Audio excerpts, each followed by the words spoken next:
Hello everyone and welcome to this video. This video is specifically aimed at new simulator pilots who want to fly the 737-800 NG aircraft. We are going to cover flight planning. We are going to do the flight in the PMDG version as well as in the Zibo mod. Now, in order for you to follow along with this tutorial, there are two basic requirements. The very first one is related to your flight simulator and your 737-800 associated with it of your choice. It needs to be fully installed, fully operational, and ready to follow along. Okay, we're not going to be able to show you in this tutorial how to do that. There are plenty of other tutorials available for that. So number one, get your flight sim and your 800 ready. The one that you want to use, it does not matter whether it's X-Plane or Microsoft Flight Sim, as long as you use the Zibo mod or the PMDG in your respective flight sim systems, you'll be okay. The second requirement is going to be a Navigraph subscription, and there's a very good reason for it. We are going to look at their charts. We're going to use their flight planning tool in the Navigraph Desktop chart app, and we're also going to use the navigation information in the aircraft as well as in Simbrief. And we want all of these things to be perfectly synchronized. It just makes life so much easier because, I mean, face it, if you're doing a flight plan and all of a sudden it requires a certain waypoint that doesn't exist anymore, you're going to struggle to follow along. You're going to struggle to do that flight. So I highly recommend you get this in place before you continue, but you are welcome, obviously, to watch the video and then make up your mind. You'll see the benefit. It's self-explanatory as we continue. So before we jump in and just get going, I just want to mention to you guys, I have compiled a folder in my Google Drive, which I will share with you in the notes below the video. So while I'm talking, you can already go have a look. It will be there. So just where you see the name, the title of the video, just below the video, you click on more or show more. It will expand.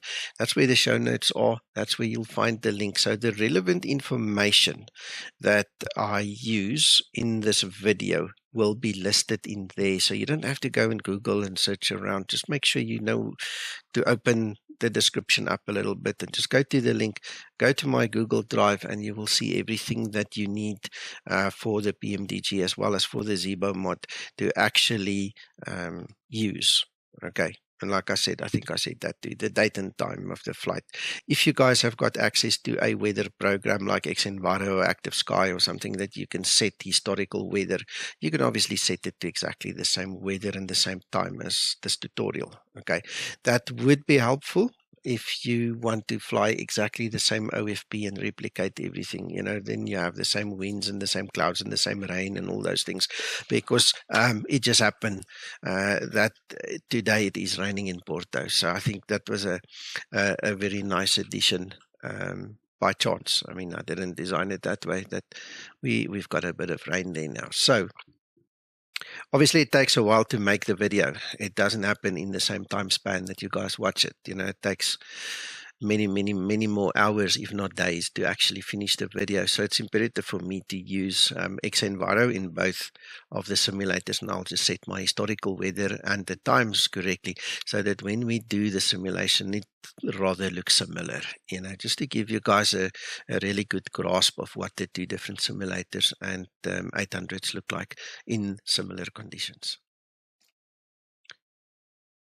In order for us to get going on the flight planning, we obviously need to decide on a route. Where do we want to fly from? Where do we want to fly to? And for today's video, I've decided we're going to fly from Porto in Portugal, and we're going to go down to Lisbon, which will be in this area over here. Alright, in Navigraph Desktop charts, we are therefore going to specify LPPR as the departure, and we're going to take LPPT as the arrival. Alright. Being an entry-level tutorial, I'm not going to worry too much about SOPs and all kinds of other things, or gyro control compliant routes and things. All we want to do is once we've selected them, we're going to click on auto route. We're going to select high as our actual routes. In your navigation charts, you'll see you've got the low routes and the high routes, and the difference is basically altitude, as the word says. So we'll leave it at that. We chose the high routes, and now we've got a route for us, and we just have to now connect all the runways, the SIDs, the stars and transitions and everything. So in Navigraph Desktop charts, it really works very easy. On first glance, you can see if there is one that is more green than red. Obviously, red means don't use. Okay, so we're going to go for runway 17. And then we want to go from the runway to this intersection, MANIK. So we're going to have to click on select. Then we have to find one that connects us. And as we can see, we've got that one and the green one underneath it. It's literally just the path, it seems, that differs. So I'm just going to take the first one. I'm going to add it to my route. And then we're going to go down to the Lisbon side and do the similar thing. So we see there's a bit of a problem. Let's rather go for all green. We're going to go for runway 2 and then the arrivals, because we want to get from there down to close to the runway or facing the runway. So we've got options. We can pick that one, and again it's the first one. I know from experience, look, it's the shortest route anyway, it's closest to the airport. I'm going to take that one and click add. Right, then we need to do our approach. For the approach, we're going to use ILS 02, and it's easy enough to determine that. We can click on the actual airport chart, and you can see where it's aiming at. So that is clearly runway 2. So that will be our preferred arrival, because we're coming down all the way from here, going back up. So we're going to now look at which one will work. There is an ILS one, right? So ILS 2, but you can see it's got like a hold in it. We're not interested in that hold. We are simply going to go to ILS 02 and finals. So the line gets drawn straight through. All right. One of the reasons I chose this flight was specifically for this mess that we have over here. In case you have not spotted it already, we have an overlap. So we've got orange under the green and green on top of orange. And the reason now is PSX is in there twice. Okay. When you see a situation like that, we're going to step through in the aircraft later on. I'm going to show you how I identify it in the aircraft instead of just telling you, oh, I know from experience. I'm going to show you how to see it so that you can learn for any other such irregularities that pop up if you go fly somewhere else in the world, right? So I'm going to show you how to get rid of the problem over there. Otherwise, you see what's going to happen is you're going to blissfully be unaware of it. You're going to fly down the line, and then it's going to get to PSX. The aircraft's going to turn around 180 degrees because now it wants to find Charlie Foxtrot 02, and then it's going to probably start circling because it needs to find it before it can release it and go back on course. So it's a mess. You don't want to do that. Your passengers, are not going to be happy with you anyway. So we need to get rid of that in the aircraft, in the FMC. Once we are done with the actual flight planning and we are in the stage where we have all our runway SIDs, stars, transitions, everything in place, and we can actually see the full route proper, it's easy enough to go to export and copy to the clipboard. The reason I do this is I want the flight plan that I made in my Simbrief. Okay, there are obviously flight plans in there made by other people. It might be the same, might not be the same, but this way I know I'm going to get what I want. Now, to get from what we see on the screen and get this into Simbrief, we obviously need to go to the Simbrief website, and I've chosen a new flight already, and all we need to do is start filling in the blanks. Again, I'm not going to show you how we got to this process and or at this page and all, I rely on you guys to set up your Simbrief already and to have the templates imported that I've given you so that you can just select them from the drop-down lists. Okay, so because I'm Skymatics and I fly for the Skymatics virtual airline, I'm going to start by using our ICAO. This is a registered ICAO with IVAO. Okay, it's not a real world ICAO, but you can put in RYR, SWA, whatever. Okay, DAL. You know, it's an airline code, the one that you represent. Flight number, mine's always 001. Departure, LPPR, and LPPT on the arrival. Alternate, I leave blank. Then we're going to select the B738 airframe, because that's the base airframe we're going to use. It's the same for both aircraft, Zibo and PMDG, and the variant is where the difference now comes in. Okay, I'm going to choose the Zibo one, but if you only fly the PMDG, stick to the PMDG one. The reason I'm going to use this one is I'll limit the amount of passengers and make it fit so we can use it for both airframes, right? In your case, okay, be careful, because if you use the Zibo, you can see there it's got a few more seats, okay, and it might not fit into the PMDG, so it's going to mess you around slightly, little bit, not the end of the world, but it's easier when you do your selection to rather just choose the correct one. I'll make sure it fits. Okay, so just bear that in mind. Right, the next thing that we want to do is just scanning through things. I'll note a couple of things for you quickly here. Lido format, that is my default, my preferred format. The layout and stuff that you will see later comes from there.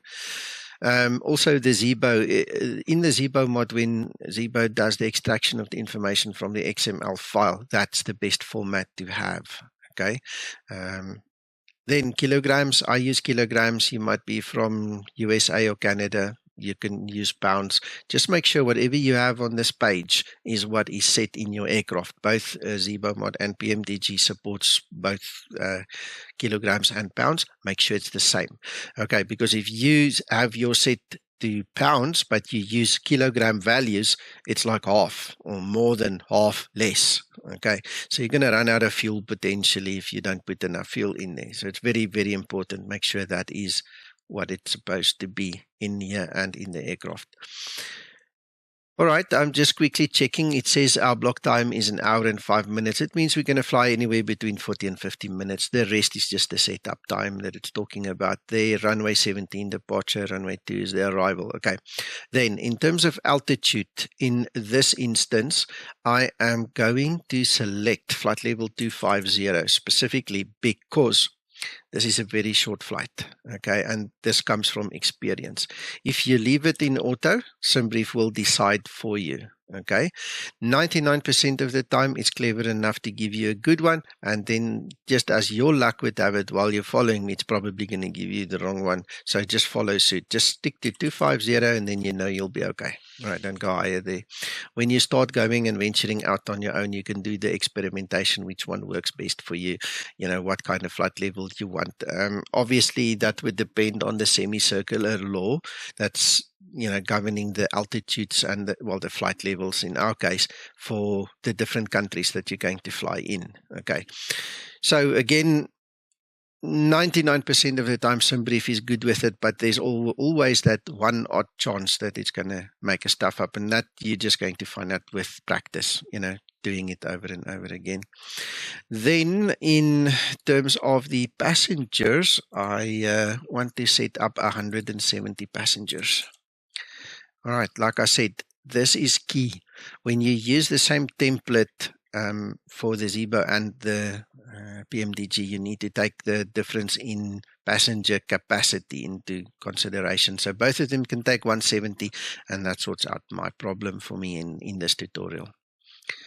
All right, otherwise, again, like I said earlier in the previous section, yeah, by altitude, you can leave it in auto. You know, if you're using the appropriate airframe, yeah, where's that thing now? There. If you're using the appropriate airframe, you can leave it on auto because then it will not go out of bounds. It won't give you an amount that's that's not doable. So, but for our purposes, we can use 170. All right, and then remember, in the Navigraph Desktop charts, we clicked here on Copy to Clipboard. We want that plan in here. So all I'm doing now is I'm going to paste it in there, and I'm going to click on Analyze Route just to make sure Simbrief and the Navigraph Desktop charts have got the same routing and that it's valid on both sides. If there was a problem, obviously, you can fix it. Suggested routes, if you do not want to go the route of Navigraph, if you do not want to design your own route and you feel comfortable selecting one of these routes, obviously you can skip that whole flight planning section in the beginning. You can come directly here and you can physically click on any one of these. All right, to suit your needs. Obviously it's drawing it for you. See, that is exactly the same one as what we've got. Me personally, I'm a control freak, so I just put my own thing in there. Okay, and then I know I'm okay. But you don't have to do it if you want to rely on automation. Pick one, make sure it analyzes correctly, and then we go do the same step. Right, the last final step right here is then to generate the flight.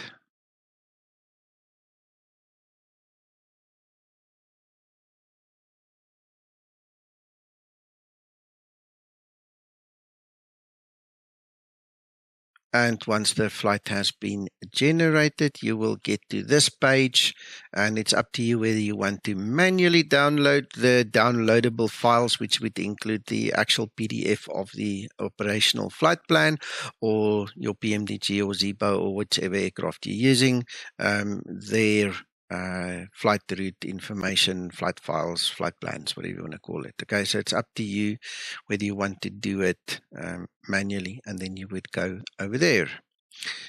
For me personally, I prefer to use the Simbrief downloader. It just makes it so much easier.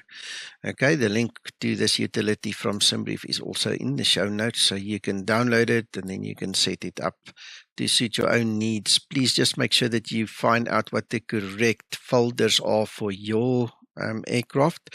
I bought my Microsoft Flight Simulator via Steam, so for me these are the appropriate folders where I need to export to. My Zibo mod, I've got it on a specifically separate R drive specific for X-Plane, so that's my E drive, and it goes where it goes. So just make sure, do not copy me like a slave just because you see what I do. This is supposed to be personalized for your computer. Okay, so just be careful about that. And once you are ready, you can simply click the export selected format, and that's it. It's done. As easy as that. If you go to your respected folders now, you will actually see that the files are then located in those folders and ready to be used by your aircraft. As easy as that. Okay, so just before we get into one of the simulators, I want to quickly mention some common information that would be valid between both of them. First of all, both aircraft, the Zibo mod as well as PMDG, is considered study level. Okay, it means that real pilots can actually use it to keep up their skills or to practice their skills.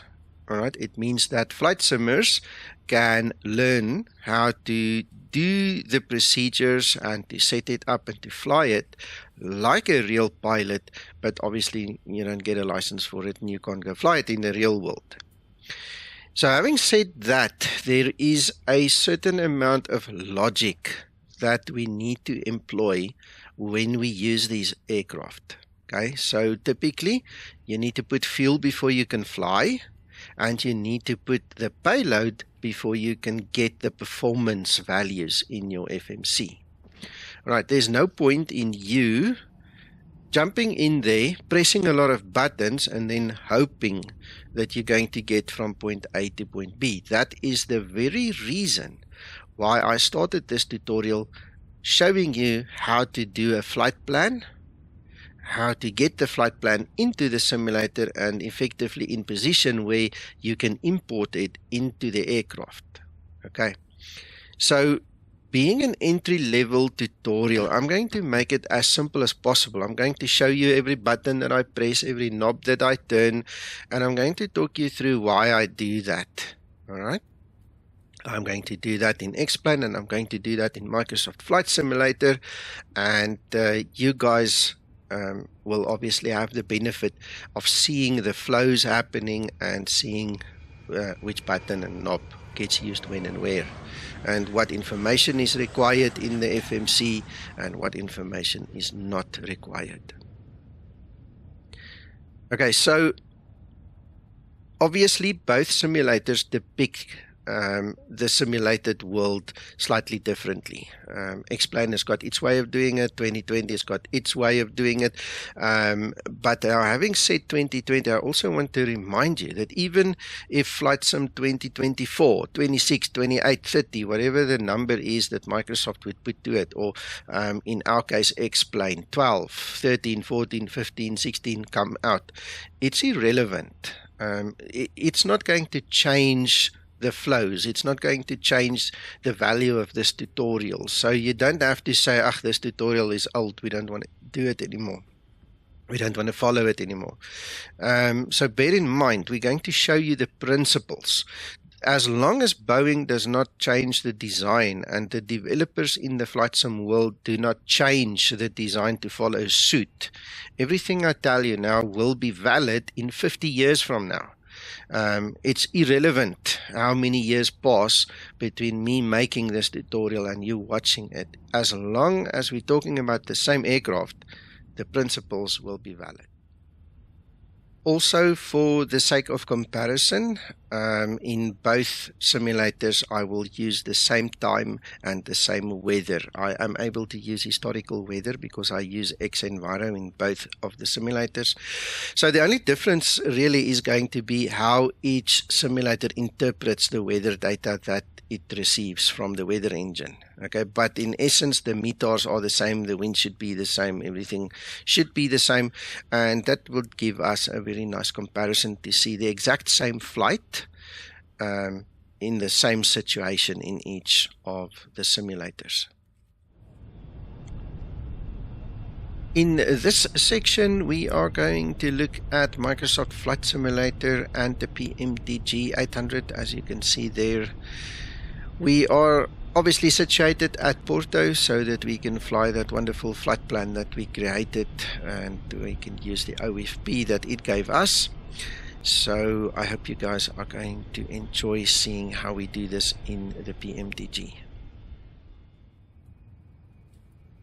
Now, before we start setting up the aircraft, I just want to quickly remind you the idea behind this tutorial is to familiarize you with the Boeing 737-800 and how to operate it. And being that is the focus. In terms of this new EFB, this new addition to the PMDG aircraft, I am considering this to be completely outside of the scope of this entry-level tutorial. Okay, I do not see any benefit in spending half an hour to teach you how to set up Navigraph Desktop charts in the EFB. It has no relevance on flying the aircraft. Okay, it's a nice to have in my opinion, and you are more than welcome to go and look at it yourself, figure it out and get it going. It's a nice to have, literally. Then secondly, the performance tool is very much an advanced feature. Okay, we don't need it. It is a nice to have to a certain degree. It's got great value for advanced flyers, but for us in this tutorial, being an entry-level tutorial, it does not fit in. So I hope you guys understand. I am not going to spend time on that. We are limited already because it's an entry-level tutorial as to what we can and cannot do, and that is just going to be too much for this video. And this now brings us to setting up the aircraft. So again, logic dictates that we need to get power into the aircraft, and I use the preset in the FMC. You can go look for that. It is called Cold and Dark with GPU. The GPU is the ground power unit. You can see the light is on, which means that there should be a little generator, there it is, standing on the outside, it is going to basically give the power to the aircraft once we switch it on, and then we can start the flows. Alright, so if you look around in the aircraft, you'll see it looks slightly different to the Zibo mod. It's got a little bit more color there at the back, and here and there you can obviously see there's differences. So it's all about the modeling, and again, it's got no bearing on the actual tutorial, but it's nice to have a look around. It's nice to see how these guys do it. Okay, they can't open their windows, we can't open our windows, so it's fair. Ooh, there's the click spot for the HUD, so yeah, it's a very nice rendition in my opinion. I really like it. The HUD projector can be stowed. We don't need that out at this point in time. Anyway, we're not going to use the HUD. Again, that's for you to go play with, another nice to have. So what we want to do is we want to get the battery on. We want to latch onto that ground power generator, and we want to arm the passenger emergency exits. Okay, so legally that's a requirement. You can't really load the passengers if that's not on, because if something happens and they don't know how to get out of the aircraft, you're going to have some very tough questions to answer, right? So just do that. Now in the PMDG, just because I'm literally hovering in that area now, there's no pageant playing, there's no theater, or whatever you want to call the theatrics going on in the Zibo, where we've got Trish doing a lot of talking and passengers sounds and stuff. So in the PMDG, I just go for gold, and I just switch the chimes and the passenger seatbelt signs on from the beginning, because I'm right here. So what I want to do also then is I just want to go to the top. That's kind of out of synchronization, just to hit those buttons. In the Zibo, I do it at a different time for the reasons mentioned. You want to get the ambience going and so on. But my next step, logically speaking, and also because it's going to take some time, is to switch the IRS alignment on. Now you do it by turning these two knobs. Let me actually zoom in there a little bit, and we need to go up. No, that's down. Right, so I'm going to just zoom in a little bit into the system so you guys can have a better look. What we want to do is we obviously want to get this navigation system going, and so we want to move the knob twice. Alright, it needs to go to nav, both of them, because you've got two independent IRSs, so if one dies you can use the other one to navigate with, etc. And in order for us to see how long it's going to take, we can actually display it on there by moving this big knob onto HDG STS. Alright, so there you can see it's going to take 7 minutes for the IRSs to align itself and to figure out where on earth this aircraft is actually at. Alright, while I'm here, I'm just going to switch on the dome light so it looks a little bit brighter. It's a gloomy day, man. Low clouds, rain and all those things. So that brings us down to the lower part of the overhead, and I just changed my view a little bit to get a nicer view. I'm used to this view. So again, common sense things that I can teach you is literally, especially in a cold day, you guys in the northern hemisphere are coming up to winter now anyway, in this time that I'm making this tutorial. So it's always a good idea to get those window heaters on as soon as possible. All 4 of those little knobbies need to be activated so you get your little green lights come on. So in line with just doing a few things to help ourselves, I like switching on the lights, and I also like switching on the hydraulics. Alright, the reason I want the hydraulics on right now is twofold really. First of all, the pilot monitoring that's walking outside, doing the walk around, will appreciate this being on, because if there's any hydraulic fluid leaks, by switching it on, it's going to push and put pressure in the pipes, and it's going to let some of the fluids leak out, and it will be visible. So that has a a safety feature to it. All right. Now, depending on your SOP and depending on who you talk to, the guys will tell you all kinds of stories in the real world, and they'll tell you, at some point in time, you need to switch it off because you don't want this yoke to knock your knees or something else, So, secondly, I switch them on because I want to switch on my parking brake. All right. If you do not switch on the hydraulics, you're not going to get any brake pressure build up.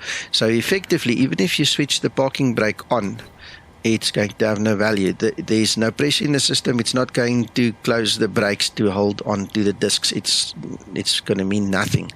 So those are the two main reasons I want them on at this point in time. Now, if you feel like switching them off at some point in time, you're welcome. You're welcome. Your brake pressure is not going to drain. The only time the brake pressure is going to drain is if you put your feet on the pedals and you start using the toe brakes. It's going to give you about 5 or 6 pumps that you can press it down, and then all the pressure is going to be gone, and then you won't be able to use the parking brake or the toe brakes or anything if the hydraulics is not on. Okay. Now, there is controversy about it, and it also depends on the generation of the pilot that you speak to. If they are used to old school stuff, they're going to tell you one story. If you speak to the newer generation guys, they're going to tell you a different story.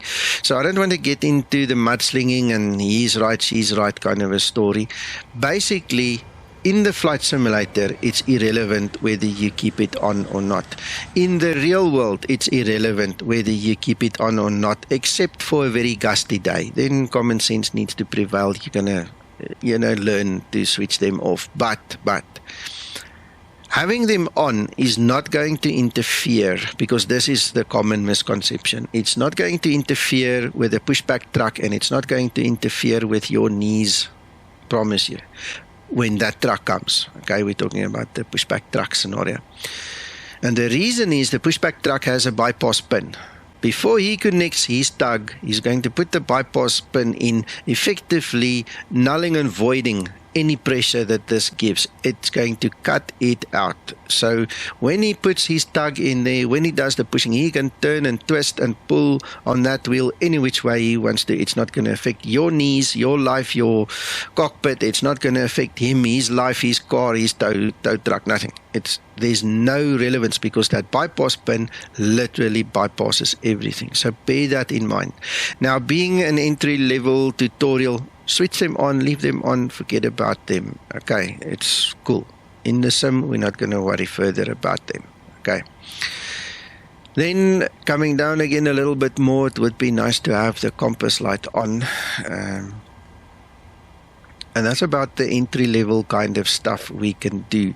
One more thing I can mention to you, just because it caught my eye, is the yaw damper. It might be a good idea to just switch it on. Now, you cannot switch the yaw damper on unless you are busy doing the alignment and the white lights came on, or as you can see, it's now waiting for us. So the alignment is literally done, okay? That little switch is linked to your alignment. So just remember that. If you press it at some point in time and it jumps back, it means your alignment did not start yet or did not complete. Okay, so either or. Just have a look, see how it works on your side. All right. And that takes care of the initial setting up of the overhead. We are going to go back there.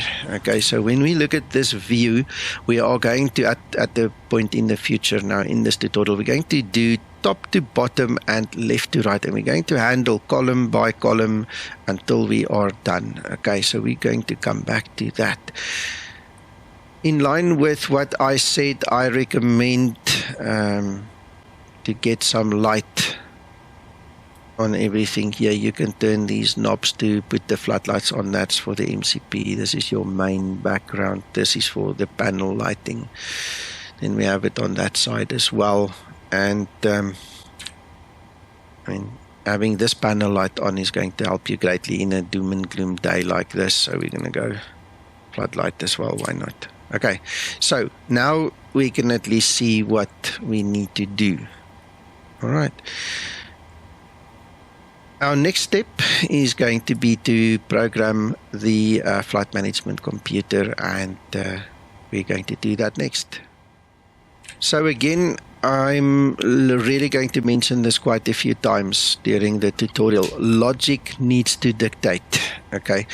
We don't want to just jump in and start programming the FMC because we need to do the loading first. But before I press the buttons, I want to focus your attention on this message.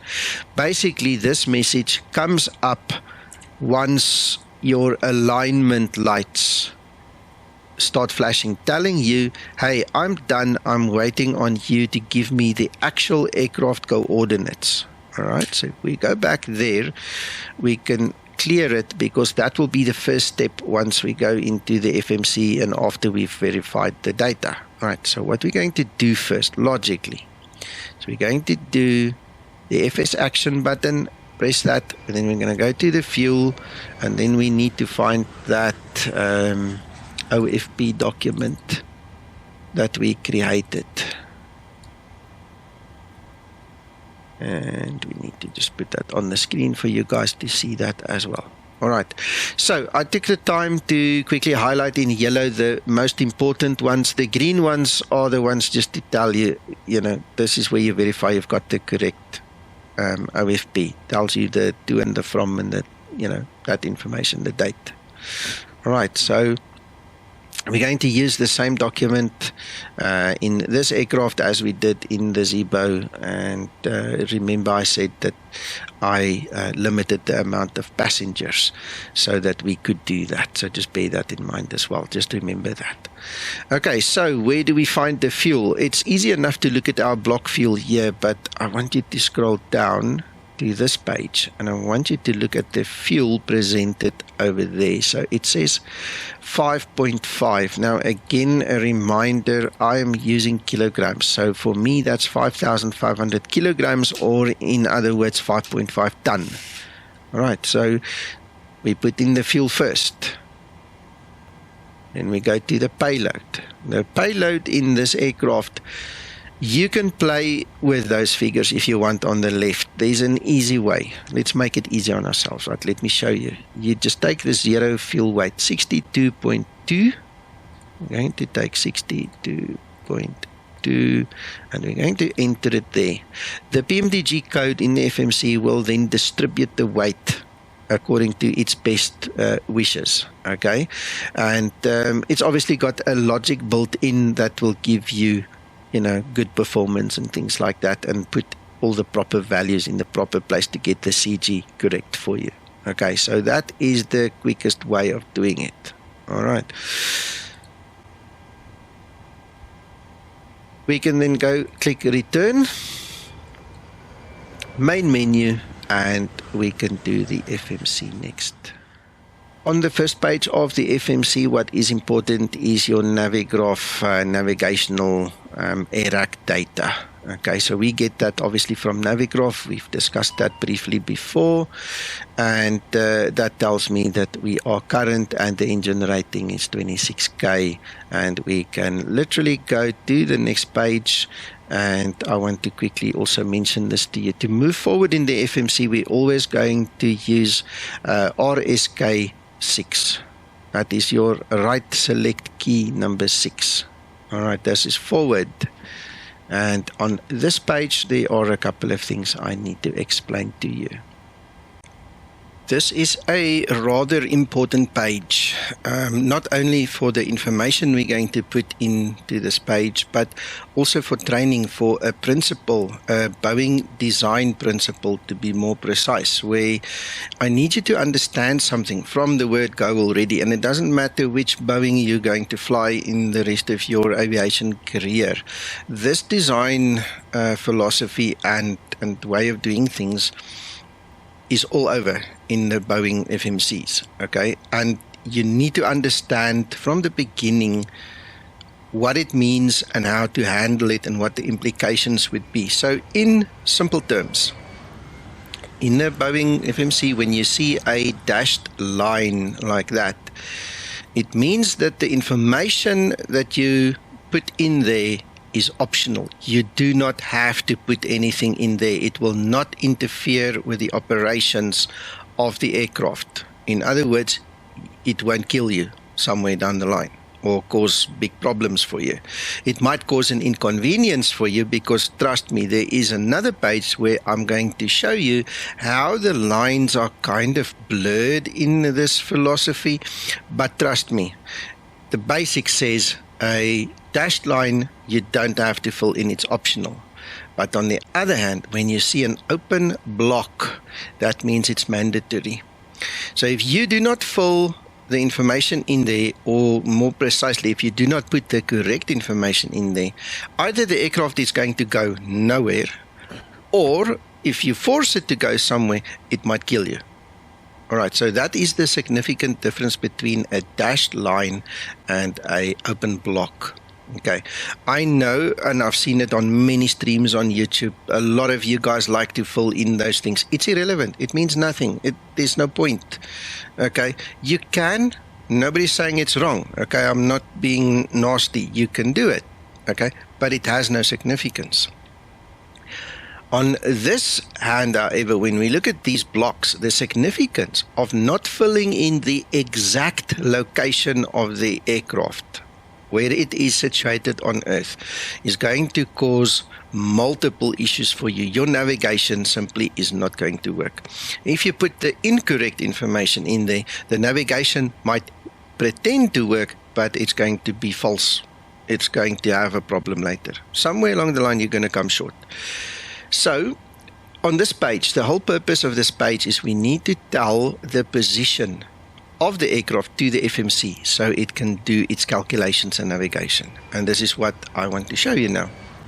So what we're going to do is we're going to click on the next page, and we're going to select a GPS left. That is our default GPS. Okay, so we're going to select that one. We're going to go and we're going to paste it into the opening there. And that's it. Now the FMC knows exactly where the aircraft is. Okay, GPS right is a backup. As you can see, it's close to the other one. It's not exactly the same. I do not know why it is this way in the PMDG. I can't tell you, but in the Zibo you'll see they're exactly the same, because I mean the aircraft is in the same spot. So I'm at a bit of a loss for that one. I don't know, but the general rule of thumb is always use GPS left. Okay. Once you have the position, we can use this line select key 6 right, and we can move to the next page. So on this page, this is our route page. On this page, we are going to tell the aircraft where we're flying from and where we are flying to. Now, obviously, you can fill these things in, by hand, but both the PMDG and the Zibo mod now support the flight plan request. It's an uplink option. Okay, not all of the airlines in the world have this. Okay, Ryanair, for instance, does not have it. A lot of the others actually do. So, it is what it is. If it's available, use it. So it's in both of the aircraft, in both of the simulators, so we might as well use it. When we did that export with the Navigraph downloader, it obviously put the information, the little files, into the correct location, and all we need to do is just to click the button to request. Okay, I only have one route in there, so it's already showing me the internals of the route. I'm pretty sure I can recall from memory, if there's more than one, you first need to select the file name, so it will show you like the ICAO code for the destination, then ICAO code, ICAO code for the origin, then ICAO code for the destination, and that's the file name basically. So this one, obviously there's only one, and all we do is select.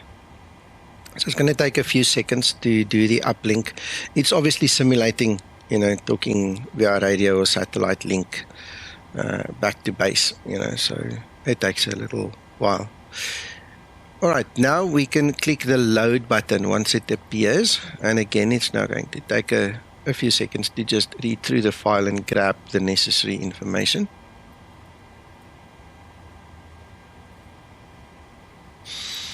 All right, and all we need to do is activate and then execute. But you can see there's one or two things missing.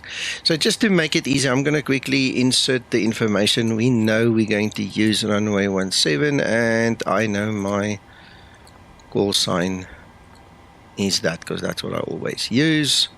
Once we have the information, we can click on activate.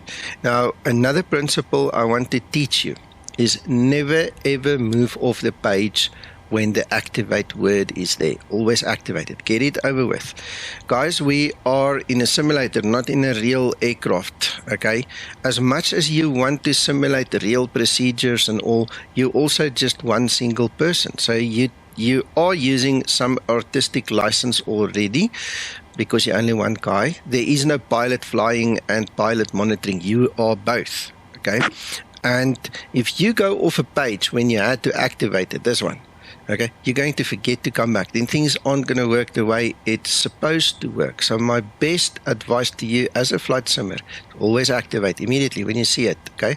Fill in your blanks, activate. Otherwise, if you activate it and then you fill in the blanks, you're going to have to come back, activate it again. Okay, so you see the logic there, the sequence. Then secondary to that, but same principles, part of the same principle is never ever move off a page when the execute light is on. Okay, it's waiting for you to press the execute button. Trust me, I'll give you it in writing, in a letter. I will tell you, there will come a time and a day and a minute where you are going to forget this light and you're going to happily set up the rest, and then nothing's going to work for you. Something's going to be faulty or broken somewhere down the line, and it's all because you forgot to go back and press the button. So here's the rule of thumb: always press the button. When it's lit, press it. Right, now you know you're done with this page. It's in the system, and that is like pressing enter on the keyboard. You've entered it, it's in the system. Okay. The next step that we need to do now is we need to set the departure and the arrival. So we're going to press departure and arrival, and on this page I'm going to show you how to set them. So if we go to departure, we can see runway 17 because in the previous page we told it we're going to use runway 17. And what we need to do now is we need to refer back to our Navigraph where we did our flight planning, and we can see that we need the MANIK to Romeo / MANIK transition. Okay, so if there's a room, we can put that in, but this is bare minimum we need to put in. Oops, that one. MANIK to Romeo. So let's go find it. There's a to Echo, and there's a to Romeo. All right, and now you see again, execute is lit up. Press the button. Don't move off of it, guys. You're going to forget. Okay, trust me. Okay, just do it, and then you'll be happy, and you'll thank me later. The next thing we need to do is the arrival. So we're going to go to the arrival, and again we need to refer to our plan. We want runway 02, the Zama 8 kilo for XAMAX transition. Zama 8 kilo arrival, ILS 02, and we want to go to finals. There's no transition there. Alright, so we're going to go ILS 02.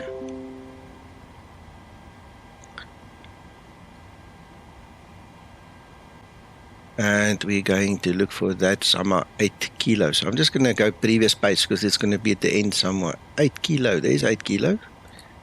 Alright, now remember the SpaceX story, right?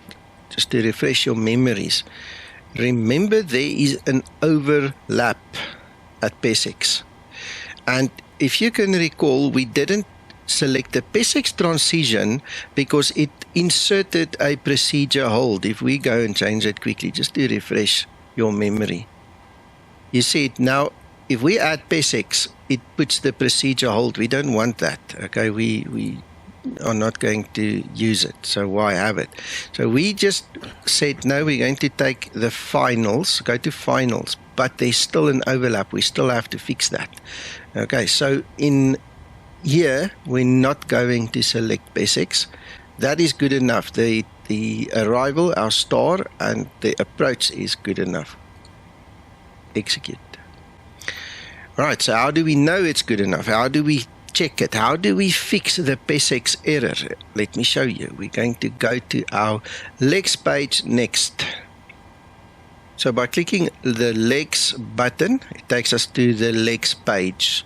Okay, we need to step through this plan. Okay, but as you can see, it says root data. There's no step available yet. To get the step ability, we need to go set it on the E first quickly. So we usually fly in map mode. You see the word map, that's where it's at.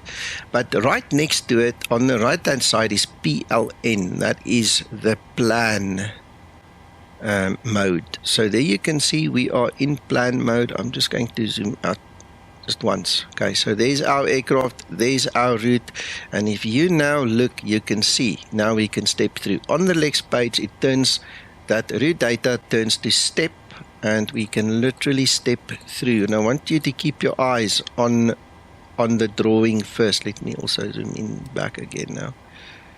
It's kind of important. Yeah, that's too much. So keep your eye on it. The picture is going to move forward, forward, forward, and all of a sudden it's going to jump back. Okay, see if you can spot that. Did you see it?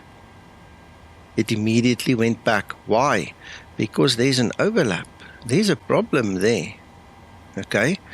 Also, in the legs page, you can see we've got PESEX, then a discontinuity, and remember those boxes, that needs to be filled in, that needs to be taken out. But there's another PESEX. So typically what happens, and this is literally the reason I chose this route for this tutorial, is flight simmers don't want to do the little bit extra. They're kind of lazy, with said with respect and love. Okay, I'm not being facetious, but I know you guys. I'm one of you. I know we like to sometimes just think, I know what I'm doing and I've done it 1,000 times. Don't worry about it. Let's just do it. And something like this typically trips the best of us. Okay, it's going to force you.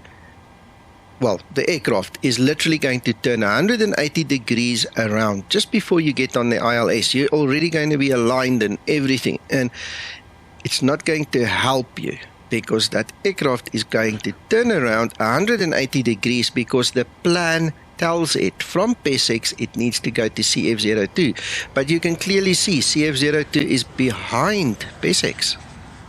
So we need to get rid of something, and obviously the first PESEX, because from PT4 to 2, we want to go to CF02, then PESEX. Okay, so there you can see CF02 and PESEX, it's in the correct order. But if we go back one page, you'll see 422, PT422, let's just quickly step through it again. Okay, so PT422, which is that bottom one, the next one needs to be CF02. So you see, PESEX is in the way. That's the one we need to take away. So we're going to click on CF02, put it in the scratch pad, and then we're going to click on PESEX, and then we're going to execute. Remember, execute. So now look at it. Now we don't have that overlap thing coming back. It only goes one way, and we can test it. If we scroll through, we're not going to have that jump. See, it moves one way, just forward. Okay, that's all we want. We really don't want that other problem. Okay, trust me, on finals, you're ready to land, you're thinking about going for ice cream after the landing or whatever, getting a coffee, you know what I'm talking about, something. And literally what happens is you're going to kick yourself, proverbially speaking, if you don't fix this and that aircraft turns around, or you're going to run straight to the forum. The PMDG 800 is broken, but I've got news for you. The Zibo will do the same, because the Boeings are programmed that way. I mean, and if you don't fix the mistake, it's just going to execute what you actually ask it to do. So this is one of the most important lessons in this whole tutorial, is step through your legs. Make sure you don't have discontinuities and all. Now, just a little warning for the guys in North America, US and Canada, for instance. Guys, sometimes you have to have vectors, even in Europe. Sorry, it happens here too, but it's more often encountered there. Be careful to take vectors out of your legs list unless it's workable. Okay, so the way to check it is get onto this page, see that you don't mess something up. I mean, if you have vectors from that point to that point, okay, it's better to rather use a different procedure. But again, we're getting into advanced stuff, so I don't want to confuse you guys too much. I just want to warn you it could happen, okay? It's silly to go from that waypoint to that waypoint right there because it's more than 90-degree turn. The aircraft, whether it's PMDG or Zibo, it's going to struggle to turn. Okay, it's going to overshoot. It's going to have a hell of a time doing that. So there are different procedures, but just be careful, not to create a problem for you then. So always look at this page. Look at how that magenta line works. Over here, we can already see there's a bulge. And that already tells me we are going to be too fast. In the current configuration, we are going to be too fast. So, I mean, there are many things I can do right now, but I don't want to confuse you. For what this tutorial is about, you've done your best.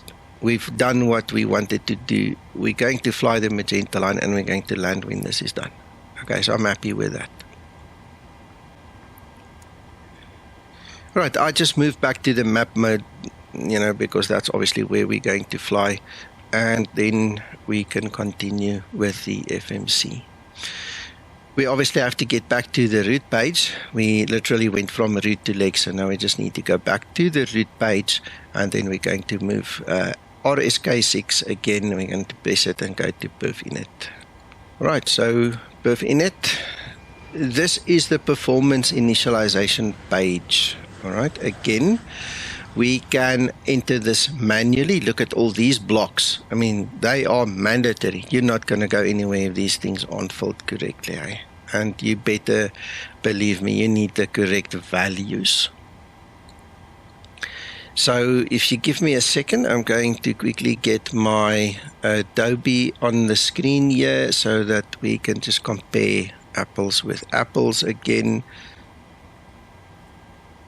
There's our OFB. All right, so what we're going to do is we're going to click the request button, perf init request. So it's going to read from those wonderful files we downloaded earlier.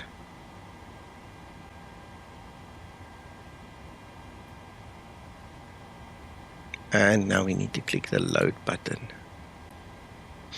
As you can see, it's filled in all the mandatory things. It has skipped the optional things. All right. So this is an interesting difference between the Zibo mod and the PMDG. All three of these things are added by the Zibo mod. In this instance, we're going to have to find the cruise winds. So, oops, let me just zoom back. Click outside first. There, if we go down a little bit, you can see top of the climb. We want the top of climb wind, so it will be 257 at 020.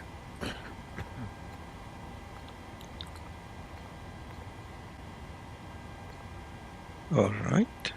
257. Was it not taking it? Hold on. 250 at 20 maybe. Maybe it wants to execute first. Let's try. There you go. Okay, so it wanted to execute first. That's also a bit of a difference between the Zibo mod and the PMDG. Obviously, I've also just realized that. Then in terms of our transition altitude, I need to show you on the charts where we're going to look for that, because the PMDG does not get it automatic.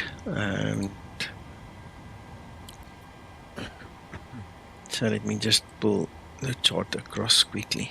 All right, so back to basics. This is obviously our airport chart. We want the departure chart for the departure transition. All right, so this is on our way up. On the chart, you can see there it says transition altitude is 4,000. Okay, so all we're going to do is we're going to enter the 4,000 into position. And that takes care of this page. And again, to move forward, we're going to use this button, go to N1 limit, and over here we can briefly mention the SEL or assumed temperature, and I can tell you that is the value you will get from using this performance tool over there. This calculator can calculate those values for you. Okay.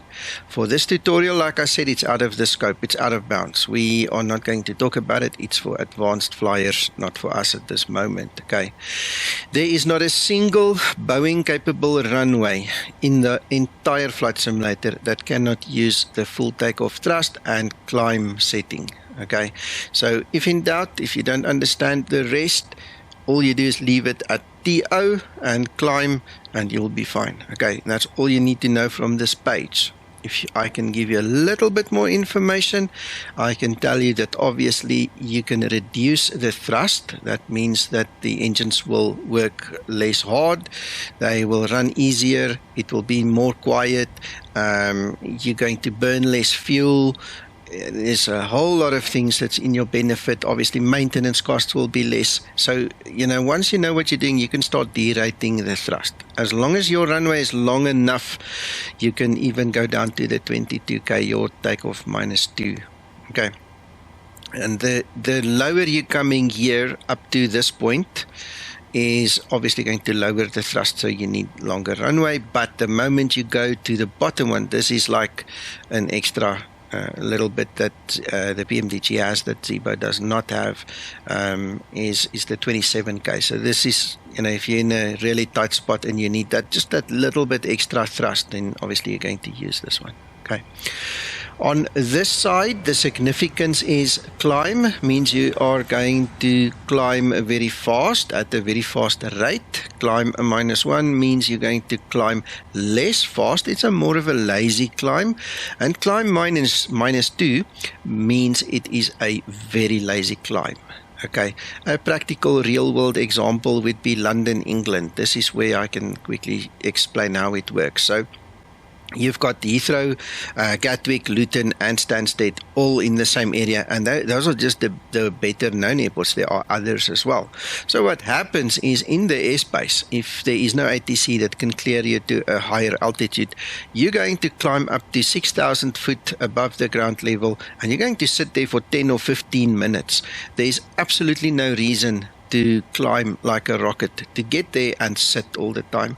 So in that instance, I would typically use climb -2. It's going to take you 3-4 minutes longer to climb. It's going to be a lazy climb. Your passengers will like you for it, and you will actually have movement opposed to just sitting flying level and straight, because you got to your altitude where the altitude restriction is way too fast. So that's an indication of where and how you can use that one.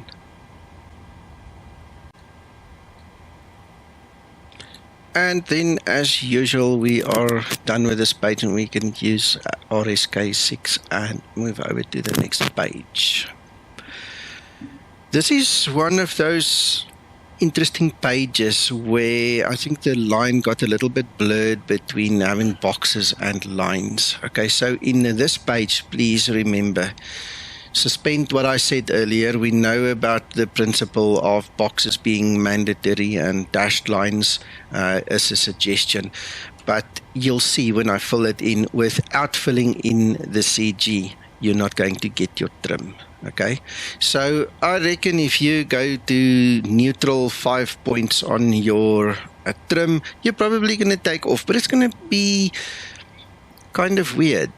You might need a little bit more, you might need a little bit less. So your handling characteristics all of a sudden after you rotate is going to be weird because the trim isn't right. Okay, so this is the only time I want you to suspend what I told you. Okay, because you really need the trim. Okay, so you probably won't die if you don't have it. Falling back on what I taught you in the beginning, this big principle. But it just doesn't make sense to fill it in. It's the same with the V-speeds. If you don't have your V-speeds on your primary flight display, how are you going to know when to pull your flaps up? So it's kind of weird. Now, the nice thing about those boxes there, and we're obviously going to use flaps 5, okay? The moment you put flaps 5 in, it gives you your flap speeds. Now, I mean, if you really don't want to put it in, it won't make sense to me, you know, so I just recommend just click it, get it, and I'll show you on the primary flight display later on where they are, and you'll see the significance of, wow, yeah, it was a good idea, you know. So even though it's not mandatory, like I said, it will probably not kill you, but it's going to be uncomfortable if you don't have the information. So on this page, you know, the lines get blurred a bit. I think you understand what I mean, you know. And then if we double click the CG, we get the trim. So we literally now have everything we need to actually do a proper takeoff. Okay. So it's interesting that they did it this way, but it is what it is, and we just have to live with it. Now, why 5 degrees? Let's quickly talk about it. I think most of the world uses 5-degree flaps for takeoff. The reason why you would use more or less is going to be linked to this performance calculator, which I told you already is an advanced function. Okay, so without splitting hairs and without getting into deep an explanation, for the purpose of this entry-level basic tutorial, use flaps 5. Okay, once you learn about density altitude and you learn about the hot and high conditions in the Andes Mountains, and you learn about the extra cold in Antarctica or the North Pole or something like that, things like that might have an influence. Or if you go on to some challenge flight and you fly from a place like Innsbruck, Lowy, you know, things might change. But in general, being a new pilot, you just want to fly from, you know, a normal airport to a normal airport, I guess, until you build up, you know, your experience and your knowledge and things. So then we can worry about it. So accept flaps 5, it's perfect. Right, in terms of the CG, obviously it's given. We need to set our trim wheel. So 5.69 is a very weird value. I don't know how you're going to get 5.69, but I mean, we need to kind of guess it, I suppose. So let's just pull it.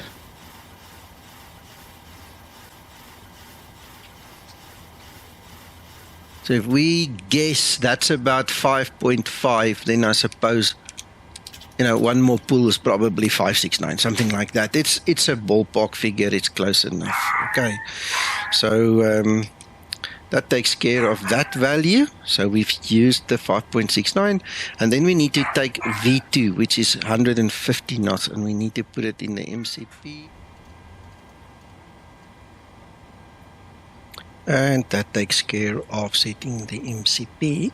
So we've got the V2 speed in, we've got the trim in, and we can then go to the progress page. That's my favorite page there. Gives you all the information of the flight remaining, so why not? Okay, that brings us to the next stage where we are going to have to complete the overhead. Then we're going to do the MCP and this whole dashboard section in front of us. And then we're going to look at our pedestal.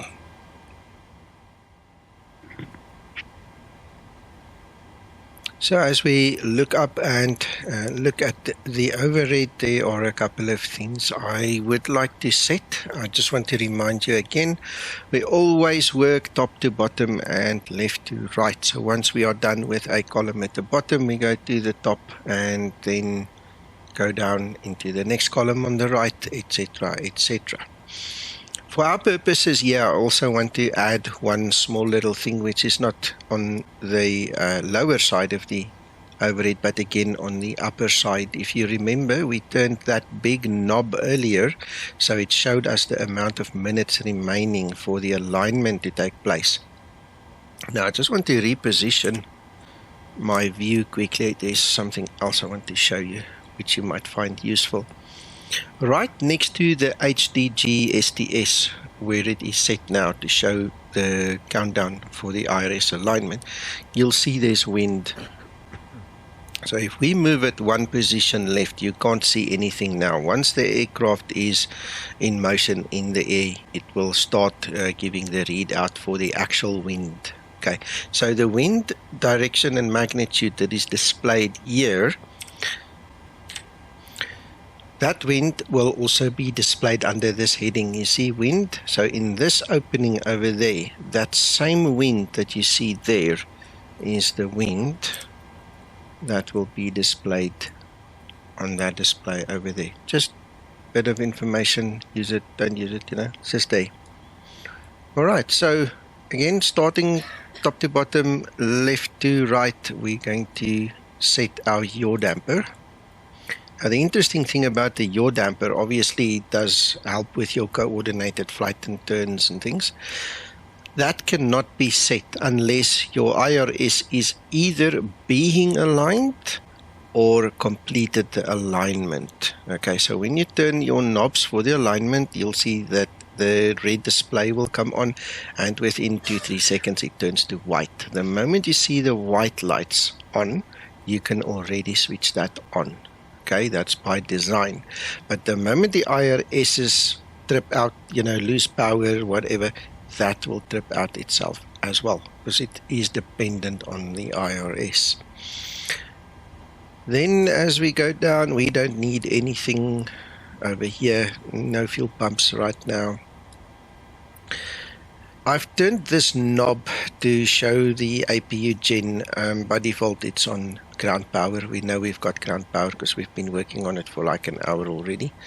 So right now when we start the APU in a little while, we can see then on this display there's no APU, there's no volts and amps, but when it comes on we'll see the volts and amps. Okay, currently the battery shows 0, obviously, because it's not charging or discharging. Charging will be a positive value and discharging will be a negative value. So we're okay, battery is perfectly fine. We've got our 24 volts.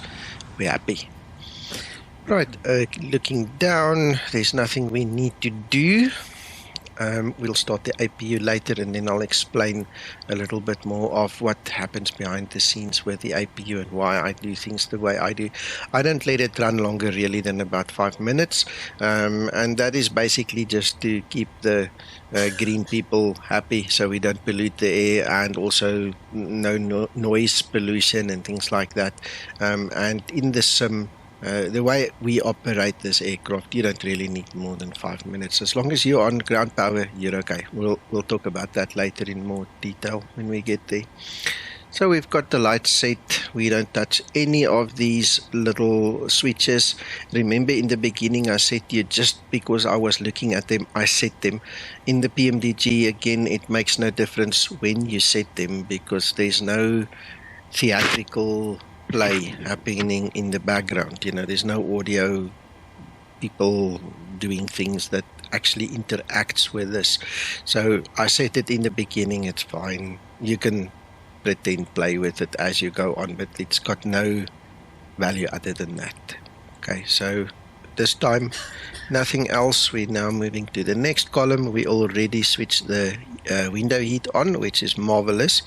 Always do that as soon as possible, because the last thing you want to do is not to be able to see through your windows, right? It also has a safety feature. Once the windows are heated slightly, and I mean it's not boiling hot, but it gets rather hot, at least the windows turns a little bit pliable, and if a bird eats it, the chances of it shattering is not that great. There might be still breakage and something, but at least it won't shatter like when it is rather cold. Okay, so it's a safety feature as well. You have to do that. Probes, we are not going to do anything specific with them right now.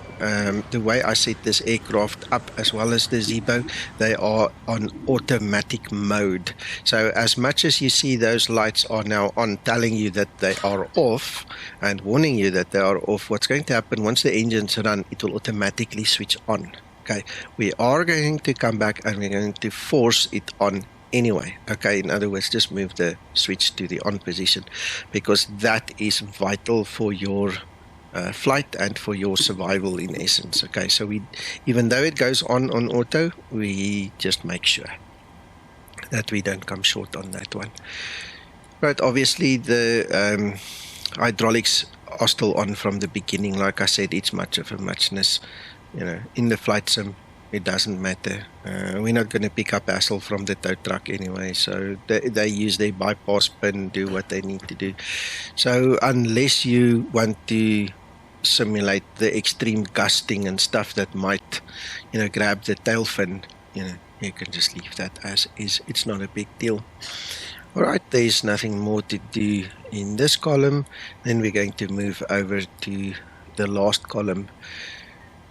Cockpit voice recorder is on auto, that's fine. In the PMDG, we do not need to set the trim air switch, but in the Zibo, we need to set the trim air switch to make sure that the air circulates in the back.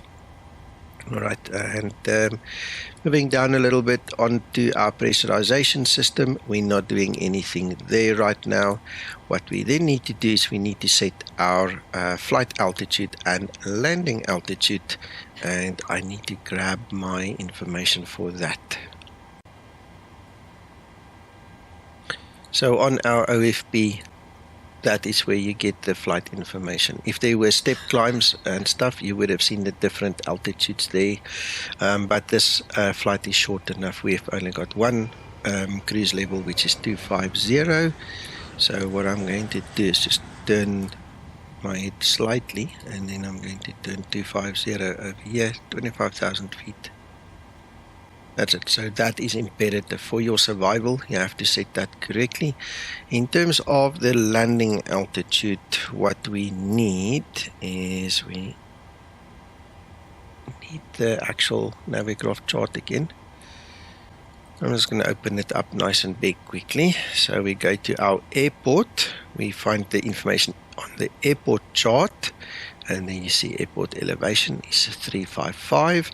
You can also find it on the ILS charts. We've got two different ILS charts. The one is for Cat 1 and the other is 2 and 3. But it's the same difference there. You see up elevation, that's your airport elevation is 355. So we can't set 355, but we can set 350. Alright, so that takes care of the basics of the overhead. At this point in time, we're not ready to start, so the anti-collision beacon light can stay off. What we are going to do then is we are going to look at our primary flight display. There are two things that immediately come up here. First of all, we're in Europe, so we need to switch over by pressing or turning that big knob at the back. It needs to go to hectopascal, and obviously we can look up the weather. There's many different ways of getting it, but in Microsoft Flight Simulator, you just press the B button and it will immediately synchronize your barometer for you, so you get the correct altitude. Okay, so just to show you quickly, if we go back to our OFP, if you scroll down far enough, it's a couple of pages down, you actually get your METAR information. This is for departure, that is for arrival. And remember, we are using historical weather, so that shouldn't change. That should be fairly cast in stone. Your average change, unless there's a temperature change or a thunderstorm or something, that's or some weather cell that moves in, yeah, the METARs change like once an hour. So if you can get to this stage and, beg your pardon, get going within an hour, you should be okay using that. All right. The next thing is just preferences. I like to have the traffic rings on, so I press my button, the TFC button over there. Like to see the airports, so you can see that's now on, and then I don't care to see the first officer's VOR information. I just switch it off. It's a me thing. You can do it or not do it. It's up to you how you want this, but there is great value in doing it this way, because obviously if you're going to fly online, you're going to see the TCAS alerts and the other aircraft and things around you, so it's worthwhile using that and getting it in place. All right. In terms of the zoom level, I'm not too worried about it right now. If you go too far, you kind of lose your situational awareness right around you. Once we are in the air, we can increase the range here, not a problem. Then looking at the MCP, I want to warn you that this barometer setting needs to happen first. Altimeter needs to happen first, okay? It's a sequence that is not going to bite you at this point in time. But if you forget to set your altitude, QNH, altimeter, whatever you guys call it, wherever you come from in this world, if you have the incorrect setting there and you enable auto throttle and you forget to go back and fix that and you start the engines, once the system realizes that there is a discrepancy, and this is the prerequisite obviously, if there is more than 500 foot discrepancy between where it knows it is and where it thinks it is and where it should be, okay, you're going to get a toga situation. This thing is going to spool up and it's going to move. So if you do it incorrectly and you start that engine and you're on the apron or on the taxiway somewhere and this thing decides that, oh, I've just realized my altitude's wrong, you're going to have a bit of a battle on your hands for a few seconds to stop the aircraft, because it's going to want to motor, and if you're too close to another aircraft or a building, you're going to crash. So be careful, follow the sequence. Okay, so as long as the engines don't run, you won't know about it, but trust me, it can bite. Alright, so we've got auto throttle on. The next thing we want to do is we want to put the first flight director on. You switch the side on which you sit. So I fly from the left seat. This will be mine. So I switch it on first. The other one is then slave, goes on secondary. Okay, so you can see FD is on, and it's interesting. There we go. FD is on there. I looked for a second, I couldn't see it, and I had to refocus my eyes, but you saw it, it's there. So both FDs are on. Alright, we've already set the speed, so we're happy with that, but now we need to do another thing. I'm just going to hide that section. Go back to our departure airport. We need to know the runway heading that we're going to take off on. So for us it's 17, so 171. So we're going to go 171 here.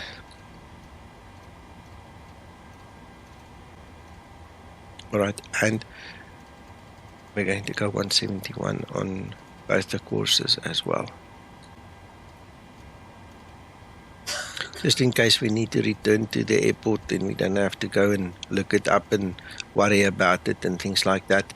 Anyway, it's always good to have your heading select depending on the style of your takeoff and what the ATC depends on you. So it's always a good idea to have your runway heading set always in front of you, okay, for the takeoff at least. And then there are other principles governing you from there. But as long as your little heading bug is in front of your nose, we usually follow the nose triangle. You see there is a little triangle, you can't really see it nicely now, but we usually turn the knob to get the heading into that triangle, you know, and then you can see how you're crabbing and things like that. But that's different. We're talking now about the takeoff. We just want to know the runway heading. Alright, so if you, for instance, take a heading select takeoff, then the aircraft will fly straight out. It won't turn when it's not supposed to and things like that. Right, our next mission is we need to know the cruise altitude. Remember, we set it up here already, so we know it's 25,000 foot. So we're not flying online, there's no ATC involved. We're obviously not going to stop until we reach it, so we're just going to turn it right up and take it to 250. Alright. The next thing we're going to do is we're going to arm our rejected takeoff. We set the knob to RTO. RTO will automatically deploy speed brake and switch on the automatic auto brake. Alright, if you do a rejected takeoff. As far as I know, you need to be above 90 knots on the runway, then do the rejected takeoff procedure, and this thing will take care of the rest. It will stop you almost on a dime, I tell you, this thing can stop. Yeah, it's amazing. So that's the function of that. Now, I want to teach you a trick, okay? And interestingly enough, I was taught this like way back in 2006 when I started flying the 737-800. And what they said to us at that point in time was, in order for you to check that your FMC is correctly programmed and the MCP is correct and that your autopilot will function as expected after takeoff. Press the VNAV and the LNAV buttons at this time. Alright, so we can see there is an issue there and I do not know what is causing it. Right? So we need to go back and we need to go find out what is the situation. So let's go to our departure. Come on. We've got 17. MANIK to Romeo should be our departure. There's MANIK to Romeo. Do you see what happened? Okay, I'll make a quick confession. In between me taking the videos and all, I had so much work and customers and suppliers that I was talking with. I had to actually restart the actual programming of the FMC. And what I did in my haste to get going and continue with the recording, I obviously forgot this MANIK to Romeo, so it's not been executed. So what this failure tells us is that there is no star. I beg your pardon, talking nonsense. There is no SID. SID means Standard Instrument Departure. There is no SID connected to the runway, so it does not have an LNAV path. Okay, so as luck would have it, my restarting and continuing to make this video has created a real sample of what could go wrong. So what we need to do is we need to obviously go and select it and then execute it. Right, so that changes the dynamic. And there you go. So unplanned but very worthwhile noting. Okay, so that's one way of knowing that you have a problem in your FMC. Another thing that flight simmers usually do, and I mean it happens to the best of us, you're busy setting up, your wife talks to you, your kids talk to you, you play with the dog or the cat, and you come back and you forgot to set the flight director on the other side. So if you're sitting on the left side, that's the other side. If you're sitting on the right side, this will be the other side. So you have to have both on. So the moment you lose one, right, you're going to have a problem. You will not be able to enable those two buttons. Okay, so once we put it back on, we can arm them again. Alright, so what am I saying? In a nutshell, press the buttons. The moment the green lights come on, you will know that your programming of the FMC and the MCP is correct. Okay, you didn't miss something. Now, very interesting, there are airports in the world that do not have standard instrument departures connected to their runways. In an event like that, you will do a heading select takeoff. So you can either use VNAV or you can use level change. If you want to use level change, don't click it. You just leave it. You're going to basically undo that one as well. So all you do is you switch on heading select. The moment you pass 400 foot and you switch Command A on, what will happen is level change comes on automatic, and then you can bug up your speed and increase your speed and the climb rate and stuff through the speed. Okay, so it's up to you. In the beginning, I think maybe VNAV will be a little bit easier for you, and the most easiest of them all is obviously to have LNAV VNAV enabled. Okay, so bear that in mind. There are many different ways of doing this. I've just given you the heading select with two options.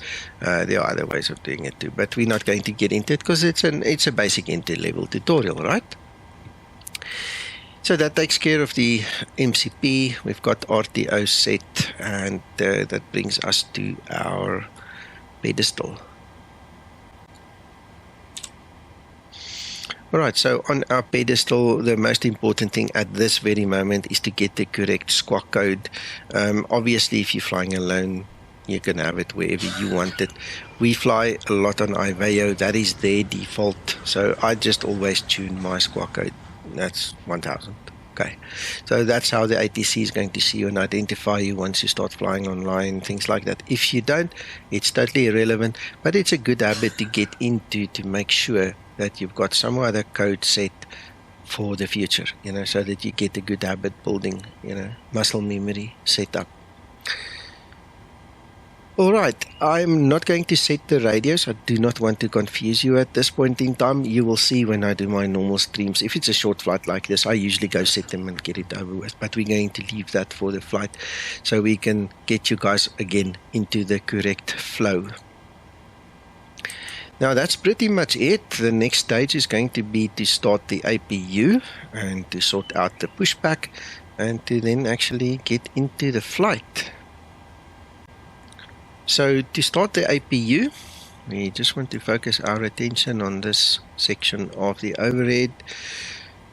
Obviously we've got fuel and everything in there, so we don't worry about that. We know it, we put that in. Okay, so standard operation for many years and for many carriers would be to enable the forward fuel pump, wait till the light goes off, and then you start your APU.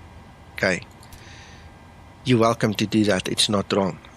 Okay, in actual fact, if your APU needs to run over a prolonged period, that is the way to do it. Okay, but for our purposes, that APU contains its own little fuel pump, so we don't need the big fuel pumps unless you're in a hot and high, terrible climate condition. You know, whatever the condition would be, either hot or cold, whatever. There's no real benefit of using this anyway, not in the simulator. Okay, if you understand what could potentially go wrong, let me explain quickly. That little pump obviously isn't made to run overly long, so the wear and tear could be heavy on it, etc., etc. Okay, so there could be cost implications, there could be, you know, issues with it, which is why the guys prefer to use the forward pump. This forward pump is easy to reach. It's, you know, a stronger pump lasting longer, so it is the preferred way if you really want to switch a pump on. For our purposes, all we're going to do right now is we're just going to take it to the middle. We're going to wait for the low pressure light to come on. It takes a few seconds. There you go.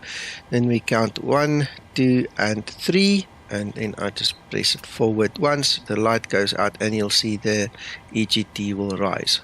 Okay, so strangely enough, I did read the SOPs for Lisbon. In Lisbon, they allow you to run the APU for up to 90 minutes. Now, if you want to do that, please, guys, use that forward fuel pump. It is just the better way of doing it. Okay, in the sim, you're not going to see the difference really, but in the real world, that would be your option. Okay, so, you know, I'm not training you for real world, I'm just giving you the scenarios. But if you run it less than 5 minutes, what we did just now is more than enough.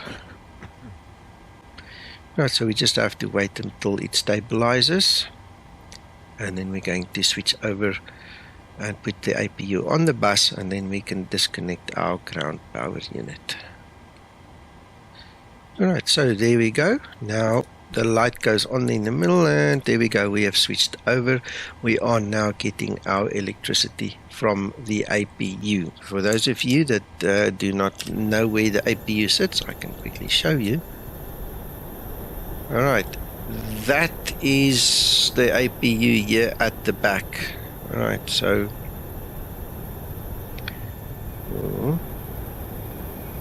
you can see that there's hot air coming from there, right? So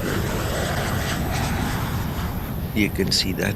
That's our APU. So that little engine sits in there and does its thing. Alright, so like I said, we can actually now go to our FS actions again, ground services, and we can release the ground power. We do not need that anymore.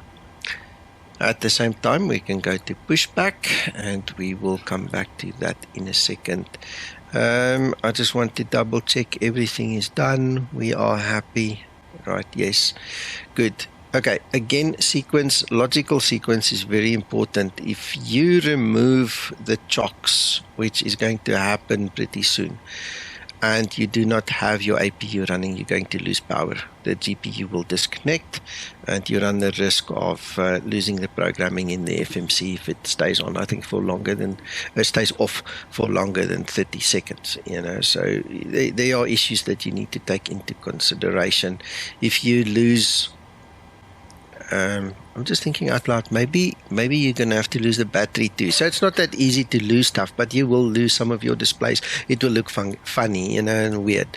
So in order not to have weirdness and funniness and the alarms going off, because definitely there will be alarm going off telling you that you've lost your power and you're on battery now and the battery's discharging and things like that. It's just to keep the sequence, okay? Make sure you're on APU, then you can let go of the card and we can continue doing the rest, okay? So the next thing we want to do is we want to select our pushback truck, and there you see now those trucks are off, and at this point in time we're lucky we have our APU power running. So what we want to do is I'm just going to take standard L, the nose is going to go to the right, a 90-degree turn, and I'm going to click start. Cockpit to ground. Go ahead. We've been cleared for pushback and start. They want the tail to our left. Roger that. Ready to push. Tail to the left. Park brakes off.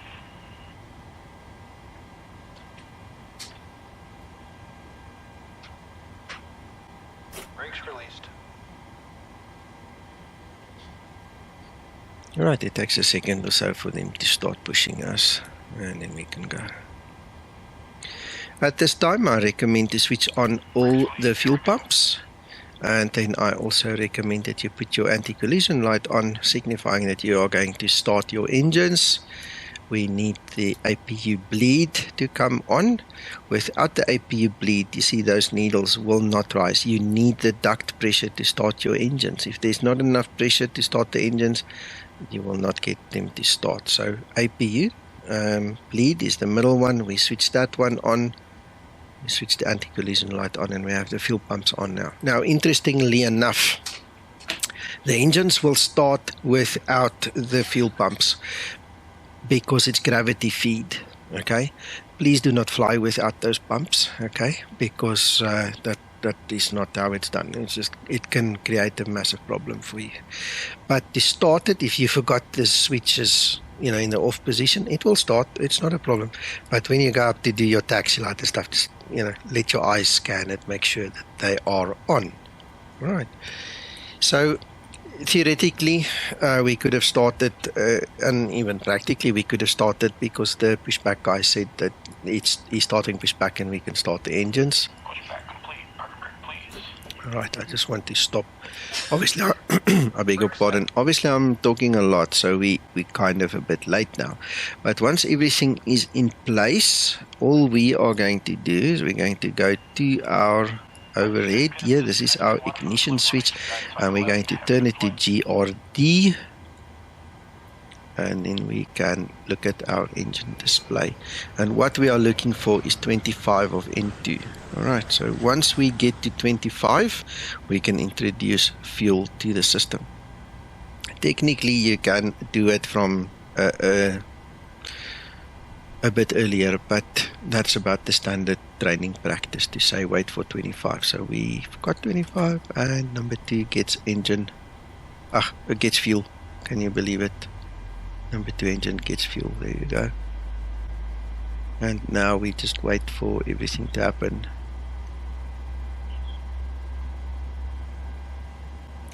You should hear the click when the starter cuts out at the top. And that should happen at about 56 N2.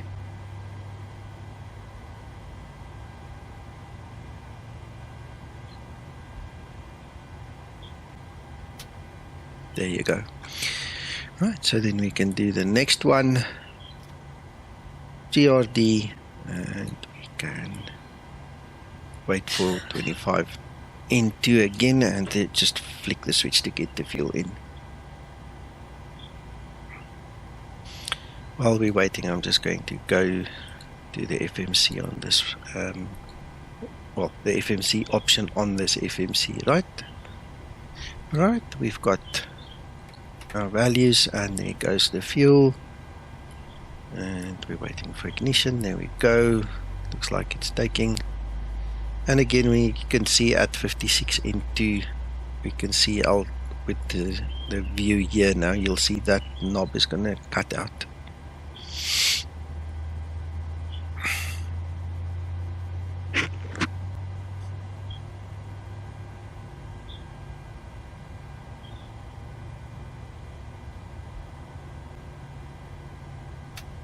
There you go. So the engine start is complete. What we need to do now is we need to put both engines on the bus. Right, so the aircraft is now getting their power from the engines, no longer the APU. All right. So I suggest we start from the top. You see those warning lights for the probes are off, but we said we're still going to switch them on because they're just too important. We can't have a mishap that those things don't work. We need to switch them on. The next thing we're going to do is we're going to switch on the air conditioning system and pressurization system. So we need to get all three of those switches into the middle area. So if we look at the overhead from this side, it literally means we're putting them on auto. So left and right backs go onto auto, and the isolation valve also then goes from its state it was and it goes into the automatic mode. Right, as you can see, there is a dual bleed error. The red light always means error. What it means is we've got two bleeds running at the same time, the APU bleed and engine number one's bleed. Okay, that is an error. If you do not fix this and you now put thrust on engine number one, the air coming from that engine is going to blow back into the APU and you can potentially damage or destroy it. Okay, so what we need to do is we need to switch off the APU bleed, and you can immediately see the dual bleed is gone. Alright, we've got our duct pressure. Now the pressurization is busy happening. As we're going to take off, it will do its thing and pressurize the cabin to the altitudes that we specified. Alright, the next thing we want to do is we want to switch off the actual APU.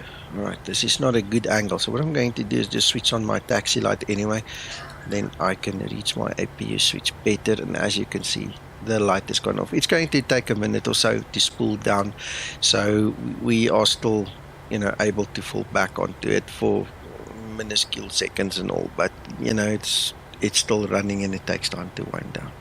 Okay, I won't recommend you go back to it immediately. If you really need the APU again, let it rather wind down and then you can connect back up into it. Okay, I'm not sure how precise that procedure would be in the real world, because in the sim we don't use it, but I'm just thinking out loud there. So it will take its time to run down. Alright, we've got the taxi light on, everything here seems to be fine. If we zoom out a bit and just give a good scan, we do not see any red lights there, so we are happy. Hope you guys are happy this far. Before we set off taxiing, there's one or two things we still need to do. So for instance, we're still on the engine page. We can click on the sys page over there and we can turn this screen on, so we can actually turn our controls, do a controller check, and then also the rudders, and then we know that we are okay, everything responded, and we click the sys button again to get it stowed. We don't want that on the screen, because if there's a problem during takeoff, your engine failure stuff, it needs to be written here. Okay, so that's also in a nutshell.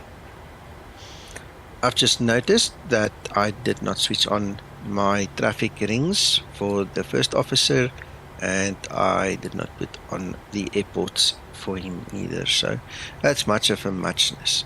Okay, at this point in time, even before this, you can also put on the terrain radar. Now, just for information purposes, this is not really a radar, so even if somebody's standing in front of the airport, the aircraft, it's not going to affect them negatively. It's not like the weather radar. The weather radar is a real radar. You're going to hurt somebody if you switch it on and they're standing in front of it. So don't do that.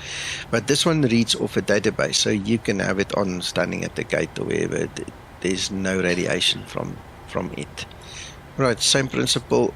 He does not really need my VOR, so we can switch it off just to take the clutter off the screen, and he's sorted. Okay. Alright, so depending on where you fly, when you fly, who you fly with, all these things, there are certain rules in different places on earth for your TCAS. All right, so sometimes it will be required that you switch it on now already, put it in TARA, but it will automatically know, because it's on the ground, it will stay in TA only. TA is traffic advisory and RA is a resolution advisory. All right, that's TARA, what it stands for. Or if you fly online, they're just going to tell you squawk Charlie and it means switch it on. And that's as easy as that. Now, if I look at everything happening in front of me, I can honestly say I think we are ready to taxi.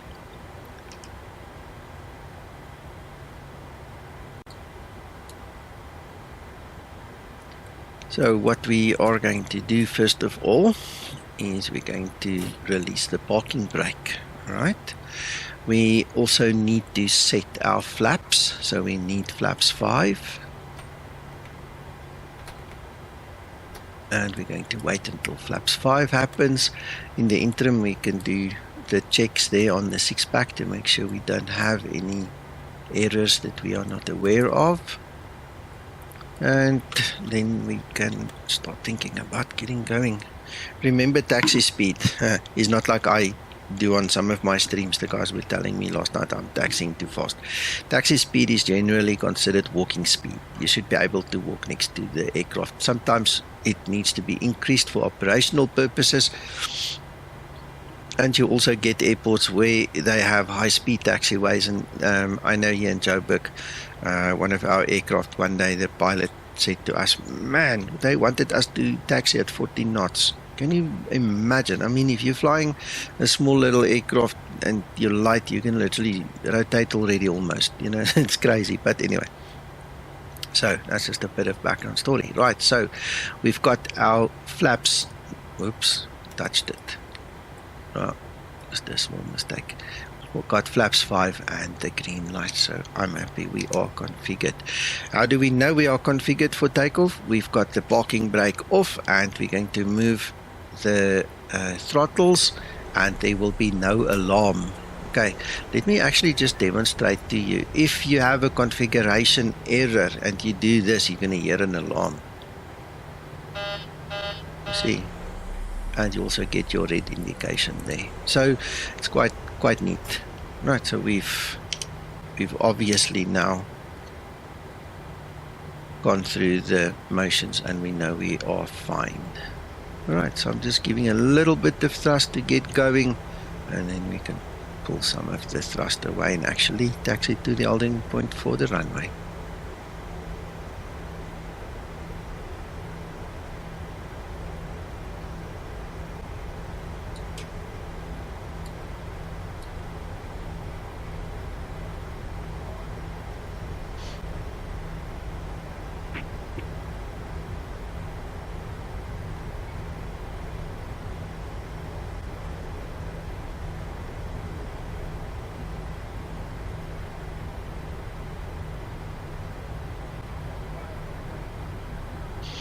Over here on the PFD you can see the ground speed, so we are going a little bit fast, but again, simulator. Okay, so I've taken all the thrust away now, we've got a bit of an uphill. We should lose a little bit of speed. Right, one thing I did not do is just a brake check, so I'm just going to step on the toe brakes and you can see that the brakes actually work.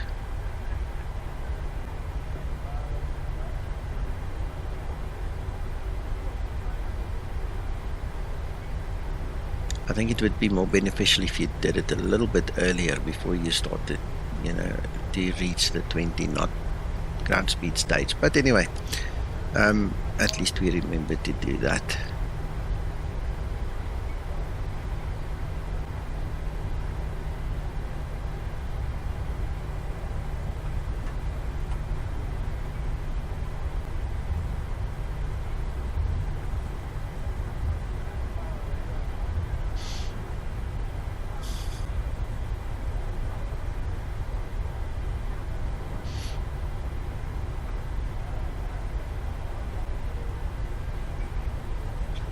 Okay, I'm going to park here at the intersection and we can do the before takeoff checklist. and stuff. You know, there's a bit of a procedure to do as well. Right. So what I'm going to do is now I'm very definitely going to set the ARA, because we want the traffic to display on the ND. So there it says the ARA for us. We know that is on. I know the weather radar does not work in 2020 yet, but it does in Explain. So this is muscle memory kind of stuff for me, and I obviously use it there more than I use it here. And eventually, someday, somewhere, somebody's going to put a weather radar in here, or Microsoft is going to put one in here, whatever. You know, then you've got the habit of pressing the weather button already. So now we've got traffic and weather. That is set for us. The next thing that we want to do is we want to put away the taxi. We can put those lights on, so landing and runway turn-off lights can come on. What we also want to do is we want to go off the steady position light, and we're going to go to the strobes. So if we go and look outside now, we've got flashing lights. All the strobes are on. See? Alright, so that is standard practice. We just want to quickly make sure there's no more red lights. Okay, so I never showed you the actual APU volts and amps. I just realized that, but we can quickly show you the generator 2. That's for engine 2. So engine number 2 is definitely working. You can see the volts and amps. There's engine number 1. No, the APU would have been something similar. I apologize. I just didn't show you, but it obviously worked. Alright, so that takes care of the actual setup, and I think we're ready to go.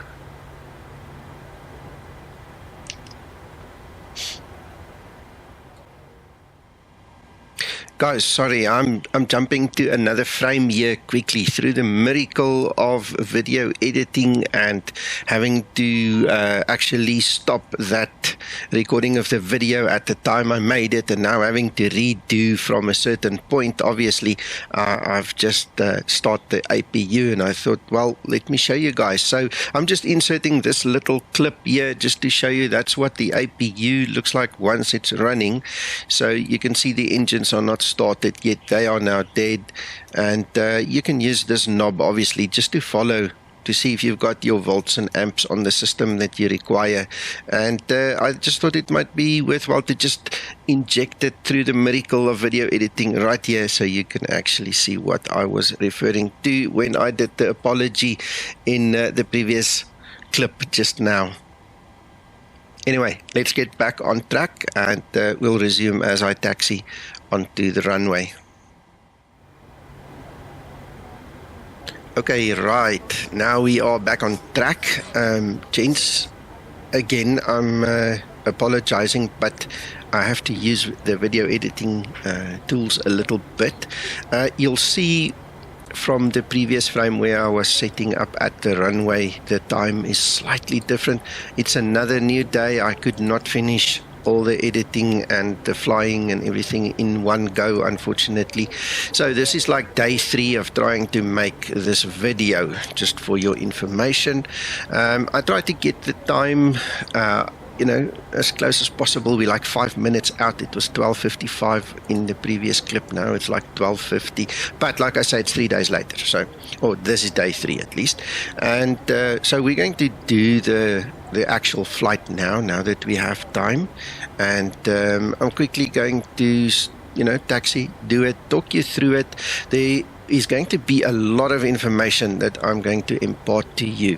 We are not going to wait until top of climb to start the top of descent procedure, because there's literally not enough time. The flight is too short.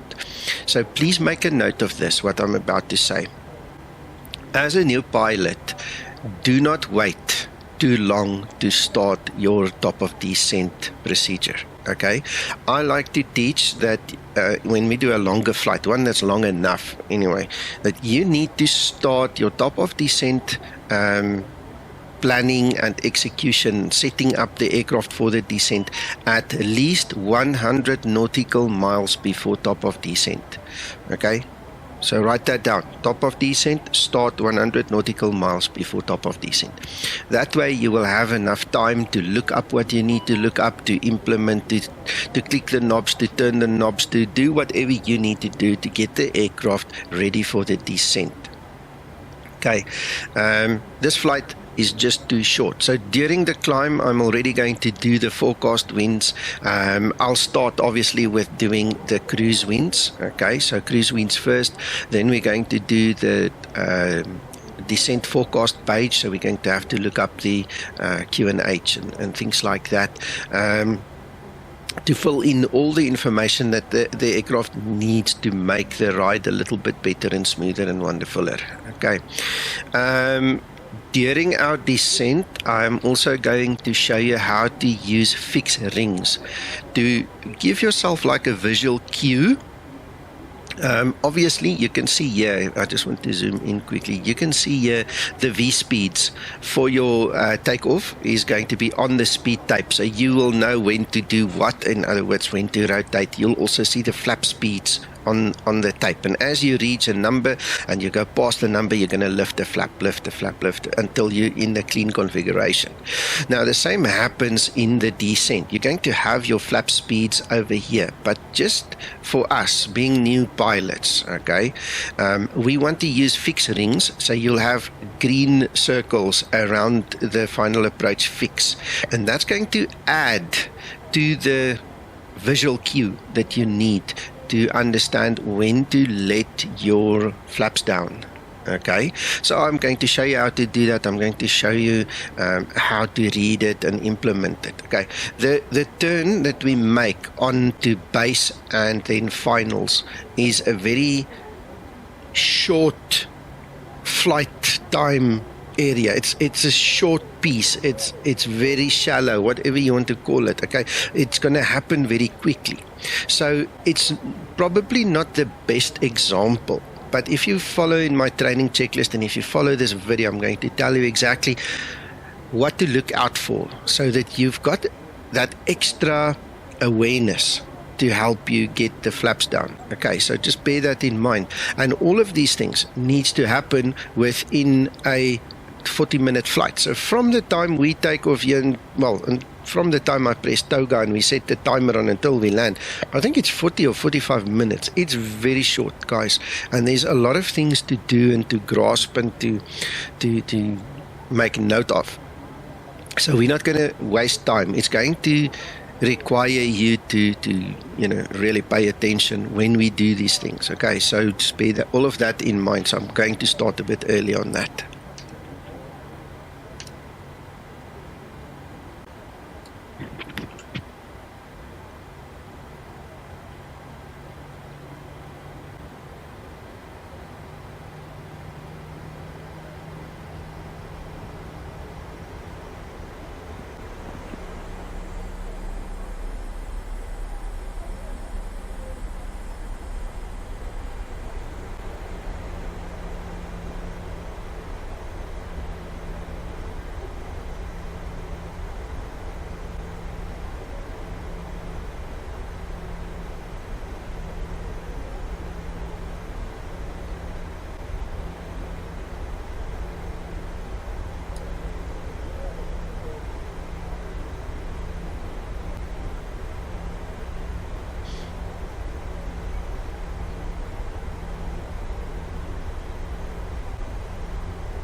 Right, I just want to get into position and I just want to mention a few more things to you.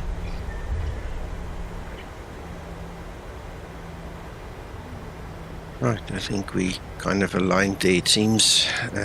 Everything else seems okay. So what we're going to do now is we're going to spool up to 40%. We're going to wait a little while so the engines can stabilize. Then I'm going to push forward to 60%. The 60% thing is a Nico thing. Okay, you don't have to do it. As long as you hit 40%, just over 40% and the engine stabilizes, you can hit toga. Please do not press N1. Please do not use the throttles alone. You have to use the managed mode called toga. That stands for take off and go around. Okay, so that's very important. So in this aircraft, the hidden spot to get it quite easy is right there. You can see the mouse cursor changes. When it becomes a hand, then you're on the button and you can just press it there. All right. The real toga button is this little black button over there. You can see it becomes a hand as well. It's not always easy to reach it, and for that reason, PMDG gave us this little hidden gem over there. All right. So once the engines are spooled to where I want it to be, I'm going to click the elapsed timer, and we're going to then hit toga and do the takeoff run. The reason we want the timer is we want to know if anything goes wrong with the engines, that we can redline it for whatever your SOP in your airline would determine. I think Boeing itself talks about like 5 minutes. That's about what you have before the engines will get into trouble if you redline them. Okay, redline means full thrust, no holds, you just go full power. Okay, so they're going to turn red on your display here, and obviously you need to know when to pull back a little bit, and this is the way to keep track of it. Okay, so step 1 is we are going to go to 40%, maybe just a little bit over it. We're going to watch the EGT rise and then fall back. There, it's falling back. All right, stable, and let's go to 60%. The reason I put it at 60% is just a Nico thing. Don't worry about it, but I just want some thrust. I'm going to click the elapsed timer, so that goes on. Then I'm going to press our toga button. There you see toga comes on. There in the corner you can see that the thrust lever is going forward, and there we go. So now we just have to keep it centered on the line there as best we can, taking wind into consideration.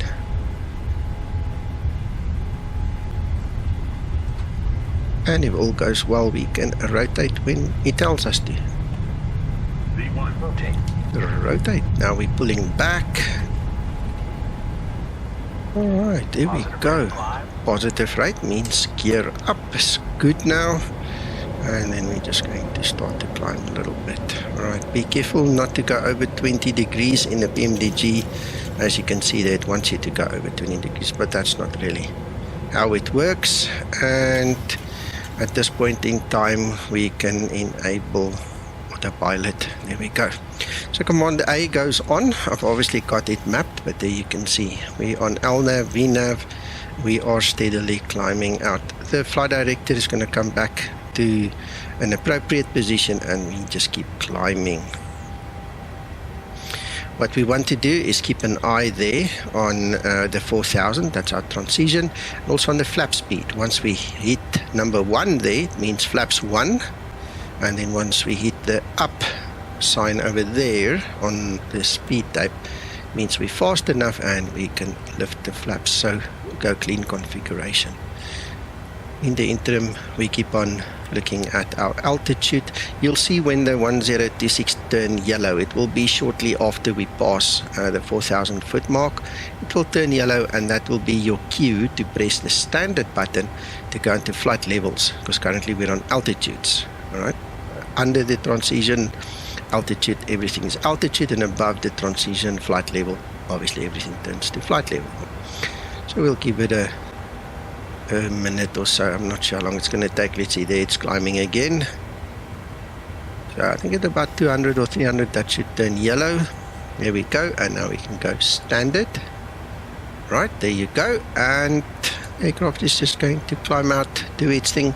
We can reset our RTO to off, and we obviously want our gear lever on off, because once it stays, or if it stays at up, it means the hydraulic pumps will be active, and if there is a leak, we're going to lose all our hydraulic fluid, and we don't want that, so we need to put that in the off position. If we lose hydraulic fluid, there's a flap here at the back. Can't see it there, but it is there, and then you open it and then you have to manually let the gear down, and we don't want to do that, so it's best to have it in off position. So right now all we need to do is wait until we get to about 10,000 foot, and then we can switch off the landing lights. We can get rid of the runway turn off lights so long.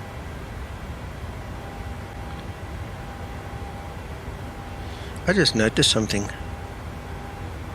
My beacon light's off for some reason. Don't know why. Anyway.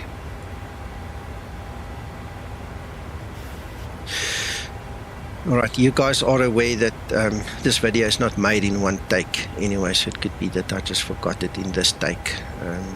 I do a little bit whenever I can, and I just add on to what you guys have already seen. I might have missed that, obviously. I do apologize. If you guys watch the video from the beginning to the end, there will be no discontinuity. It's just going to flow one into another, but I'm on day 3 already. Not sure if I mentioned that, but yeah, we're taking it step by step.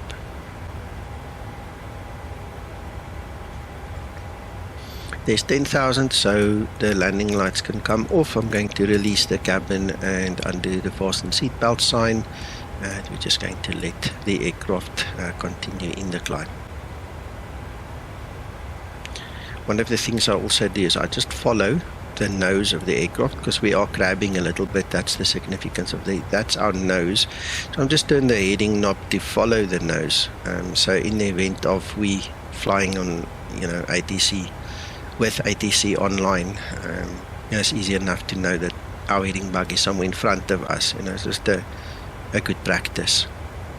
There's our top of climb. I'm going to zoom out a little bit more, alright, because we need to start planning our descent phase already. Remember, I said this is a very short flight, so I'm just going to keep an eye on that.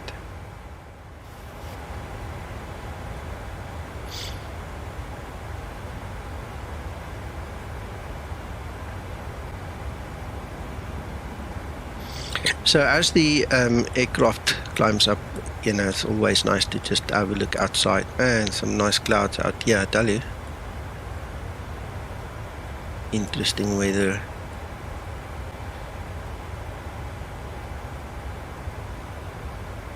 So have a look this way.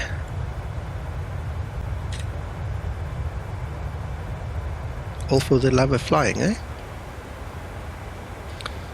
Right, so like I said, there's not much time. I'm scared we're going to run out of time, so I'm going to, in actual fact, start the preparation already. So the first thing I want to do, number one, as we climbing to our cruise altitude, this is not part of the descent preparation. I should just clarify what I'm saying. I'm obviously aiming at that, but I realize we can still load, once we go to the legs page, we can load the cruise winds. Alright, so there aren't many waypoints in the cruise, but we can still request the winds. And the significance of that is just, to give the autopilot a better chance, the FMC, a better chance to streamline its approach to how it handles the whole cruise section.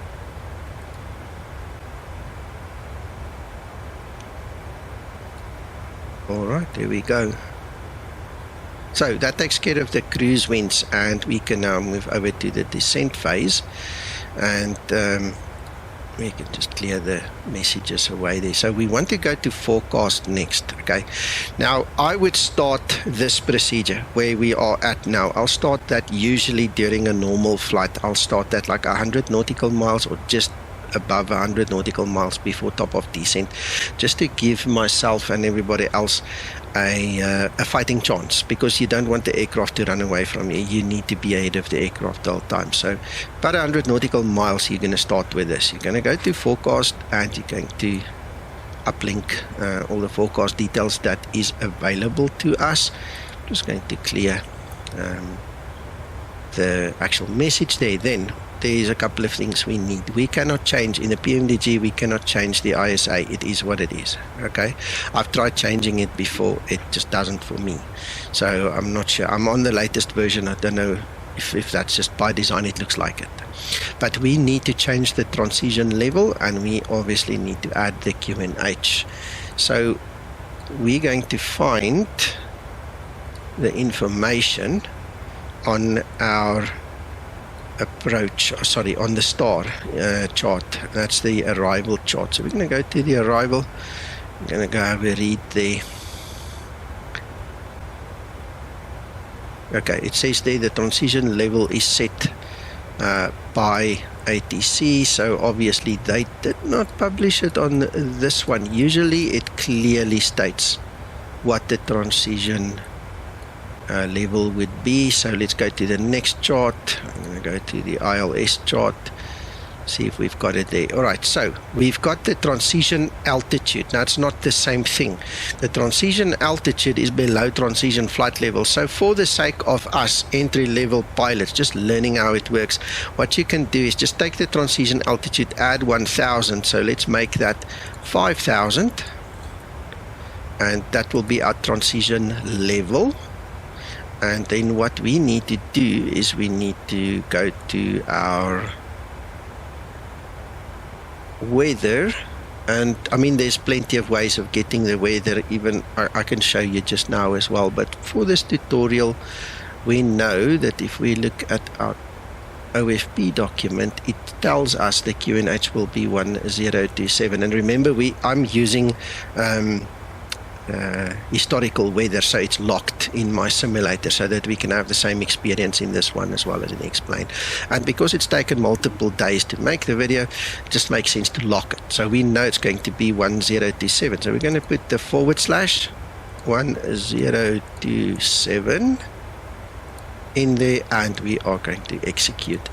Remember, you don't move off the FMC while that light is on. You need to execute it. You can't move off that page in the FMC at all. Just do it. Right, so that takes care of our forecast.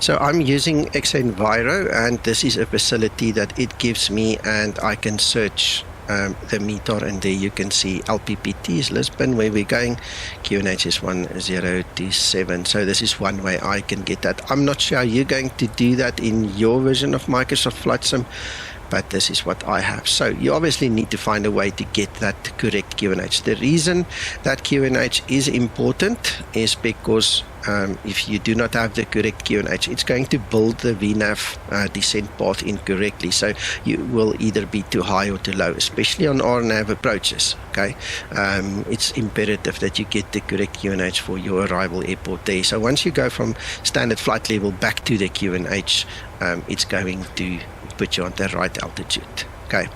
The other thing that is of major significance, obviously, is the transition level. It's very important to get that right, and the reason for that is just like during the ascent when we went up, what basically happened.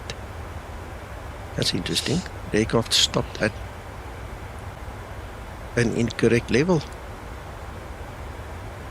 Ooh, that's interesting. Okay, so we're going to hit the altitude intervention button, make it climb. It needs to go up. I didn't press anything. No idea why that happened. Sorry, guys. It's very interesting. And that top of descent's coming closer, so it better climb. I've never seen this. This is so weird. Now it needs to happen during a training session. It's weird. Anyway, at least now you know if you do get stuck and you need it to climb further, you can press the altitude intervention button. That altitude intervention button will cancel any restrictions, and it will make you climb. So that's the function of that one. It's literally going to take you further up. The precondition that needs to be met for it to work, obviously, is VNAV needs to be on. So there you go. Now you've learned a little bit of something I was not really thinking of telling you, but now you know it. So coming back to the transition flight level, I need to focus a little bit, sorry, it went totally awry there, but coming back to this transition level, during the ascent, you saw that the QNH, the 1026, went yellow, and when it went yellow, we pressed the standard button. So the inverse is now going to happen. As we're going to descend, the system will look at that value in this page, and it's going to go at flight level 050. It's going to look to turn the green standard into a yellow. Now the moment it turns yellow, you need to press the standard button again. The problem is we have nothing in standby, so we need to go and put 1027 in the standby. So all you do is you turn your knob there, and then what we're going to do is you see it's there in standby. So once the standard goes yellow, you press the standard button and it will go put us back on altitudes. All right. So currently we see there is an FMC message. We also find that it's now telling us that it can't match the speed at Foxtrot Tango Mike. It basically means we're probably too fast. So what we're going to do is just clear that away. It's not important right now, but what is very important, because top of descent is coming, is we need to set our lower altitude. So we want at this point in time to set our platform altitude or our final descent altitude. So what we do is we look at our ILS chart. Right, so it says there ILS runway 2, and just before the ILS feather over there it tells us 4,000 foot. That is where we need to descend to. So we're going to quickly dial that down to 4,000. If you do this correctly and in time, then what will happen is the aircraft will actually dip the nose and start the descent all on its own. All right, so it's imperative to have this done before the aircraft dips the nose, or actually reaches the TD, because it won't dip the nose if it's not set. Okay, so there you go. That is the prerequisite met, and all we do is we wait for top of descent. Okay, so having done all of that, the next thing we need to do is we need to go look at the performance data. So in our progress page, we can see that at LPPT it is estimated by the FMC that we will have 3.5 tons, and currently the fuel quantity is 3.9, so there's a 400 kilogram difference. Now we go to the INET reference page because we need to set up the flaps. I don't think it's going to make much difference, but trust me, on longer flights it is going to be very significant. So deducting 400 off there takes us to 65.7 tons. That's the current gross weight. That is what it will be on the ground. So you put your estimated in there, the value. It's only going to remember it temporary, and the only reason you put it in there is because that will change your V speeds, and then you can select either your flaps 30 or 40. Okay, standard we always land on flap 30. All right, if you're used to doing 40, go for it. Nobody's going to say it's wrong, but standard is 30. So we double click that button, it's now in, and we can actually check on our primary flight display. It gives you there our VREF is 149. Okay, it's easy as that. So we're going to have 149 plus 5 knots, and that's where our speed bug will be. So it will be at 154. That will be our approach speed, 154. Alright, the next thing that we really need to start looking at right now is obviously then frequencies and courses. So we're going to read from the top down, and then we also need our decision altitude value. So we're going to do 1091 and 25 degrees. So let's start here at the top. We want to be at 25 degrees course heading. Alright, and remember, the aircraft has dual autopilots. They are independent of each other. So you need to do on the one what you do on the other. Okay. So there's 25 over there. And as always, we're just going to, oops, press the wrong button on my side. Right, we need to keep our heading tracking our nose there, so that's done.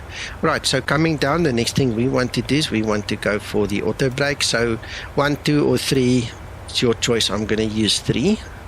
Alright, I think normal procedures is more likely to have a number 2, but in this instance I want 3 because I don't want to use the excessive bit of the runway if I don't need to, you know, extras not necessary. Right, then we're going to go to our pedestal. I'm going to have to set well, have to is the wrong word to say. Nice to have is a setting for the VOR. Okay, there is no VOR at the airport itself, but there is one. So if you need a point of reference, it's always good to have a VOR close by set. So 1148 can help us in emergency situations. 11480, 11480, and then we're going to flip it over. And remember, we said the ILS is 1091, so we want 1091, and we can flip it over. 1091, flip it over. There you go. Right, so let's quickly go back VOR. Okay, so now we've got the same on both sides. It's just good practice to do so. Right, so we now have to set our decision altitude. Our decision altitude is on the ILS chart here at the bottom. It says decision altitude in height is 530 foot, and we are going to set it up here. So we're going to turn that outer knob, or whatever you want to call it, the one in the, it's actually the inner knob, but it's the one standing a bit more out. Sorry, my English doesn't always work that well. So it's that inner knob standing the furthest out. Okay, so I hope that makes sense. We're going to turn 530. Alright, when we get to 530, there will be a green triangle and a green line, and you'll know that's your platform altitude, your decision time. So you need to know whether you're going to land or be able to land by then. Otherwise, you need to initiate your go around a standard operating procedure.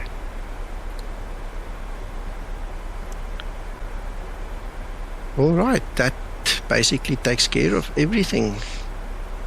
At this point in time, everybody's happy and we can just continue our descent. Now,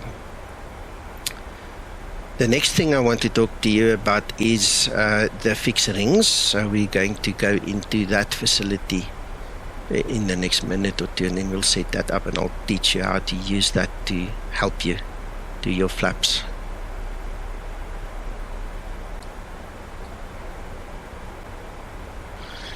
Alright, so to get that, we're going to click on the legs list. Right, and then we're going to go next page. What we want is the center fix 02. That's really our final approach fix, in other words. So we're going to select that. Then we're going to go to the fix button and we're going to insert it in the blocks. Alright, the next thing we want to do is we want a ring at 7 nautical miles. And you use the slash and then the value, so it's 5 nautical miles. And then 3 nautical miles. And if we look at the display, you can see, look, there are now some green rings over there. All right, not sure if it's in scale to zoom out or into it yet. No, we'll just leave it. So when we get closer, you'll see it better, but there you can already get the impression of what's going to happen. So the way I teach is slightly different to what is used in the real world by the real pilots. They typically use their runway as the reference point, but I found that there's a bit of an overload of tasks that needs to happen if I do not teach it this way. So for the new guys, the rookies, the new pilots, the inexperienced, what happens is they completely run out of time. They don't have time to slow down, to manipulate the speed, to fly the aircraft at the same time, and all the others to let down the flaps and things. The information overload and the task overload is just too much in the beginning. Okay, so that is why we teach you guys to use the final approach fix, because in 90% of the situation, so there's obviously 10% it doesn't work. You're going to run out of time or it's going to be too far, but you need to know the principle and then you can adapt it for yourself. So how it works is this. What we want you to do at 7 nautical miles, so we want you to pull flaps 1. At 5 nautical miles it's flaps 5, and at 3 nautical miles it's gear down flaps 15. Alright, when you look at the very center, there's going to be obviously the waypoint with a small circle around it. By the time you get to the small circle, you need to be at your landing configuration. Flaps 30 or flaps 40, depending on what you selected. We selected flaps 30 here in this tutorial, and obviously the gear must be down and you must be ready to land. And the reason we do that is if you can accomplish that, the speed window will remain closed until you intercept the glide slope. If you cannot manage to get into landing configuration by the time you hit the actual center fix 02, that inner portion of where we drew the lines around, what's going to happen is the speed window is going to open, and then you're going to have to manage the speed on top of everything else that you need to do. And what we found in training new pilots is it becomes too much.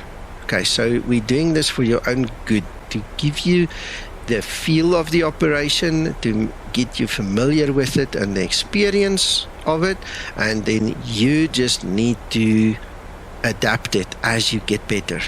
Okay, so like I said, the real guys use the runway. We don't teach that way because we want to give you a little bit of benefit, so you don't have to use the speed as well.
Alright, sorry, I just muted my mic a bit because the doggies are barking downstairs. Sorry about that.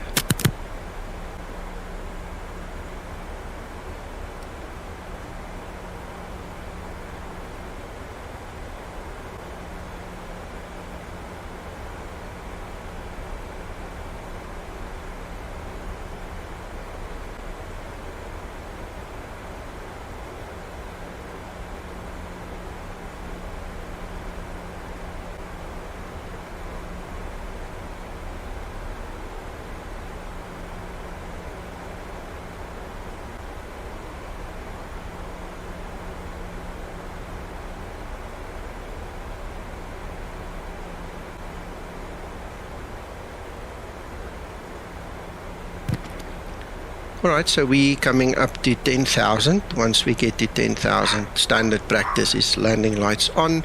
If you look at the weather, I would also recommend just putting your seatbelts on and, you know, getting the cabin crew to also start closing shop. You know, go sit down. There we go. There's 10,000 just below. There we go.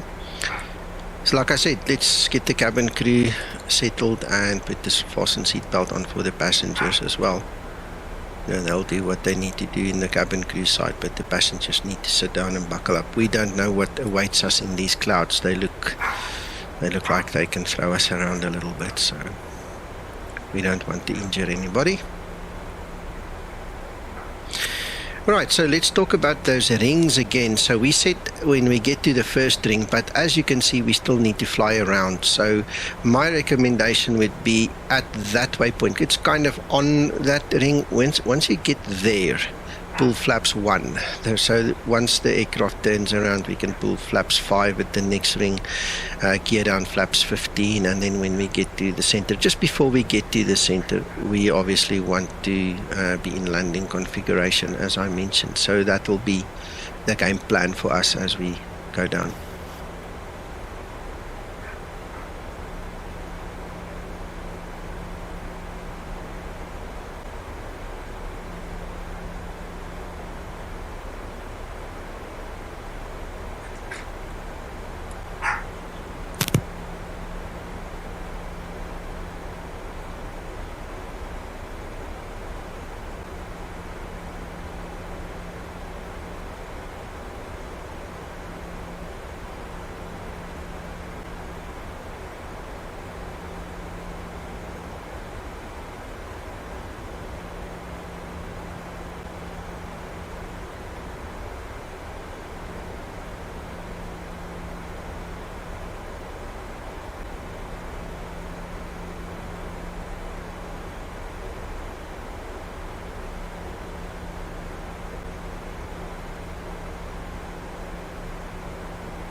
Okay, so as we're continuing down, we just need to keep our eye on it. We're almost there. We are a little bit fast, so I would suggest pull the speed brake.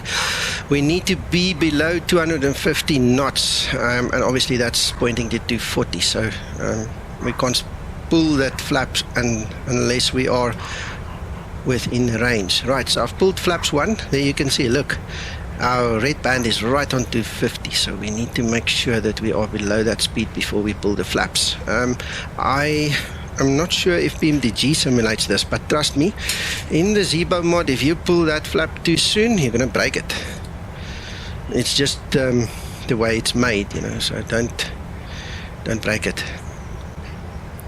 Right, so I'm going to zoom in a little bit just to give us a better grasp of those lines. We're kind of on the outer radius there, and we're slowing down still, which is marvelous.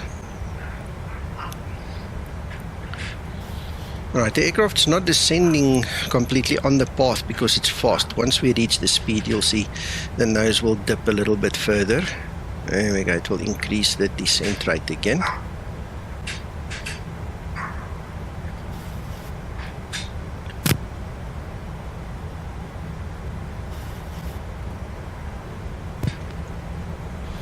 Right, we're almost at our 5 nautical mile range ring. I'm just keeping the speed brake out. It's not really supposed to be out, but we want to be able to slow down and descend and do all those things. So there's the next ring. So now we are going down to flaps 5. You can see flaps 5 is opening up there, and the aircraft should start slowing down on the speed a little bit. There we go. So that's taking us a bit closer to where we want to be. At the next range ring, we are going to go gear down flaps 15. I'm still using my speed brake because I don't want the speed to run away from us. Rather safe than sorry, you know. The engines will obviously run a little bit faster, give a little bit more thrust to compensate, because now we're fighting against each other, but better so than if the speed runs away. There we go, there's our next ring. So there is gear down, and we're going to go flaps 15. See, it tells us it's now going to go down to 15, so the aircraft will slow down, that little speed bug will move down, and we are turning into position. Alright, so the nose will dip again, and it's going to continue our descent. Right, you can see the anticipation cue there is white, it's on the glide slope already. We're not choosing approach button yet. There's our localizer coming in. There's the yellow, guys, so we need to change to altitude now again. So we press that button and the aircraft's going to have to catch up a little bit. The difference between the Q and H obviously puts us in a slightly different profile. So what we want to do now is we want to go to flaps 30. Look, we're at the center there. So we're going to flaps 30, we continue our descent, and look what happened. Magically, the speed window stayed closed, and we did not have to go and fiddle with that. We can stow our speed brake, and in fact, we can now arm it for landing, to be deployed during landing. So we just armed it quickly, and the aircraft is now responsible for just holding the speed and everything. At this point in time, we can press the approach button, and you'll immediately see the anticipation cues go from a white open diamond to a magenta closed diamond, and we are now on the ILS glide slope, and the warlock is both on, and we can literally now start focusing on the landing side of things. So to do the normal checks, frequencies, minimas, courses. I hear Sasso in his voice in my mind here in the back. That's about the basics. We've got correct speeds, we've got the auto brake set, we've got the speed brake armed, cabin is secure. We can put our runway turn-off lights on now, and we just wait for the runway to come closer and we can take over and land. So the one thing that we are going to see, like I said, is we're going to see that little green triangle with the green line come up, which will be at 530 foot at the current QNH. Just want to zoom out a little bit. So you see there's our runway, it's just under 10 nautical miles from us. So it's getting closer. Okay, at this point in time, we need to set our go-around altitude. Our go-around altitude can be found on our ILS approach chart, and it says there we need to go to flight level 070. So we need to set 7,000 foot over there. There you go. So in the event of a go-around, we are set. We are going to simply press the toga button and treat it as if it is a normal takeoff and go further. And as you can see, look at the time. It's a very short flight, guys. That's one of the reasons I chose it. The other reason was that PESEX waypoint. I mean, we don't want to spend hours and hours teaching you this. I've given you all the information condensed. And we obviously started the descent planning a little bit before even reaching top of the climb. So you just need to use a little bit of common sense and understand, you know, how to translate this into your flight and your world. But you've got all the basics now. And if you follow this video, I mean, you can forward and backwards, go backwards and go pause it. And I hope you guys find it useful to teach yourself how to actually do this.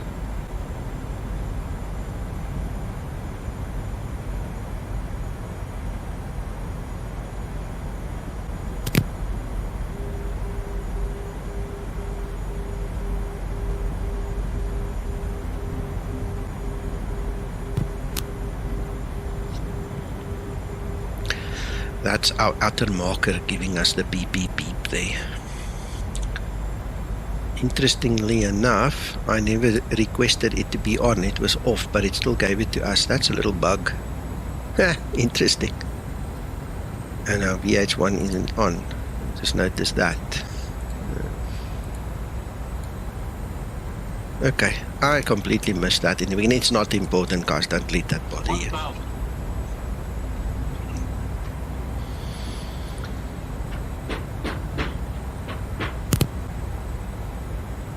Okay, I've got guys on the roof busy fitting a fascia board, so that's the knocking you hear. I'm going to keep the mic off just to let them knock a little bit, and I'll talk in between.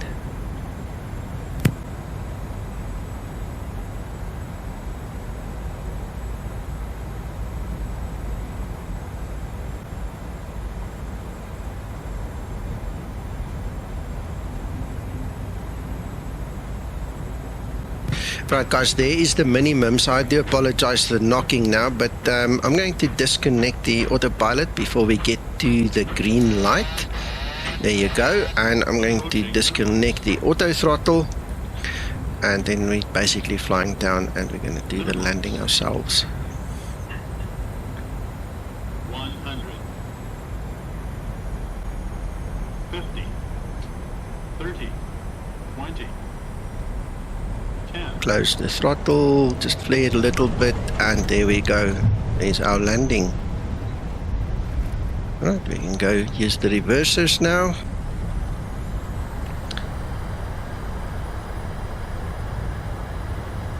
And the auto brake is also now auto brake 3, so it's helping us to slow down.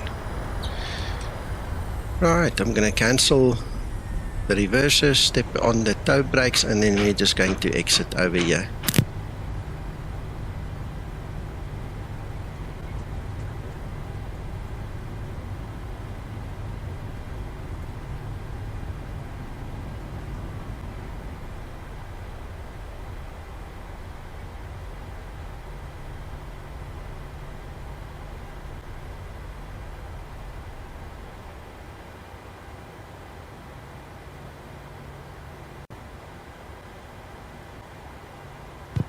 Alright, at this point in time we have now vacated the runway, so we can initiate the after landing procedure, which means that we can pull the flaps up, we can switch the auto brake off, we can actually just move the throttle slightly forward. It's actually supposed to stow our speed brake, it's not sure why.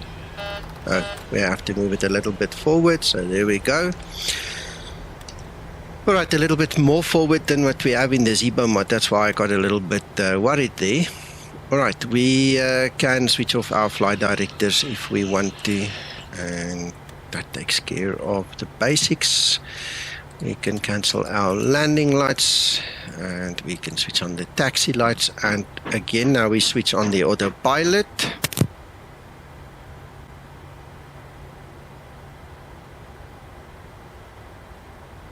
So once we have the low pressure light, we count to 3, like 1, 2, 3, and then we just start the APU. Alright, at this time we can now go back to the nav lights, and that's about it. Oh no, hang on, we can cancel our probes. We don't need the probes, it's in auto mode, so it will then obviously switch off when it's ready, but we can already tell it we don't need it, right? And that's about it. So the APU will start up. If we fly online, the ATC will give us taxi instructions, and we can cancel the weather radar, of course. And now we just have to taxi to the stand of whatever is either allocated or the stand of our choice.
Alright, so I switched the lights off as we were turning in. We don't want to blind anybody. So once we are here, we can set our parking brake. Yeah, that's the first thing. Then in our menu, FS Actions, we can go to Ground Services. We can set our chocks, and we can actually request the GPU. The APU is running, so we can go onto the APU, and we can then switch off the engines, release the cabin crew as well as our passengers, and as the engines spool down, we can switch off our beacon light. Alright. So if you've got fancy GSX or any other similar type of ground services, obviously you can now start calling them and do the deboarding and all those kind of things. I'm not going to go into that. That's kind of outside the scope of the training, but this is the basic way of doing it, the basics.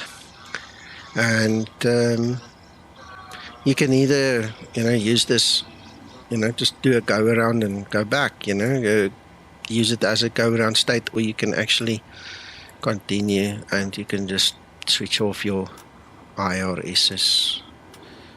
The lights, you see that your damper immediately kicks out because it's dependent on the IRSs, so that goes. Window heat can come off. You can switch the pressurization off. Don't need that. And ultimately,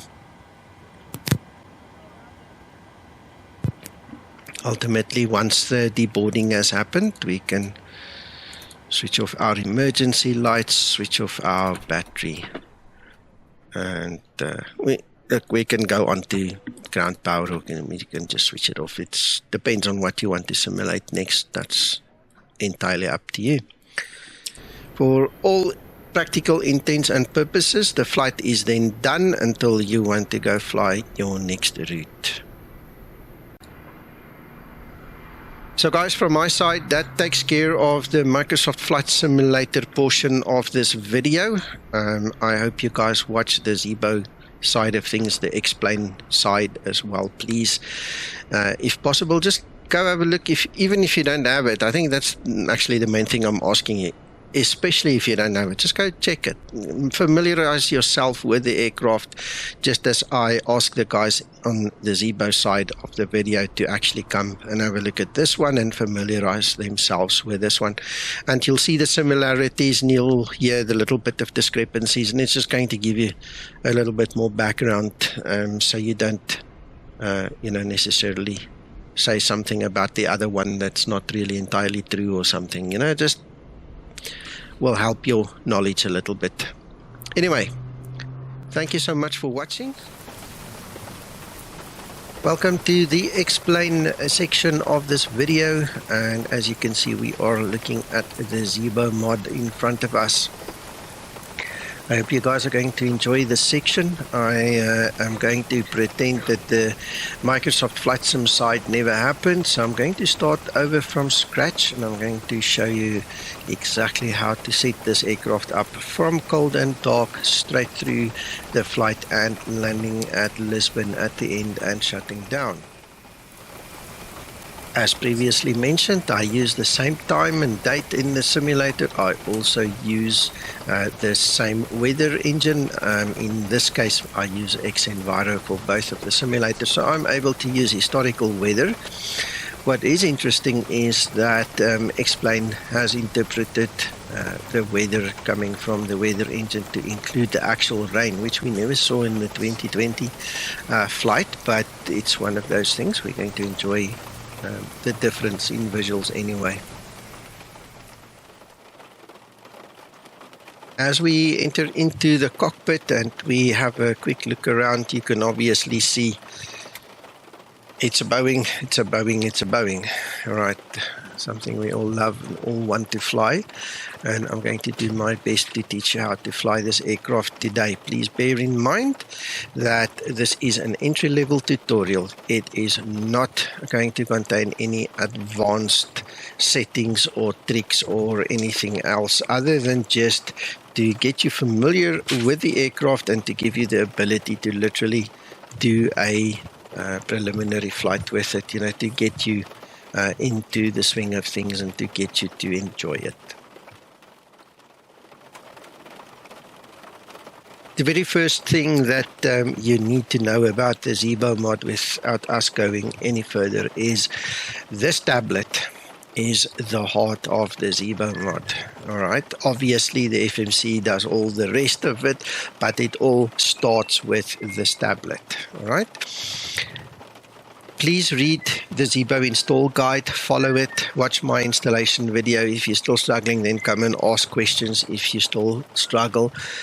But please also read the patch 99 EFB guide, because he goes into much detail as to all the different settings that you can set up in this tablet. So the way the Zibo mod is configured, and the configuration, literally, it's all settings in the EFB, is you can go back to an early version of the NG, let's say circa 1995, and you can set this aircraft up to represent that model.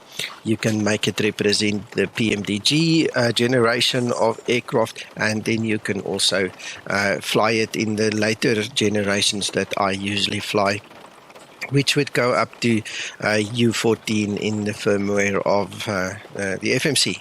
So this is where you're going to do it. So you're going to have to read up a little bit and go deep dive into setting everything that you want to do. Most of what I'm talking about now is obviously completely out of the scope of this tutorial, and I am literally going to go back to basics, and I am simply going to show you guys, as new pilots, rookies, how to get going with this aircraft. We're going to look at some of the very basic things, really, and if there is something like a third or a fourth page in the FMC, we're simply going to pretend it doesn't matter. Okay, so whether you want to fly the PMDG or the Zibo mod, I'm going to try and basically give the same kind of tutorial. Now, with the OFP in hand, we are obviously in the cockpit and we want to start setting up this aircraft. So the easiest way of doing it as a new or experienced pilot does not matter. We've got this new toy that we can use, and for that we need to be in the home page of the EFB. We need to go to the fuel, weight and balance tab and find the airside services tab. On page 2, on the right hand there, we can then import that file, the Zibo file that we got when exporting all those files with the Simbrief downloader program. So all we're going to do is we're going to click on load the OFP, and then we can simply make sure that we've got the same as expected information. So over there we can see 170 passengers, the cargo is 1.4 and the fuel is 554. So well, rounded off, it's going to be 5.5 tons. The nice thing about this page is that should you want to change this detail, okay, let's say for instance we do not want 5544, we just want 5.5 tons, skipping the 44, we can simply click on it. The green ones are editable and we can just type 5.5 and enter. All right, so obviously that is now 100% in line with what we have on the OFP on paper. The only problem is it might mess with our roundings, okay? And one of the things that is very noticeable for somebody that flies this aircraft for years and years is that the rounding in Simbrief and the rounding in the Zibo mod is not always the same. So 5544, I'm just going to put it back. You don't have to do this. You can play with it yourself. I'm going to leave the Zibo to actually do the rounding. But like I said, you can. Okay, at worst, what could happen is maybe you're 100 kilograms out on your zero fuel weight. Okay, so it's not the end of the world. It's It's just that I know from experience as well that a lot of flight simmers, when we do something, they want to see the same thing on the screen as they have in paper or in their own cockpit, and if they do a comparison. Okay, so now that we have all the information here, after clicking the load OFP, I'm going to click on activate, and this is going to start a whole theater piece, a pageant, whatever you want to call it, in the background, where you're going to hear doors open, cleaning crews come, the cargo is going to get loaded. It's all virtual, pie in the sky at this point in time, but it's a nice pageant. It's a nice theater piece to just bring a little bit immersion into the system, a little bit more than usual. All right, so if we go back and we actually go check the ground services, we will see. All right, so doors are opening. The fuel truck has come. It's busy getting the refueling done. It will run in real time. As you can see, the doors are now closing again. We are still at this point in time testing and perfecting this auto load function, so obviously those doors need to be open a little bit longer.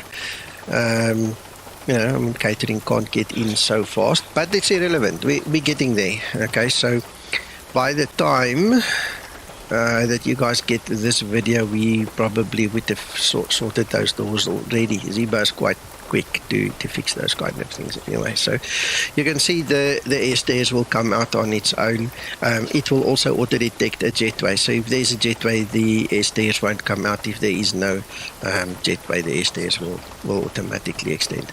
Anyway, so the fuel is happening. We can actually track it on the tablet now as well. If we go back to our airside services, there is a percentage that you can see that's busy loading.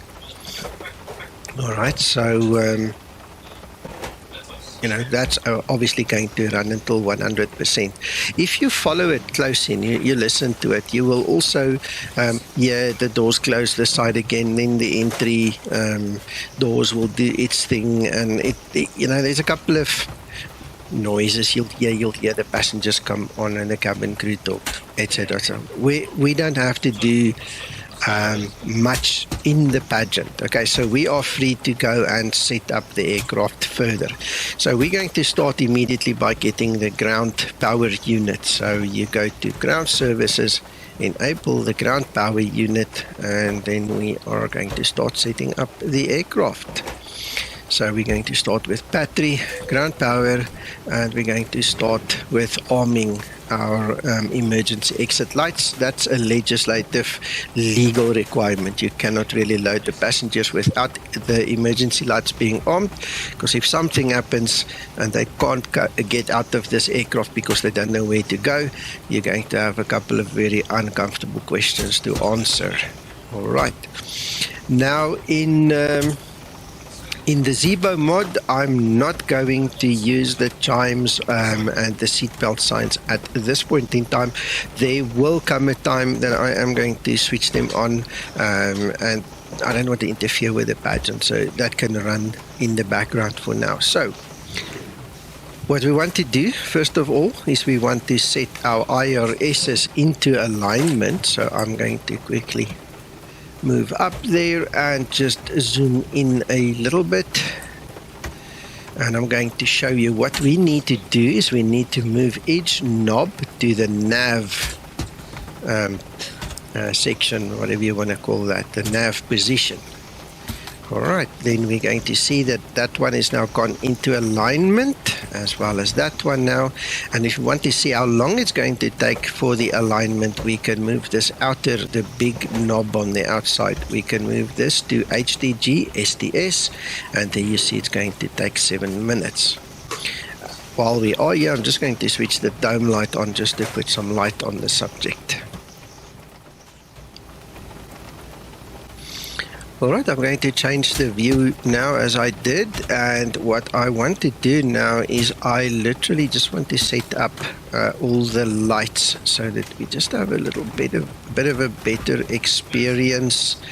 And there's a little switch right there behind that piece of the overhead, there is a hidden switch that you can use, and you can switch the compass light on as well.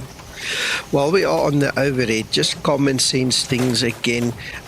We obviously have rain. There is a chance that we can get the windows to fog up. So apart from it being a safety feature, we do not want birds to shatter that window, in front of us if we have a bird strike.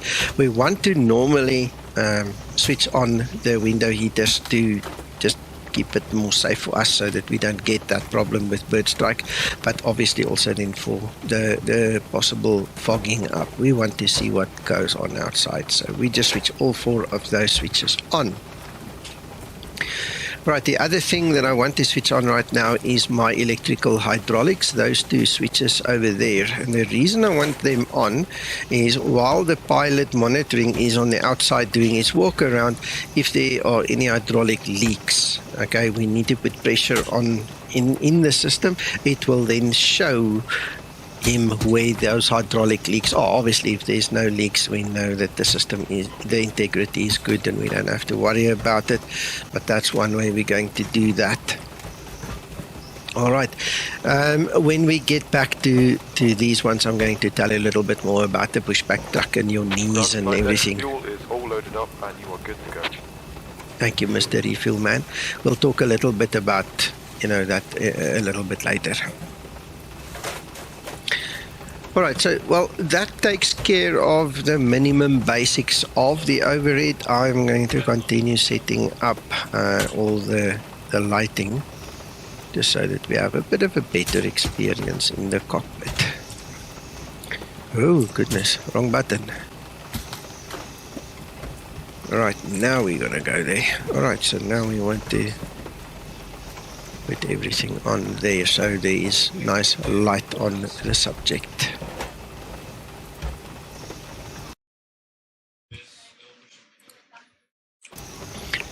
One of the other reasons we obviously want the hydraulics to be on, which is also in our best interest, is we want to be able to use the parking brake. All right, so there we can see the brake pressure. Unless the hydraulics is on, that is just an ornament. It's not going to stop you. Okay, we know we are on chocks and the aircraft should be stationary, but in the event, let's say you're in a hurry and you forget, we're talking now of sim pilots, we're not talking real pilots, okay, because it should never happen with them, really. But let's say you forget to set your parking brake and the pushback truck comes and he takes away the chocks and he starts pushing you. You're not going to be able to stop again. And if he disconnects, you're going to run away, because there's no hydraulics. It's a stupid example, but that is the true fact. If you don't have hydraulics, you can't use the parking brake. And if you switch the hydraulics off and you put your foot on the toe brake, it's going to take 5 or 6 pumps on that toe brake to deplete the pressure, and you're going to have 0 brakes again.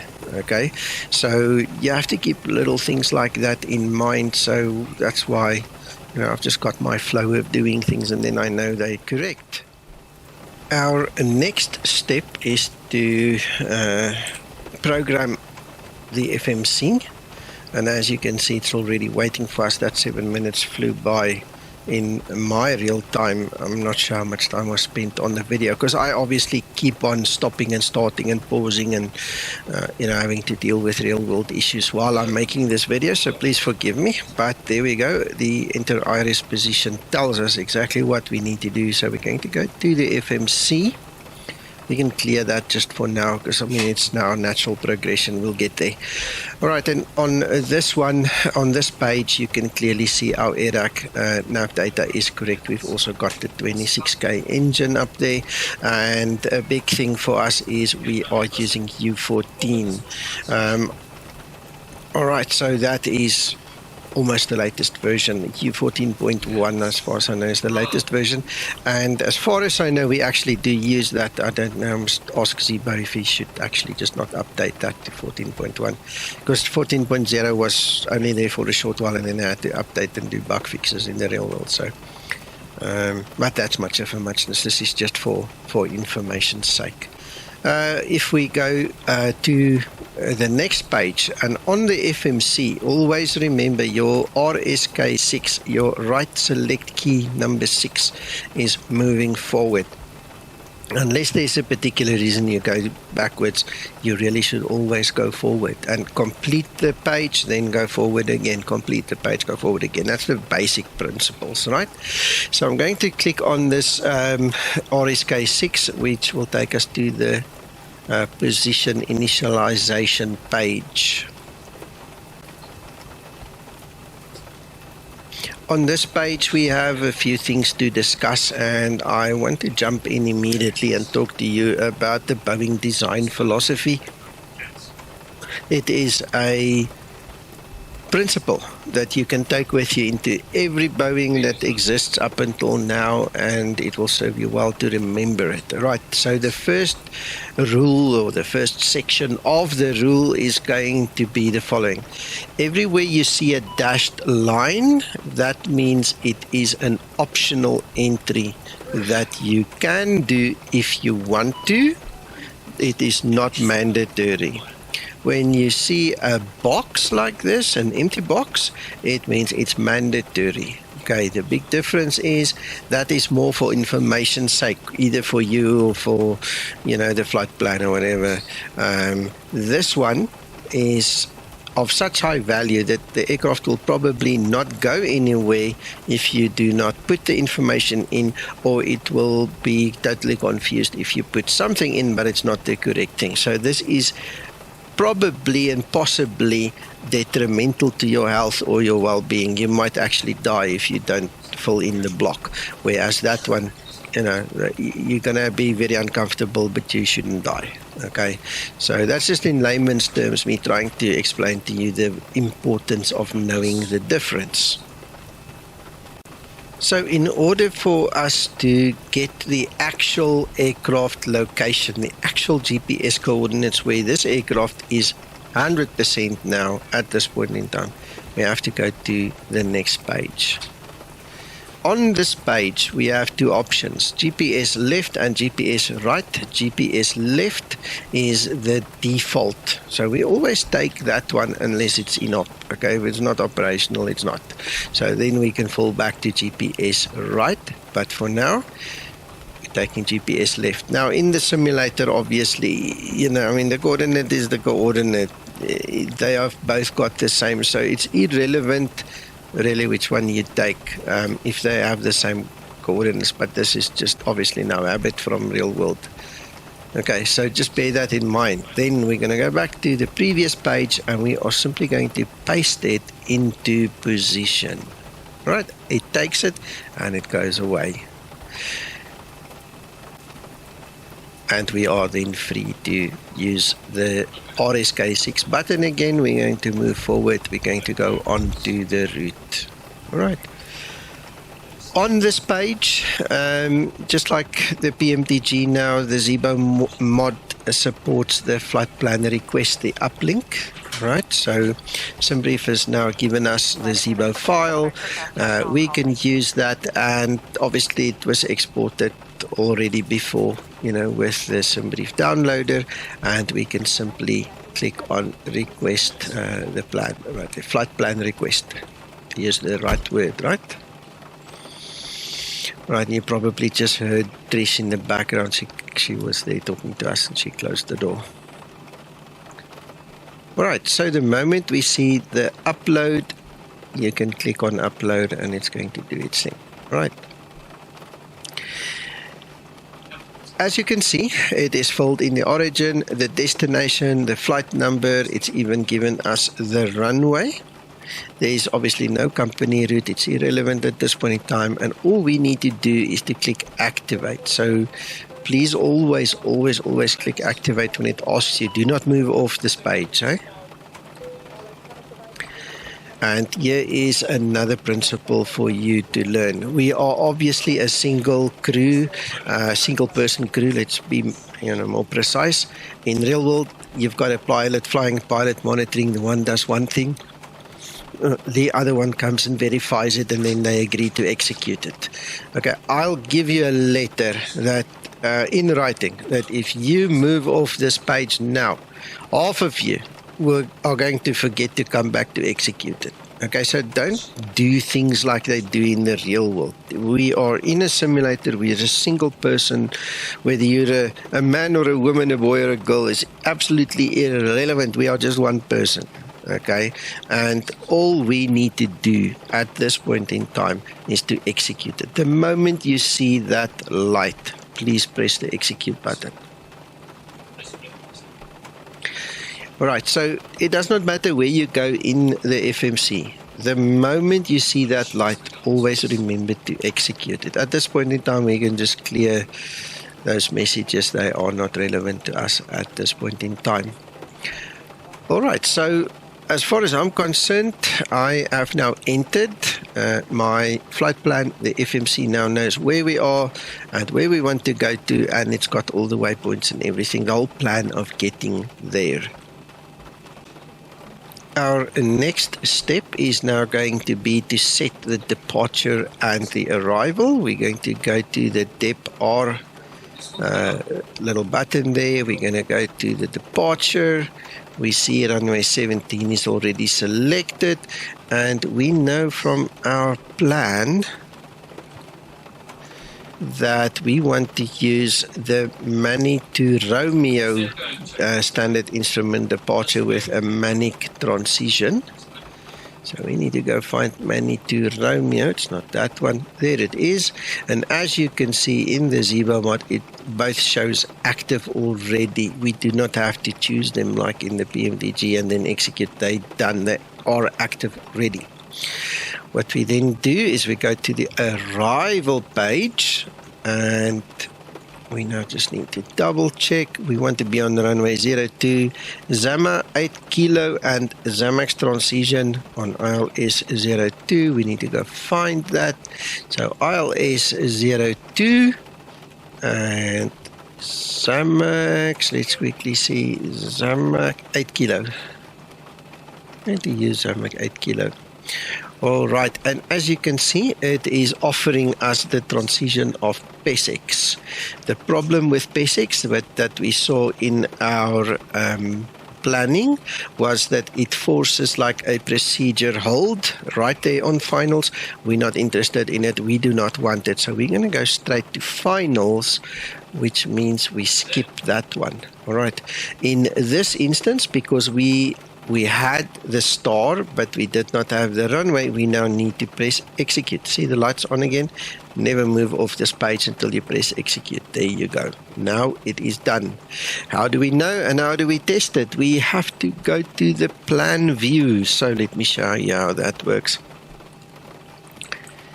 On the EFIS, we obviously have the map mode. That's the one that's active. But next to it on the right is the plan view, plan mode and view. Right, so we're going to move to that. And there you can immediately see things have changed a little bit. So we're going to click on the legs page. You see now we have the word step available. And we can literally step through. Let me zoom in a little bit. We can step through all the way around the corner. I'm going to zoom in a little bit, and there's a reason for it. I want you to keep an eye on the screen. You will see we're going to move forward, forward, forward, forward, and then it's going to jump back. See if you can spot it. Did you see it? It literally came back.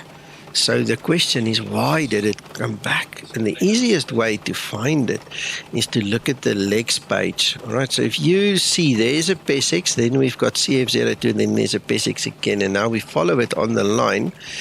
So PESEX comes first, then it says go back to CF02 and then go to PESEX again. We don't want that. We want to fly in one direction only, and you will be surprised how many guys, because they don't step through and they don't realize what's happening or going to happen to them, they get to PESEX, and all of a sudden we get this post on the forum: the aircraft is broken, ILS doesn't work, this aircraft turned 180 degrees backwards to go and do something. What went wrong? or can you fix it? And here's the fix. It's actually very simple. You cannot have a repeat like this.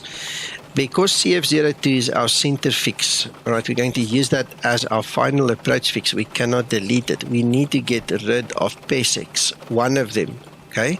So clearly, it's CF02, then PESEX. So there's a CF02 and then PESEX, which means that that one is out of order. So we're going to click on the CF02, non-select key, it goes in the scratch pad, and then we're going to click on PESEX. And again, remember, we execute, you don't move off. Now, if we go back now, and we step through, we should go one direction only. Here we go, done. As easy as that. So we now know that our flight route is as perfect as can be. And in order for us to get out of here, it's easy enough to just move that knob one back so that it goes to map view. And there is our map view, the way we're going to fly with it. And in terms of the FMC, we can now click on the route button, taking us to where we left off before we went on this divert to go to the legs page.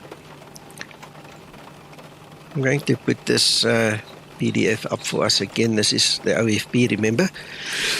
And then we're going to go to the perf init page. All right, at this point in time, we can, if we wanted to, we can do the perf init request and it will do the uplink for us. But before that, I highly recommend that you check that the loading is complete. There are a couple of reasons for it. So we're going to go to the home page, weight and balance, airside services, and now we see everything is at 100%, so it is done at this time. So obviously once we see that everything is done here, we might as well go now to our home page until we come back there again. So coming back to our FMC, we can continue. Let me get the PDF up on screen again. Right, so what I would recommend is the following. Let us do the request. So we press this line select key on the right, number 5.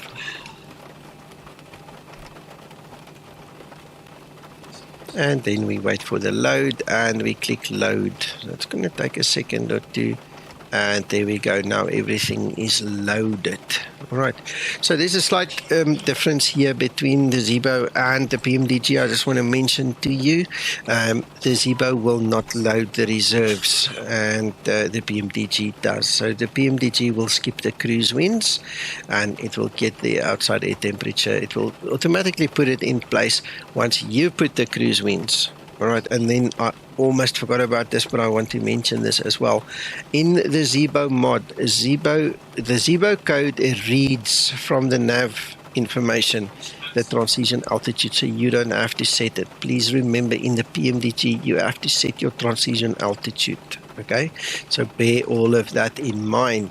Now, let's go up into our OFP document, and this is the value that we need to look at in terms of the reserves. So we want to put, I'll make it 2.7, always round up. If it's such a high number, we way past the 5. You know, when you were in primary school, they taught you anything below 5, you round down, anything above 5, you round up. So when we are looking at a number like that, I would rather make it 2.7, have a little bit more reserves than we need, instead of having too little and then we run out of fuel somewhere. All right, because we changed the information on here, we obviously have to execute the information.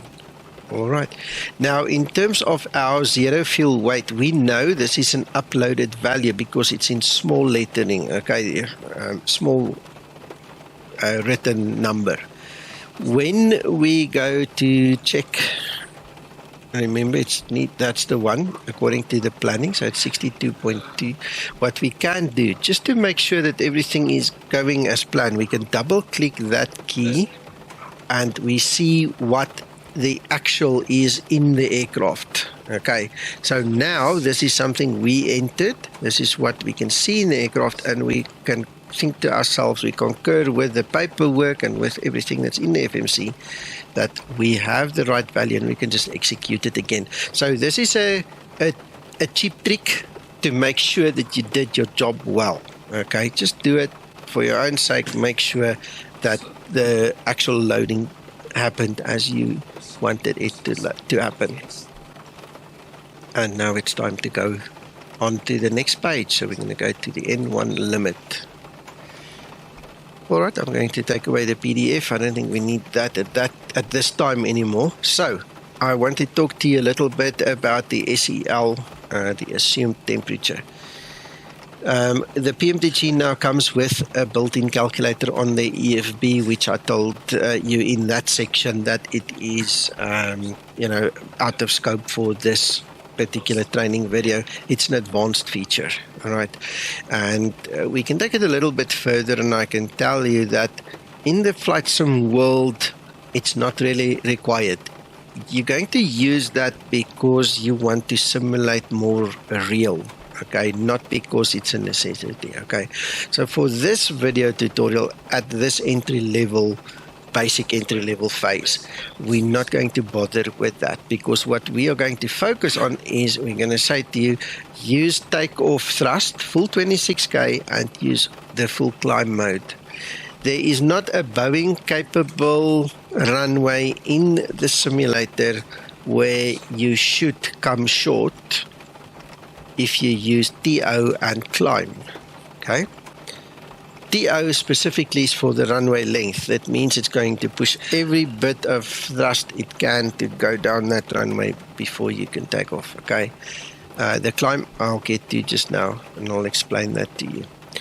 Obviously, if you're going to fly, in the Peruvian mountains, hot and high conditions, and your density altitude is like 14,000 foot for that runway, you're going to struggle if you do not know how to take off from a runway like that. Okay, in the Zibo mod, it includes the high altitude pressurization system, which the PMDG does not have at this point in time. And you can do it, but there's ways of doing it, and there is a procedure of doing things like that. Okay, but for normal airports, for you to just learn how to fly this aircraft, leave it at TO. Right, that's enough thrust to get you going. Okay, there are days where I use TO minus 2, so I derate my thrust twice. So I'm really saving my engine, saving my fuel, taking a lazy stroll down the runway. It means that I need so much more room to take off. It's going to require so much longer runway, but it's doable. If you know what you're doing. So don't worry about it for now. Just use the TO facility. All right. Once you get a little bit more familiar with the aircraft and build up some time and stuff, we can talk about that again in an advanced video. On the climb side, basically what this says to us is climb means it will climb as fast as humanly possible. Climb -1 means it's going to be a little bit lazier. It's going to just take a little while longer, climb a bit shallower, just make it more comfortable. And then climb -2 means it's very lazy. Okay, so it is really going to take its time to climb. And, there are times and places where it's to your benefit. And I'll give you one very good example. London in England. They have got 4 major airports plus a whole bunch of other either military or just civilian smaller airports in and around about the same airspace, the same area. So what happens is some of those standard instrument departures keeps you at 6,000 foot on altitude, not flight level. We're talking a real just AGL, above ground level altitude. You climb up to 6,000 and you sit there for 10 or 15 minutes until you leave the white cliffs of Dover behind you and you can start to climb. Okay, so there is no point in you getting off the runway, flying like a maniac, a rocket, going up to 6,000 foot and then sitting there for 10 minutes and now you're waiting for better days, okay? Sometimes the ATCs, when I speak about ATC, obviously I mean IVAO or VATSIM, an online network. Some days they give you unrestricted climb and you can just press altitude intervent or go into the legs page, cancel the climb and you go. But mostly they don't. And if you want to simulate actually flying the SID and you're on your own and you don't cancel it by yourself, then it's going to be to your advantage to just climb slower. So the aircraft will continuously climb over a longer period and then it goes and settles at 6,000, making the experience just a little bit easier on you. And I promise you, your virtual passengers will thank you as well. Right, and that's the lowdown on that. But for now, while we're just learning, just leave it there, right there. Skip, go to the next page, and then we can go to the takeoff page. Now, on this page, my personal feeling is that Boeing blurred the lines between the blocks and the dashed lines a little bit, because if you do not fill in the CG, you're not going to get the trim. All right, which again, it's not going to kill you, but it just makes life so much easier to have the information. Same with the flaps. Now, you can put the 5 in there. Obviously, it's blocks. That's mandatory. You have to put the value in there. And we know that in general we use flaps 5, so you're going to put it in there. But then the flaps, sorry, I'm talking nonsense. The V speeds, your actual speeds for V1, VR, and V2. It's also dashed lines, but it's going to be very uncomfortable and difficult for you to judge when, you need to pull a flap. Just now you break it or something. And so again, it's a bit blurred. And my best advice on this page is fill everything in. Okay, so we're going to start flaps 5. All right, so you see there it gives us the suggestion for the V speeds. I'm not going to fill it in right now because I want to show you page 2, and I'll tell you the reason why shortly. And then I want you to also just double click CG so you get the actual CG and you get the trim. All right, so now you can set that, and it's going to just make your takeoff so much more comfortable. Right, so why am I not putting the V speeds in and just getting going? It's very simple. When we look outside, we see rain. All right, so for the rain, I just want to teach you something else quickly. All right, we want to go to the next page, and then you'll see the conditions of the runway. I'm going to put it on wet. That's your anti-skid. That is for the snow and ice and stuff, okay? So for our purposes here, we're going to put it on wet because it's wet outside, right? I mean, logical. And now we can go and add our V speeds. And the reason we do it this way is because if you fill it in and then go to the next page, the moment you press that button there, it's going to kill your V speeds. And then you have to put it in anyway again. So I'm just trying to save you 5 seconds of your life, just not to do double work. And that's it. That brings us to the end of programming the FMC. The next step in what we want to do is we obviously need to take the trim, we need to set the trim, and we need to set the V2 in the MCP. So let's quickly do that. All right, so the trim says 5.25. We're not far from it. It's about there. I'm guessing it's about there, maybe there. Yeah, there you go. Good enough for us. And then 149 goes into our speed over there. Right, now we are done with this page and we can go to the progress page. I like that page. It gives you everything you need for your flight, so we'll leave it right there. So next we're going to look at the overhead, and I'm going to quickly change my view a little bit. We obviously want to get right up there, so let's quickly just go up. All right, a little bit more. Let's get the picture nicer. Okay, so on the HDG STS display, remember we had the countdown for the timer for the IRS alignment, and now we want to move it to the wind. All right, so the PMDG is not showing you the wind when you are on the ground. Technically and theoretically and practically in the real world, this is wrong. The Zibo should not show you the winds, but because I still need the winds, I did one day ask Zibo to just keep it there for a little while. So it's partly my fault, and we want to see it for some of the testing stuff that we do. So, you know, it's just one of those things. So it's not really a bug. It's a feature at this point in time. I think when Zibo is done, it's just going to be logical that it won't work anymore. You know, it's just going to go away. But it's a nice to have, you know, because the wind up there, it shows you your direction and your oh, my English left me now there for a second. The strength. Okay, it's going to show you the direction and the strength, the magnitude. That's the word I was looking for, right? And what is nice about that wind display is if you go to your FMC, you see there it's got a heading of wind. Once the aircraft is in the air and it works this way, the proper way. Once you're flying, you're going to see your wind. It's going to be displayed in this area over here. That's what it's there for. And this wind and the wind up there is going to be the same display. All right. So let's quickly change our view again. In actual fact, I'm going to do it a little bit different in the Zibo.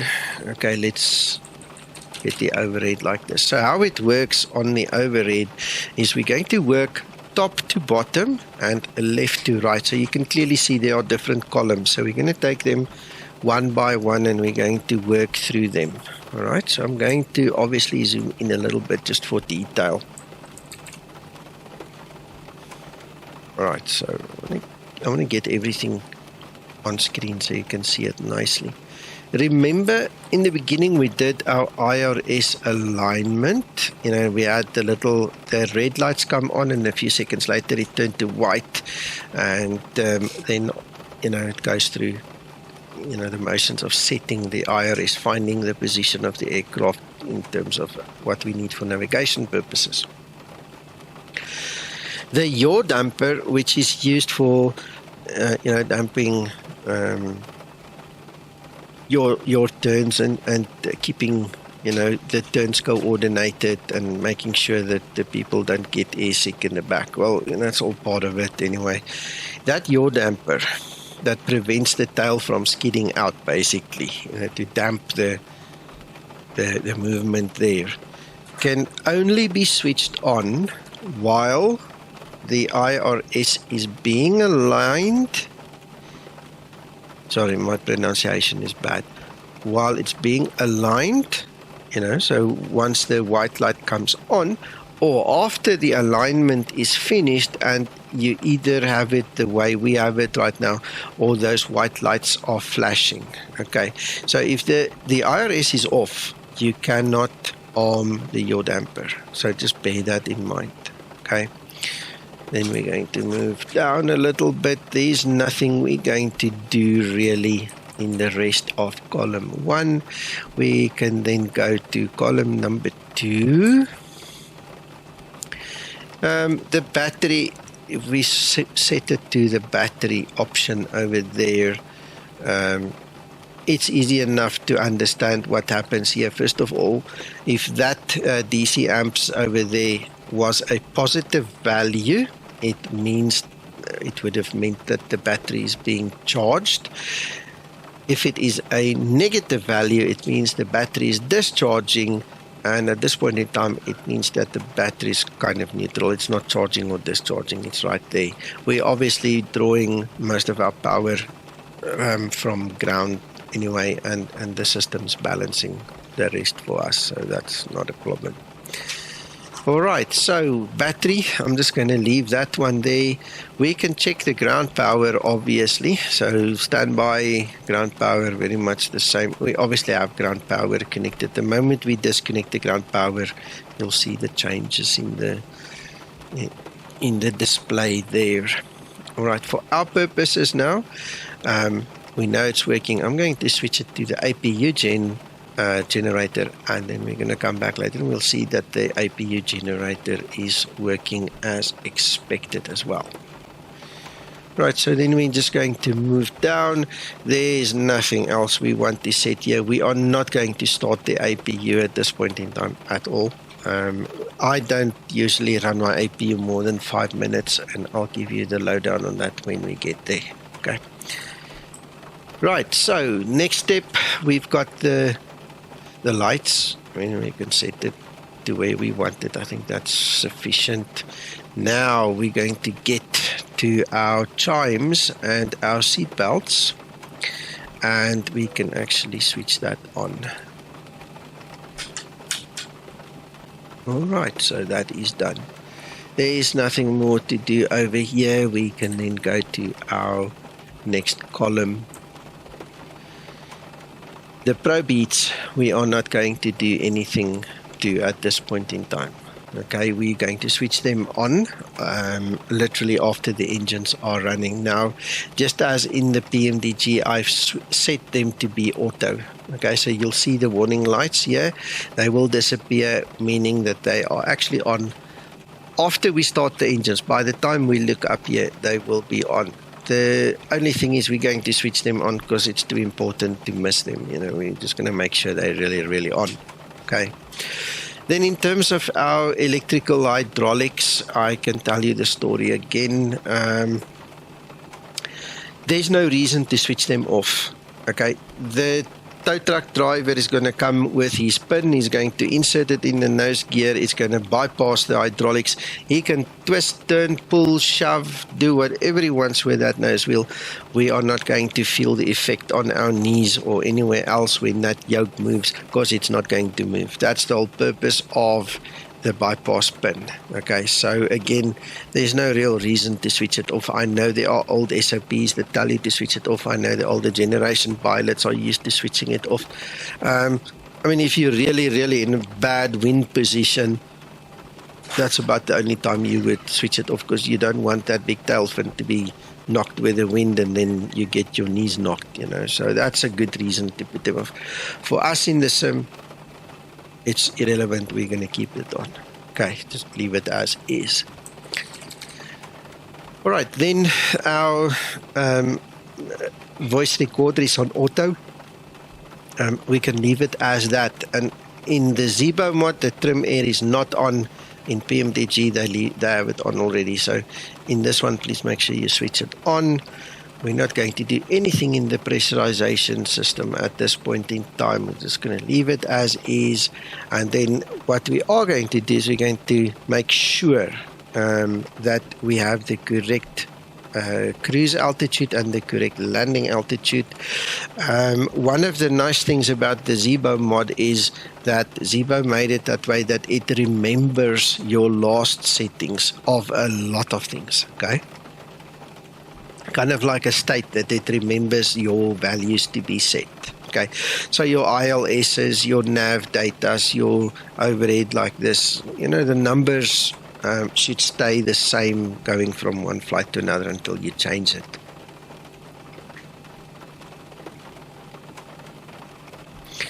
Right, we already know from you know, doing the planning and everything that the flight level 250 is definitely correct.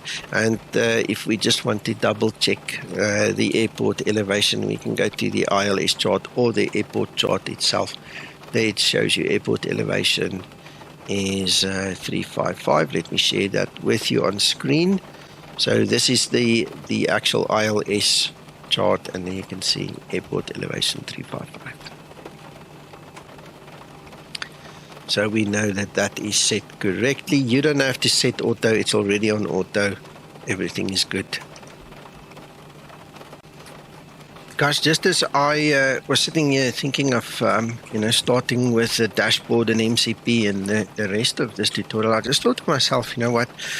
I probably should have just reminded you where we got the 25,000. I mean, obviously you saw the rest of the video, you saw the planning and all those things, but just for peace of mind for myself and just to refresh your memory, remember it's in the OFP right there. That is where you get your altitudes from. Okay, so if you have step climbs, there's going to be more than one altitude there in the back. Okay, and you obviously just pick the highest one because that's where you're going to aim at. Okay, you know, we don't go fly up and down and change levels the whole time. Usually the ATC will spare you that anyway. So you know, it all depends on what you get there, but that's where 25,000 for our pressurization comes in, right? You have to use the actual cruise altitude in there, so otherwise you're going to have errors and people might get hypoxia and die on you, you know, so we don't want that to mess up. That's why I thought to myself, I better rather show you and get it over with. We are now able to continue and set up the rest of the aircraft, so we're going to work from left to right. We're going to work through the dash and the EFIS and the MCP and, you know, all these things.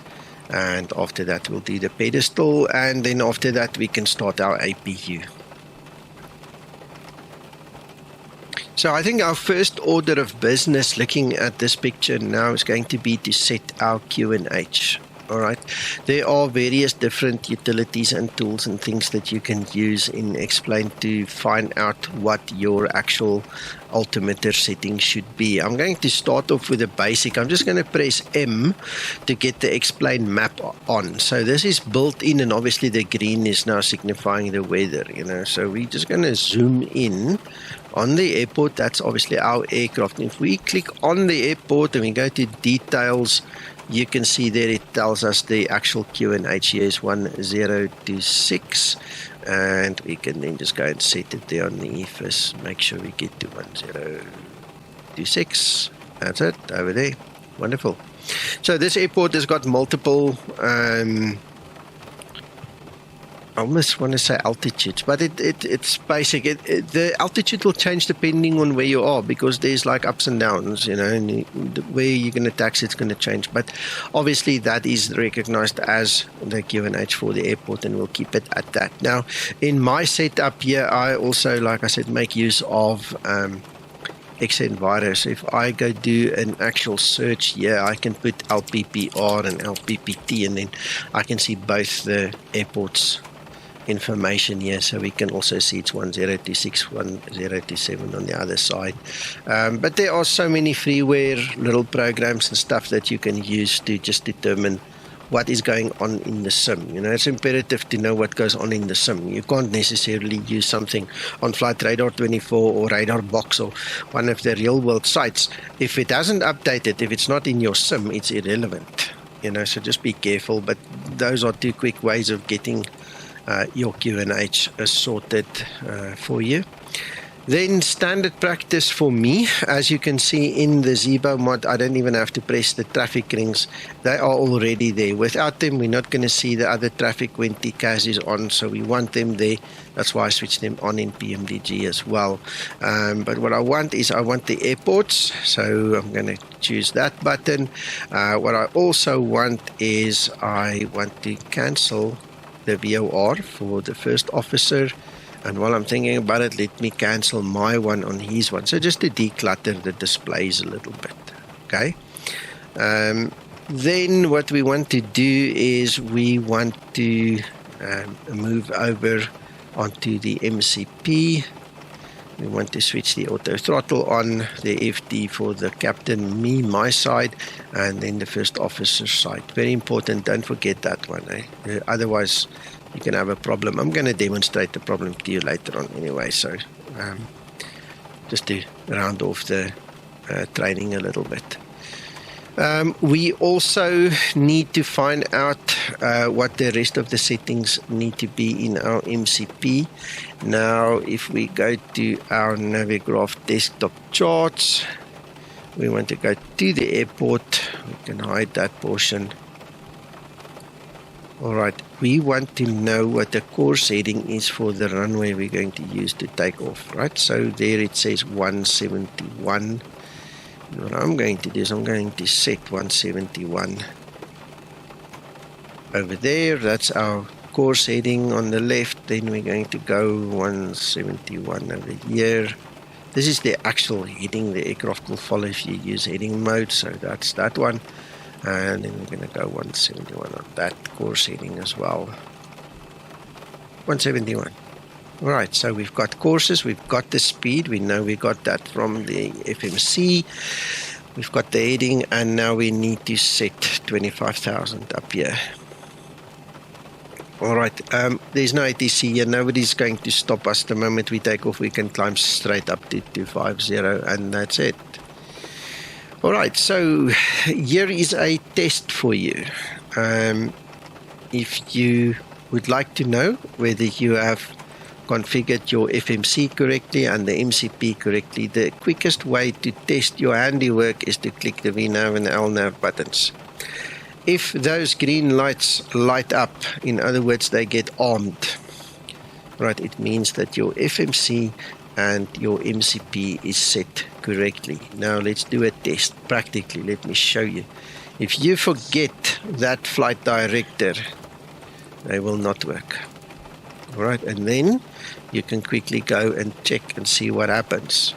Now, in the PMDG section of this video, you will see a real-world example of what happened to me.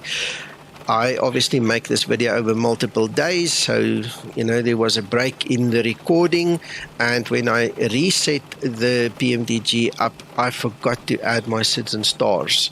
So what happened was I was able to get VNAV, but LNAV did not want to work. So that typically is an indication that something is wrong in your FMC programming, and it was easy enough. We just quickly went through it. I immediately realized it was my SID and star was not inserted and executed, and the moment I fixed it, it came back on. So if you find something like that, just think about it a bit, and I guarantee you it's going to be that you forgot to insert some information somewhere or execute a page. It's the two normal standard things that goes wrong with an FMC. So this is just a cheap trick. I was taught this many years ago by real pilots in 2006 already, and I've been doing it forever and ever.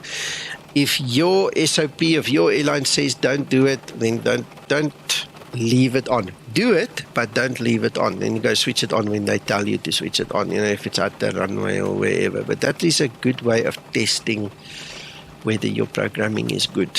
Okay, the last thing you want is to take off, to get to 400 foot. Now you start pressing Command A, and this autopilot is just saying, I ain't doing that. Now you've got to fly the aircraft, and you've got to worry about what went wrong, and you have to fix it in the air, and you're trying to follow a magenta line at the same time. I tell you what, that workload is gonna almost drive you to tears, because what now? So just do this so you know that you won't have that mishap when you get into the air. Okay, it's so easy.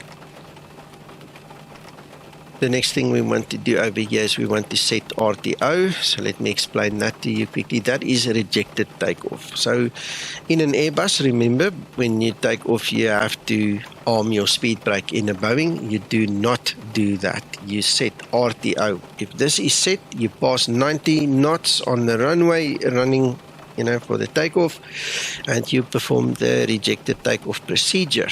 This little knob and this setting over here is your lifesaver. It will immediately lift the speed brakes for you. It will deploy them, and it will immediately activate automatic auto brakes. Right, full max auto brakes. And trust me, this aircraft stops on a dime. Man, I tell you what, I've been in this cockpit when the guys had to stop, and you know it. You know how those harnesses grabs you. This thing can stop. It's amazing how good it really is. And that's all you need. It's all you need to get that going. So that's it. That takes care of our MCP, takes care of most of everything we want on here, except for two small little things. We want the airports to be visible for our first officer as well. We can increase him to see about 20 miles as well. For me, it's a nice takeoff distance to see ahead. And then the other thing I also want to mention to you, you can put your terrain radar on right now. That's not a real radar. It reads off a database. Okay, so whether you switch it on here or at the runway, it's irrelevant. But if you like nice pictures, you might as well switch it on here. And yeah, it is what it is. All right, we know our thrust levers are in position. We are in idle cutoff on those switches. and then we can go to our pedestal. All right, so for the purposes of this tutorial, I'm going to leave setting up the ILS and the VOR information until we are in the air. I want to kind of build a natural flow for you that you guys can get into. So if it was me flying this flight, I promise you I would have said this already, but it's irrelevant. You can do it later so you get in the flow. You understand? The reason you want to do it on a short flight is the chances of the runway changing on the other side is very slim. The reasons you do not want to do this on a longer flight is the chances of the runways changing because of weather is very good. So there's no real point in setting this up until you get like 100 nautical miles from top of descent. Then you go and check the weather and you check the chart and you check everything that happens, and then you start setting it up, and that's all we need. All right, I just want to quickly then talk about the squawk code that ATC will give you. I always set mine to 1000 because that is just the default squawk for IVAO, for the IVAO network. You can have it on whatever you want or whatever your ATC guy gives you when you are under ATC control. So from this position forward, we need to start the actual APU. I'm going to zoom into the section and I want to tell you a quick story. Okay, the APU is fitted with its own built-in pump. So if you're going to use it like I do for a short period, 5 maximum 10 minutes, you don't need a fuel pump. Okay, you don't need it for PMDG, you don't need it for Zibo. It's modeled to have the fuel pump. Okay, if you're going to run it for 90 minutes or in adverse weather conditions, by all means, switch the forward fuel pump on there on the left hand side. Do it.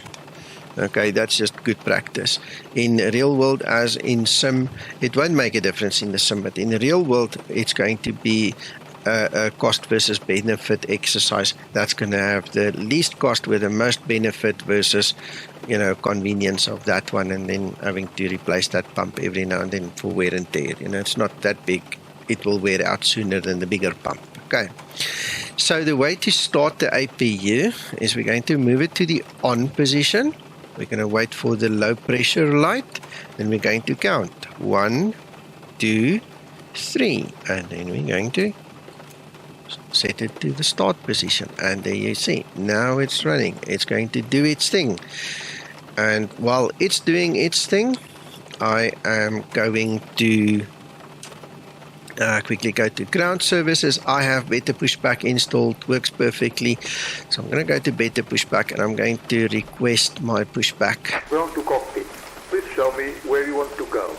Right, so you can see I've already done it a few times at this airport and it remembers the last position. So that is correct, that's what I want. Ground to cockpit. Stow is driving up. Right, I'm going to go back to ground services because after the APU runs, I want to disconnect the GPU.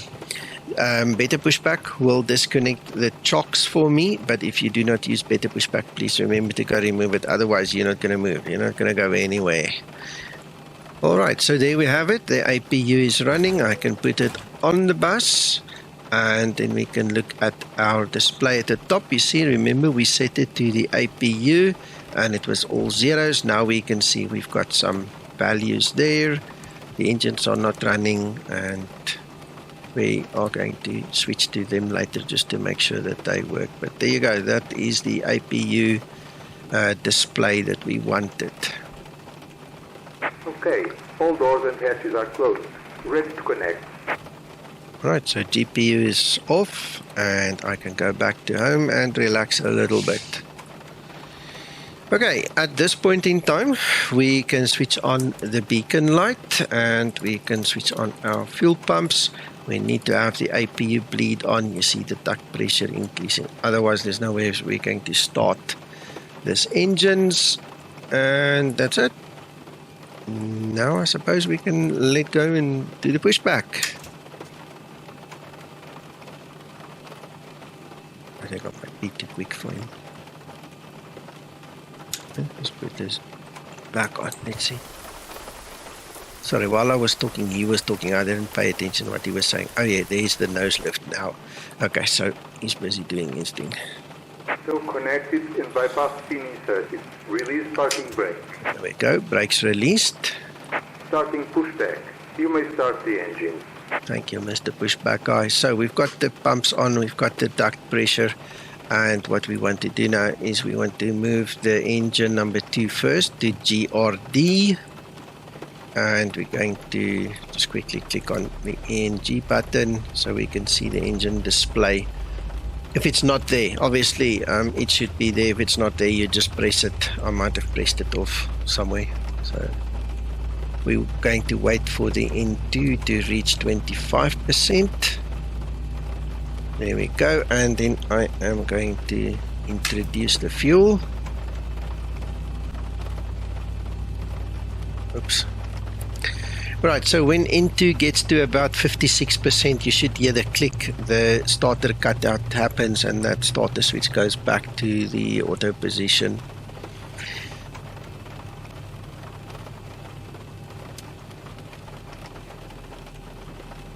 Alright, we did it. I didn't hear it, maybe you heard it. My volume is not that loud on the external speakers. So the next one we can try and see what, if we can see it happen.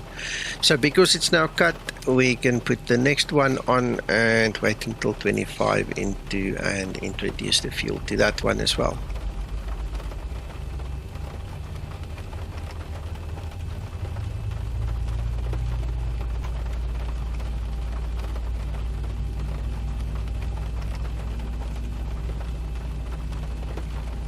All right, so there goes the fuel.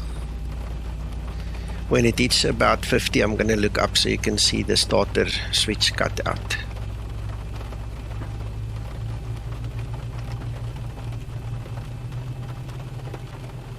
Operation complete. Set parking brake. Oops, I almost missed it. Stand by. I was looking for that parking brake switch. I found it, and I could even show you that starter cutout. So the next thing we do is we're going to press the sys button. We're going to come back to that one just now. I just want to go through the rest of the flows first. So what we want to do is we want to put the engines on the bus, and then we want to go work from the top down. So over here you can see the probes are automatically switched on, as I said, but as I say, we can't live without them, so we better make sure they're on, so we switch them on. Then what we are going to do is we're going to move these knobs all to the auto position. So I'm going to just zoom in a little bit on them to just give you a better display there. So we want the left and the right packs. Disconnected and bypass pin has been removed. And signal on the left.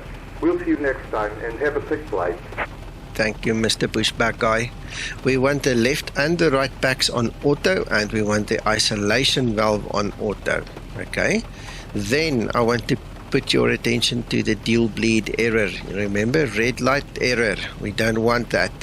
As you can see from the graphic here, the left engine bleed and the APU is connected to each other. So if you go and you put unnecessary thrust on engine number 1 now, you can break or blow out completely this poor old APU.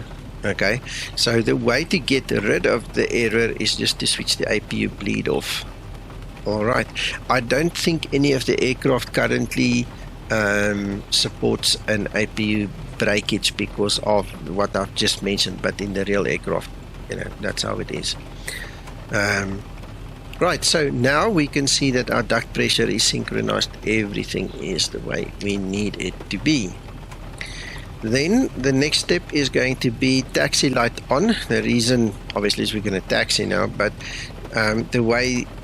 this way it makes it easier to grab onto the APU, and we can just switch the switch off, grab onto that switch. Right, so if we look back, we do not see any errors, any problems. We can however now go to generator 2, and we can see that the engines have volts, amps and all the other stories, and then APU is obviously off now, and then the generator 1 has got its volts and amps and everything is hunky-dory. Okay, so I don't see any errors. All the doors are still closed, and we've got the beacon on now, lights, taxi lights. The temperature currently is 18 degrees, so we do not care for anti-ice, which is really nice. We're getting to winter ops, guys. So here's your reminder, please. Study your winter ops. If you don't do it properly, the Zibo is going to kill you. Okay? You need to do it proper, please. The accumulation of ice and all these things, and having to run the de-icing trucks and get the fluid on the wings, or have the engine or wing anti-ice on, is a real thing in the Zibo. Right? Don't forget that. So while we are here, let's quickly do our controller checks. We can make sure that we can move everything. There's no obstruction, nothing holding us back. And we click the sys button again to stow it, because at takeoff, if there's engine problems, it will display here. We want to see that, obviously. Alright. And that is about the basics. There's one more thing I need to tell you while I'm thinking about it. In both the Zibo mod and the PMDG, you have an option to put your ignition to auto. As you can see, I've got it on. You can also see in my PMDG, I use auto ignition.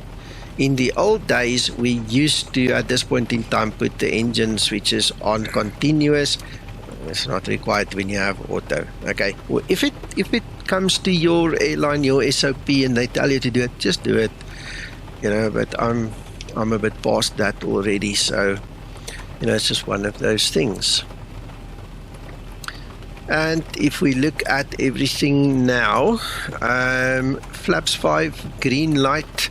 I actually don't think I told you when I pulled them, but anyway, before you start your taxi, make sure you are on flaps 5 and you have your green light. That all happened now behind the scenes. Yeah, I'm so used to just pressing levers and doing things. It's a habit. I apologize, but there you can see we've got flaps 5. Then we can do a recall, make sure everything is fine, and we can actually then let go of our parking brake and start our taxi. Alright, so we're going to just gently give a little bit of thrust here, because we're in the rain. We might as well put the wipers on, right? We want to see where we're going. And now we are just gently going to taxi to the runway. Right. We can quickly do a brake check. Right, we've pressed it. It seems we stopped, so that's fine. Now we're even more happy. Paul will be more happy, I promise. Hey, Paul. There you go. So that's done.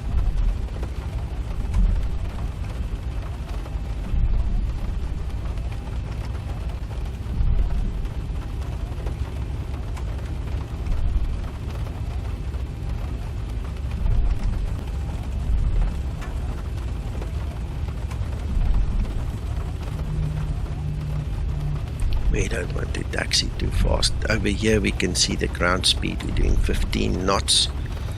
The bottom left there on that primary flight display. We're just going to gently move along.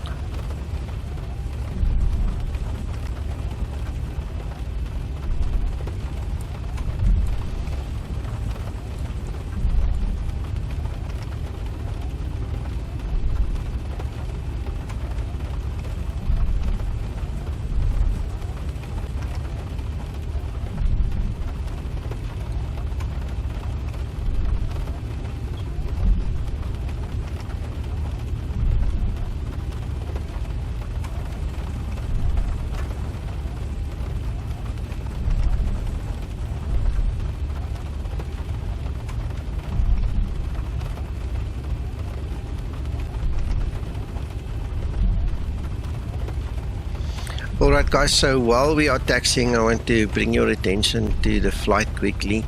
It's a very short flight, okay? Typically I only start my descent planning and stuff like 100 nautical miles from top of descent. We don't have that luxury today, so once I go to like, I think about 15,000 foot or so in the air now, going up flight level 150, I'm going to start all my plannings and stuff, and I'm going to make sure that I buy myself some time. Okay, so I'm going to use the same flows and everything. You guys are welcome to learn how I do it, and go do it on your own, then practice. But please note that in general, in a normal flight, like 100 nautical miles from top of descent is when you would really start all those things.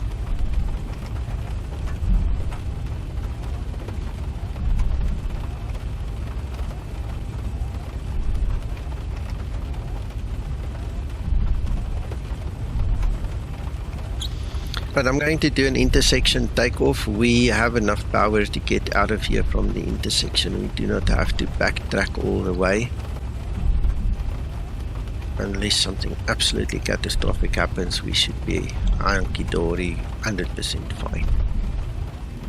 Right, so let's quickly park off here by the holding point, and now we can pay attention to a couple of other things. First thing, oops, I missed that. TARA goes on. That is what is called Squawk Charlie when you fly online. So you are now sending out and receiving traffic information. Because we are on the ground, it is TA only. TA means traffic advisory. RA means resolution advisory. Okay, so just bear that in mind. We're not online. We're not going to see any other traffic. I don't have AI, so it is what it is. Next thing we can do is switch on the weather radar. Now in X-Plane you can see the weather radar works. You can turn the brightness down a little bit, but it's still a bit overwhelming. Okay, because it doesn't really depict the different colors yet, and it's fairly basic, we might as well keep it off. Or in this case, why not? We're just going to leave it on. It's not going to bother us. The aircraft will do its thing. It just makes it difficult to see the lines, the magenta line. You'll see when we turn into it. If it really becomes a problem, I can switch it off. But again, for muscle memory, I like to just click the button to know I did it, and then we can decide afterwards what exactly we do. Alright, we just check our flaps is in position, and now we can do our lights. So landing lights, runway turn-off lights, then the taxi lights can come off. We go and switch our position light to strobes, and if we look on the outside, you'll see all the strobes are now strobing. Alright, and there we have our lights and stuff. That's on. Right, the cabin is secure and seatbelt signs are on, and we are ready to go. Before I go, let me just mention this. In the PMDG, remember I showed you that hidden click spot for the toga. You can obviously see when you look at the angle I'm sitting at, it's going to be difficult for me to press the toga button there. So what Zibo did was he created the toga button into the mic button. So if you don't know where else to press, just hit the mic button. Do not use N1 and do not redline your throttles by pushing them all the way forward and then worrying why did it break after 3 minutes or 5 minutes or whenever they burn out. Okay, so just please use toga. If you don't map it on your joystick, click the mic button. I've got it on my joystick, so I'm set. I do not worry about that.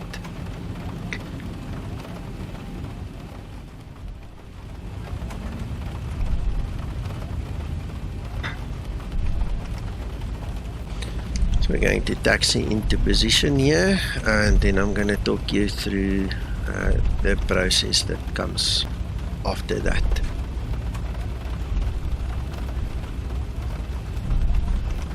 Approaching 17. Yeah, I'm just going to turn a little bit wider here. I took my eyes off the ball. Sorry guys, the aircraft did not taxi very neatly. I was just handed my dinner here, so apologies.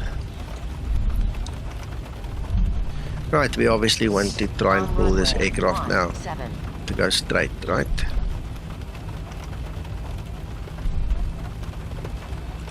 Right, there you go. That's about straight. In the Zibo, we have the added benefit of this thing that shouldn't be here, the stiller shouldn't be here, but at least you can see we are now facing straight, so that's perfect. Okay, so the first step that we're going to do is we're going to increase our thrust to about 40%. We're going to watch the EGT rise, then fall back, stabilize. Then I'm going to press it forward to 60%. That is, the 60% is a Nico thing. The 40% is a Boeing thing. Okay, so just bear that in mind. I do it at 60 because that's where I want my throttles to reside until I need my reverse thrusters, and or rather until I do the flare and then require the reverse thrusters. Right, if your thrust levers are in idle like they are now, and you then decide you've just landed and you want to pull the reversers into action, there is a good chance the Zibo will not recognize that joystick action. So this is another tip. Make sure you're about 60%, then you start pulling back, then you go into reverse. Okay, almost, in one motion, not entirely, but almost. And the reason is the Zibo needs to see the transition actually happening, and then you won't have a problem. Otherwise, it might not deploy the reversers. So that's just something I've learned in time. Okay. All right, once we get to the 60%, in actual fact, once we get to stabilized, I'm going to press the elapsed timer button there so that we can time the engines in the case of an emergency, and we have to red line them, go into the red, basically push it very hard. We've got like 3, 4, 5 minutes before we, are going to get into problems, and it's just a good way of checking, that we don't do it for too long. All right. If you guys are ready, one last check.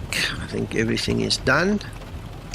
So for the purpose of the tutorial, I'm just going to switch the weather radar off. Okay, normally I would leave it on, like I say, or use my own judgment at the time, but just for the sake of the tutorial, let's look at the magenta line rather. What we're going to do after takeoff is we're going to wait for our radar altimeter over there to pass 400 feet, maybe even a little bit higher, but we can't do it before 400. We're going to switch on command A, so LNAV, VNAV and the autopilot will take over. We're then going to follow the V speeds for the flaps. Well, the V speeds is going to be gone by now, apologies. So at VR we're going to rotate. Then next up is going to be the flap speed. So we're going to follow that. As we reach the number 1, we're going to pull up to flaps 1. As we reach up, we're going to clean the flaps off, get rid of the last flap. And then also we need to remember that our transition altitude, where we have to go from altitude to flight level, is 4,000. Alright, because it is programmed in the FMC, that 1026 will turn yellow. When it goes yellow, you press the standard button, and that is how easy it is. Okay, and we can enjoy the flight together, so let's get going.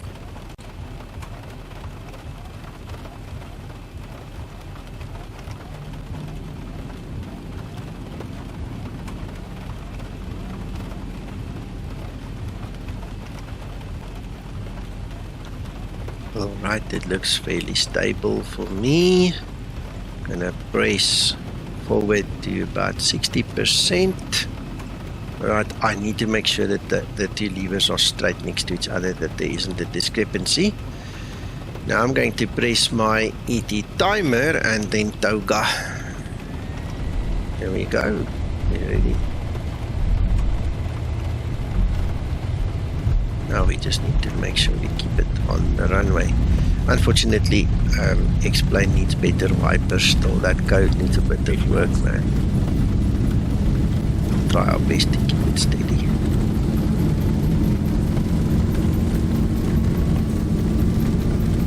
D1. Rotate. Go. Positive rate. Positive rate, there's gear up. Now we just need to fly it, follow that fly director. The wind's messing me around a bit. I think you can see that 400. There's 400, so we can go command A, get it onto the autopilot. And now it's up to us to just follow all the cues. Like I said, there's your flap speed coming up already. So once the nose starts to dip, we're going to have to clean up on those flaps, and we need to watch for the 4,000 coming up on the altitude as well. I'm going to switch off these ones, we don't need them. Runway turn off lights, we don't need. So no wipers, no runway turn off lights. There's flaps 1. So I go to flaps 1.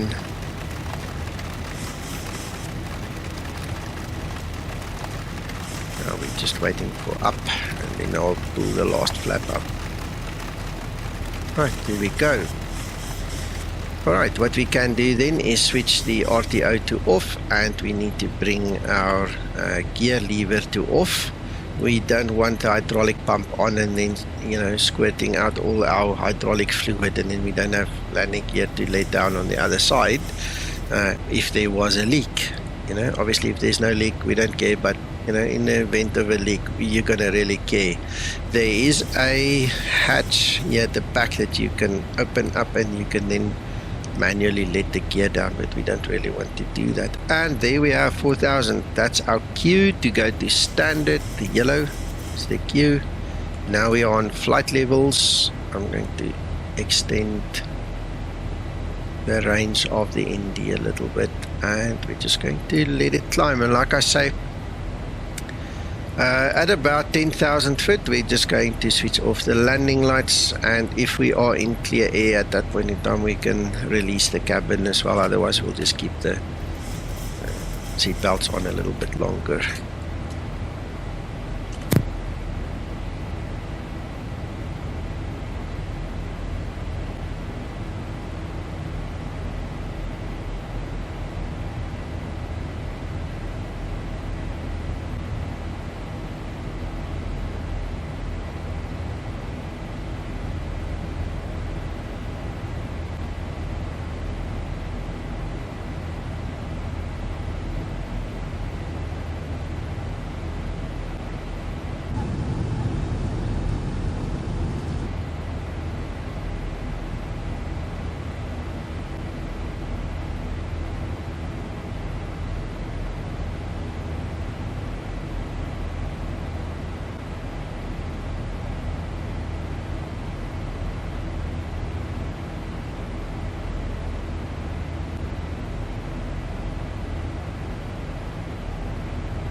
There is 10,000, so we're just going to switch that off.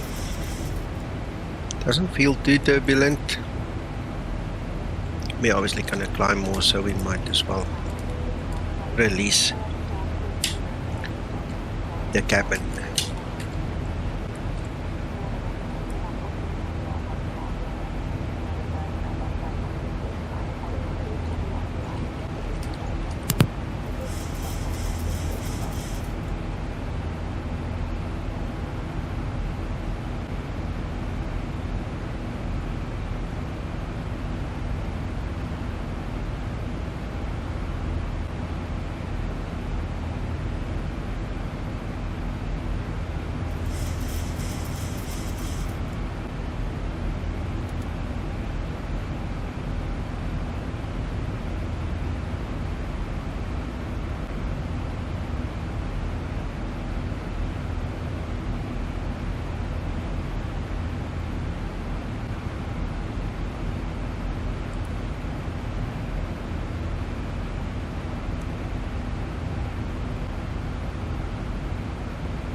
So as I just zoomed out there, you can clearly see there it says stop of climb, there it says stop of descent. So there's not much room there.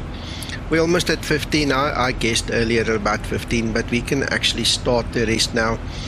I think the first thing we want to do while we're still climbing and going to the cruise is we want to go to the legs page and route data and then request the winds, so that we just get the actual wind forecast for the cruise. Now that kind of rounds off the takeoff and the cruise section. So we're going to click the load button and then just execute it.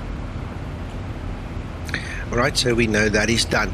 Okay, and anyway, there we are at about 15 that I guessed earlier. So now what I'm going to do, because of the time constraints, this is where we're going to start the actual descent planning. So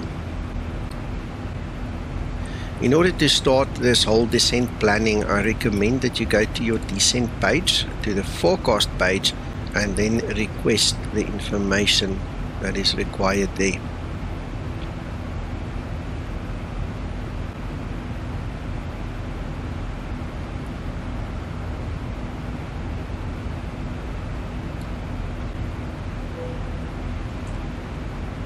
Okay, I'm going to execute it, but you can see the ISA and the QNH is not available. So in the download folder that I've made available to you guys, the link is below the video, in the description of the video, you'll find this little calculator that I made in Excel. You're welcome to use it. Just download the Excel file, obviously, to your own machine. I've got the airport elevation, I've got the temperature. We can actually just double check the temperature, but then it gives us the ISA deviation. So let's just quickly have a look, see. This shouldn't change because it's locked, so we are at 15. So that is 15, which means our ISA deviation is going to be 0. So we're going to put 0 and then / and if we go back here, we see the QNH at Lisbon is 1027. So we're going to put 1027 and we're going to insert it over there and just click execute. The ISA deviation is a nice to have, okay, but the QNH is really important, because if you got the wrong QNH, especially if you do an RNAV approach, you can be either too high or too low. That is a really good thing to have to help the aircraft plan the descent, okay, and to make sure that the descent path is calculated correctly.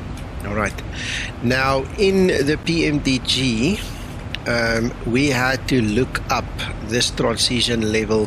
The Zibo gives it to you, so the only real thing you need to worry about will be those two values, okay. We then go to the progress page and we need to see the difference. So currently it's 1 ton, okay, so if we look at our V speed over there and we take 65.5, which is 66.5 minus 1 ton, 65.5, you see the V speed has changed to 148. Alright, so that is what we're going to use for our reference. Let me run that by you again. At LPPT, the aircraft calculates it will have 3.3 ton of fuel, but we currently have 4.3, so there's 1 ton of weight that's going to drop off the aircraft. So we can't choose 149, it was actually at 150 earlier, right? You don't want a higher speed, you want to calculate the correct V speeds for the correct estimated weights, and that's all we did. So we go 65.5 because we want to drop a ton, and there you see it changes.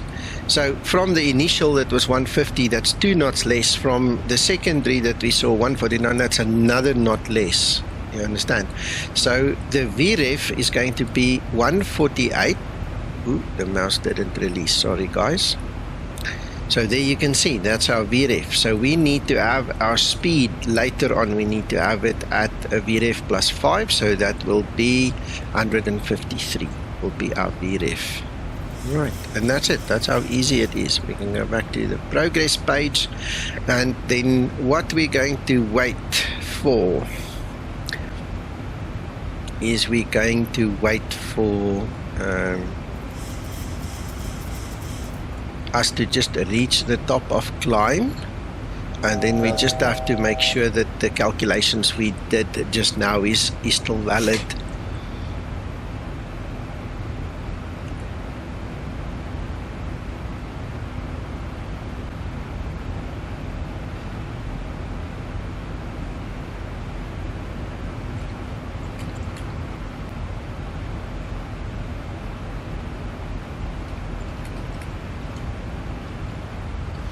Right, so there is our cruise. I just wanted to stabilize the cruise altitude there.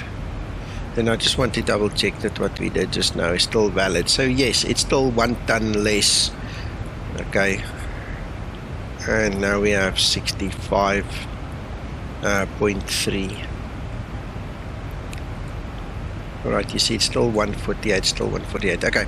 The reason I wanted to do it again is I don't want you guys to get confused. It's not really a good idea to do that calculation while you're still climbing.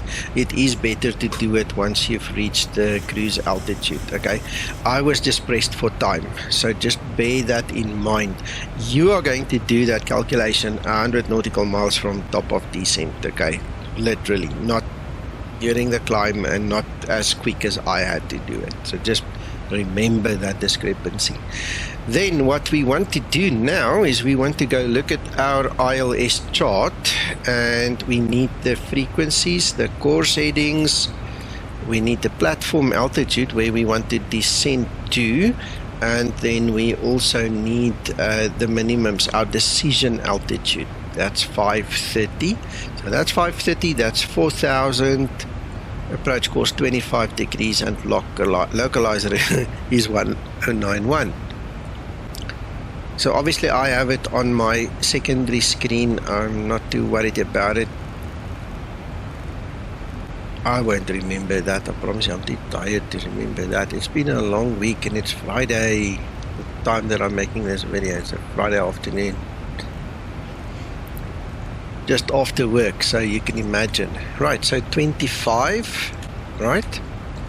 We set the platform altitude there. Where we want to be is 4,000. Right, so if you set that value now before you reach top of descent, the aircraft is in fact going to start the descent all on its own. Okay, so you need to make sure you set that. While we are here, we might as well set our auto brake to 3, because we really don't want to run through the whole length of the runway and then turn around and come back. So that's just going to brake a little bit harder than usual. Right, that takes care of all of those things. Right, what we also need to do is remember our QNH is 1027.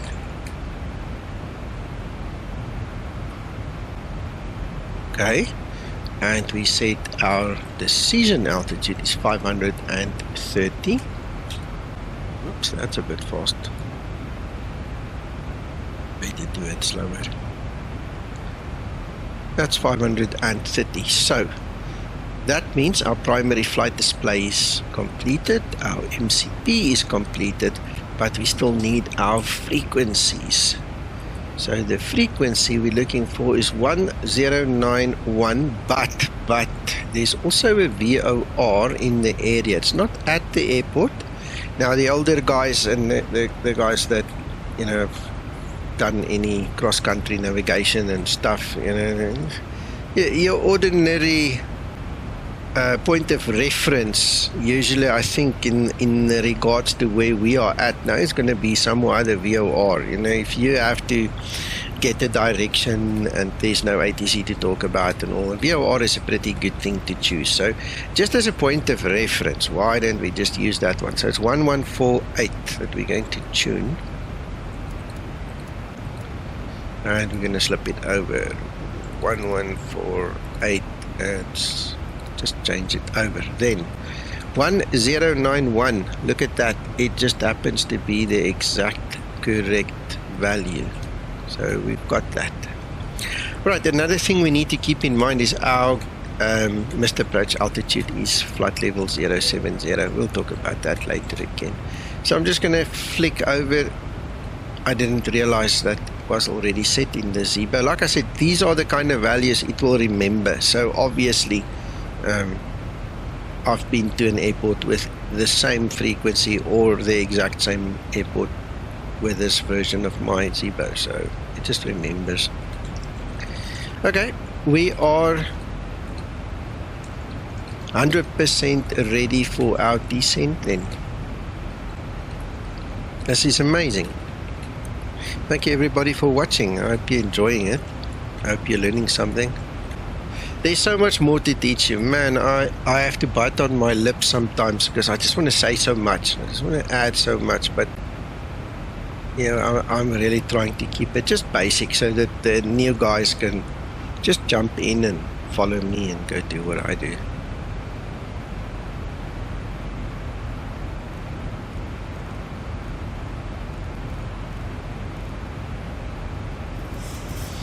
By the way, that extra line coming back at us, that is the missed approach line that it's drawing. I unfortunately have a problem with zinc on my computer, and Zibo said he'll have to take it up with laminar because it's not drawing that cyan missed approach lines. And if I want to see it, I need to have the magenta, and that's how the magenta works. So. Okay. I just realized something else that we did in the PMDG side of the stream, the video, that I haven't done here, and that is to set up the range rings. I think we're a bit ahead of schedule on this flight. I don't know why. It just went so fast. But anyway, let me show you how to set up the range rings and talk you through using that for setting your flaps and things. You know, the point of reference. So what we're going to do is we're going to go to the legs page. We're going to find our final approach fix. In this instance, it's the center fix 02. So we're going to just click it. So legs page, next, until you find it, click it, put it in the scratch pad. And then what you need to do is go to the fix page and just insert it there by the blocks.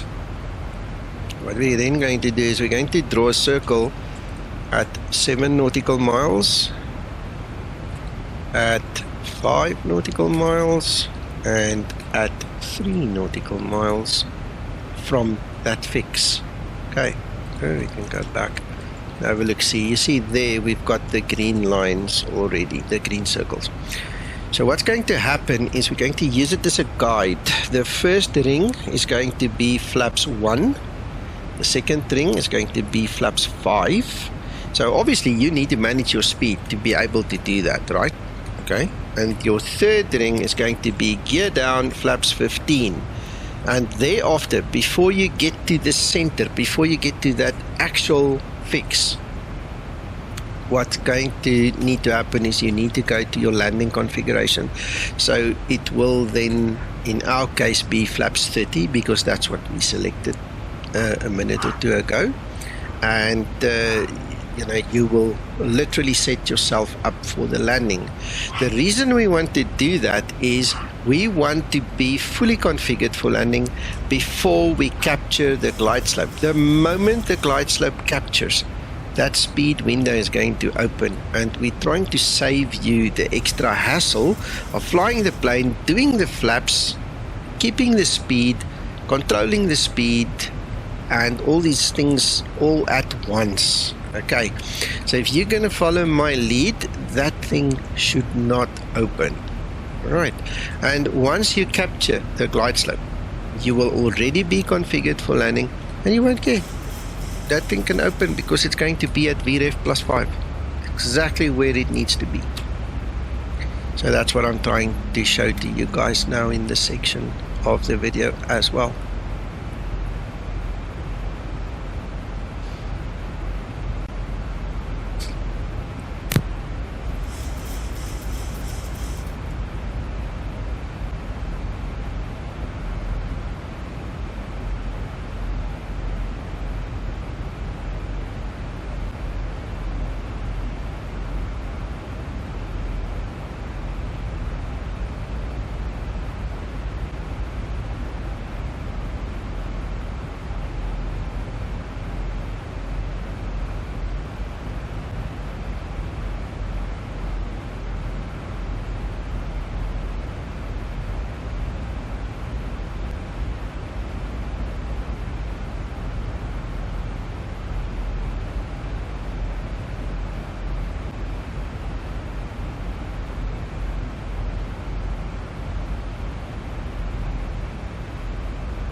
Because of this awkward angle of the flight path in between the circles, what I'm going to do, there is anyway a deceleration point there, you can see it.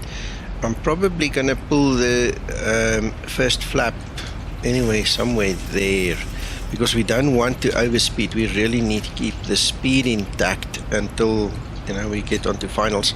There is a speed restriction at PSX.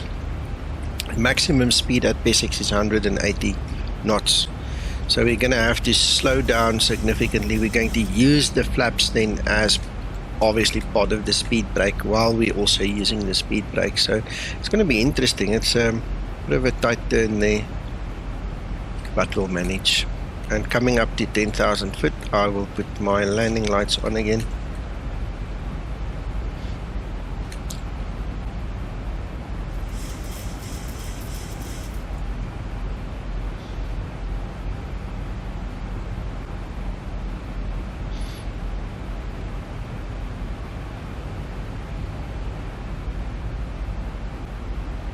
Oh, that glare is a bit much.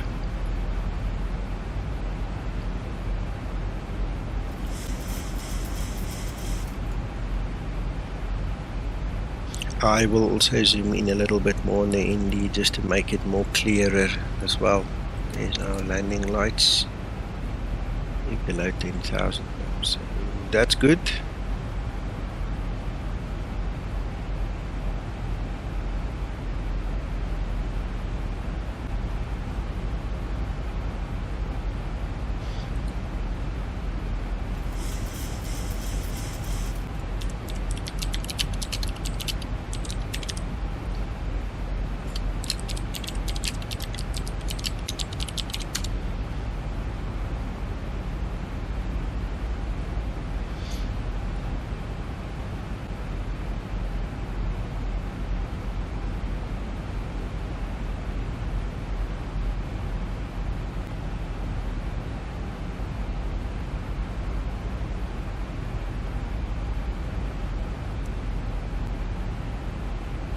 That just makes it look so much neater.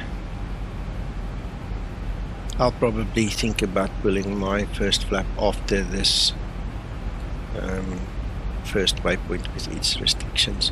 That is not a flyover, that's a flyby, so it makes it even more interesting, that little waypoint over there, which means that probably just after this waypoint I'm gonna pull that first flap, and I'll have to pull my speed brake at the same time, because look at our speed. Fortunately we are below 250. Don't pull flaps above 250 in the Zibo module, break them. It's been designed that way. You'll cripple your aircraft.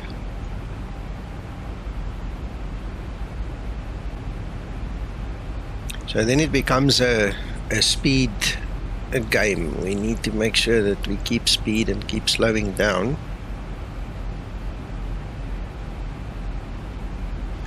Right, flaps 1 and speed brake. You really don't want to hurt them in the process. There we get the message drag required anyway. These computers are so clever, man.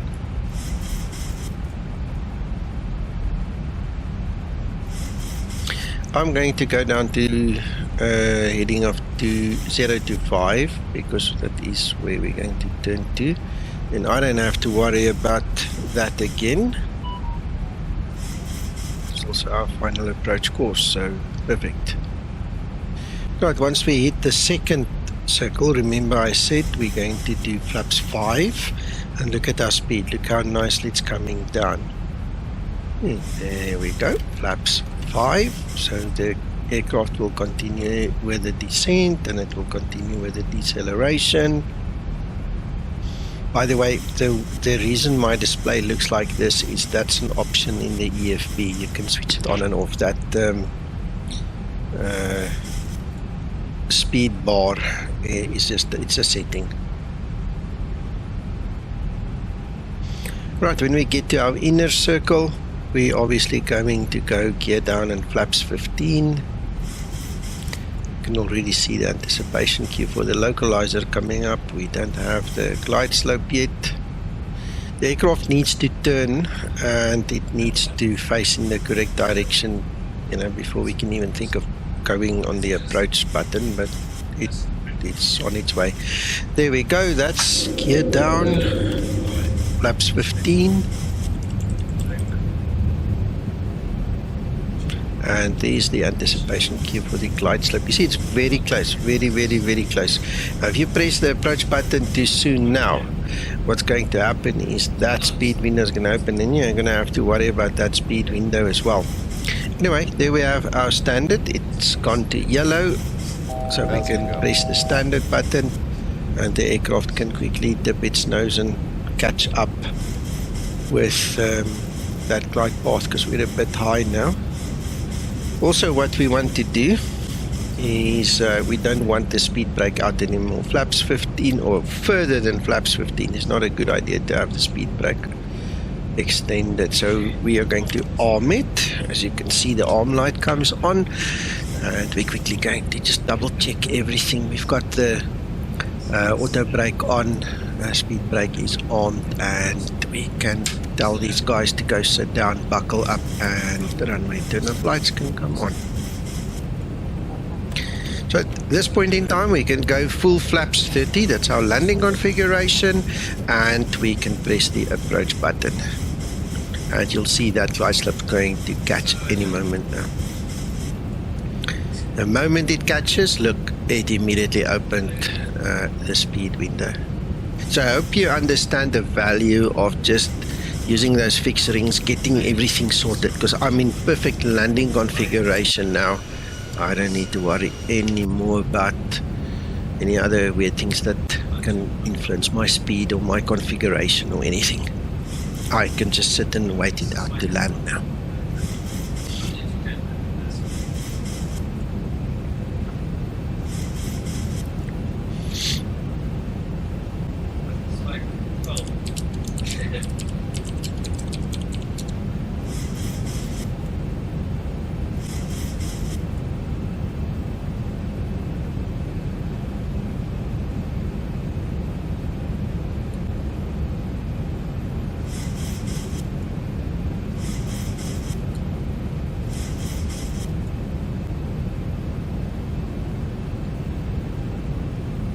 Right, that's a new version of the Zibo mod that I just received that flashed there on your screen just now. I forgot my screen capture was still on, but anyway, there you go, that's how we roll. We keep on getting updates from Zibo and we keep on testing, you know.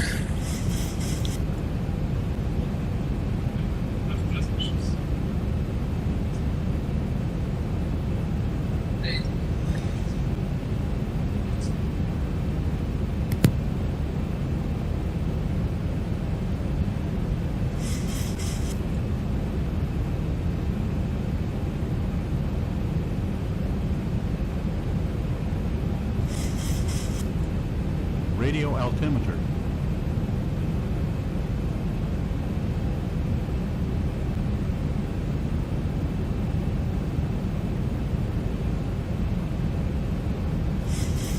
This weather is strange. Look at these clouds. The weather depiction in X-Plane in this flight is arguably much better than we had in 2020. So I hope, I mean, the ceiling wasn't too bad there, and it's the same weather supposed to be, so I hope the ceiling here is going to be okay for us. Looks like we're breaking through. Looks like we're going to be okay. At least we've got a couple of feet to go down still. Yeah, we'll be fine. Wow. But it is impressive.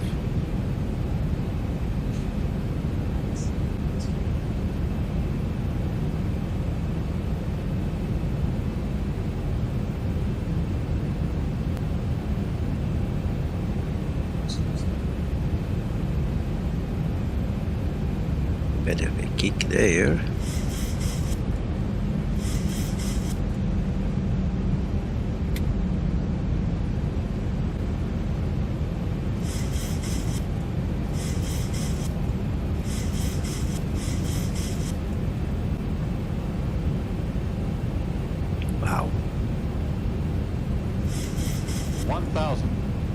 10,000 feet, stabilized, Mr. Birch, altitude 7. Oh yeah, we need to set the go around altitude. Thank you for reminding me. He said 7,000. There we go. Now we're ready. We're not going to use it, but I mean it's part of the training. This is when you do it, or at least just before the 1,000 foot you should have said it. But yeah, you know what I mean.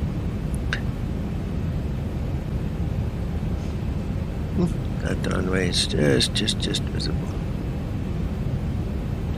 All right, and there we have our decision altitude, that line, and we're going to disconnect the autopilot right about when we get there and just land it, and then we'll also have to disconnect the auto throttle. There we go. Flying by hand now. Approaching decision height. Minimum 200. Going a bit low now. 100. 50. 40. There 30. we go. 20. 10. Holding a little bit. There we go. And reverser screen. But the brake is still active, so it should do its thing.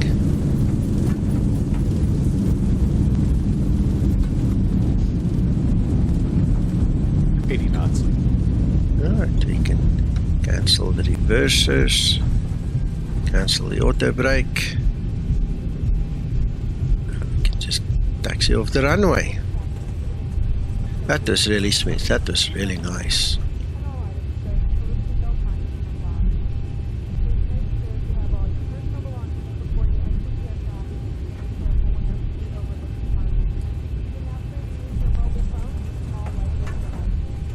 Alright, we're going to wait until we have crossed the first line, and then we shall do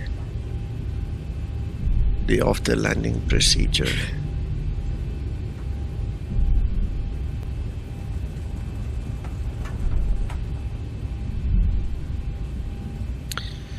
Here we go. I'm going to also stow this little thing in now. So let's start the APU.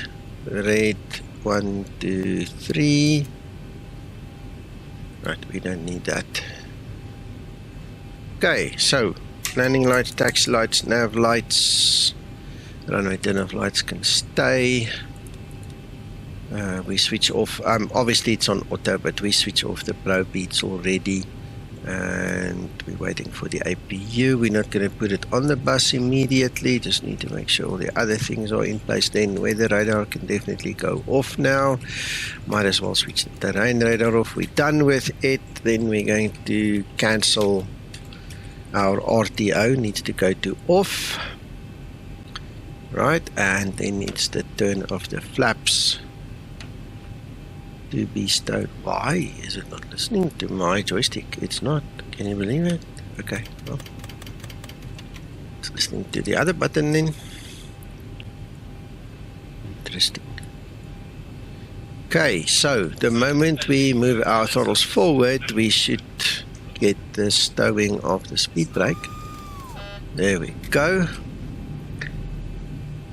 Let's taxi. Welcome to Lisbon, everybody. I hope you're going to enjoy your stay, whatever you do.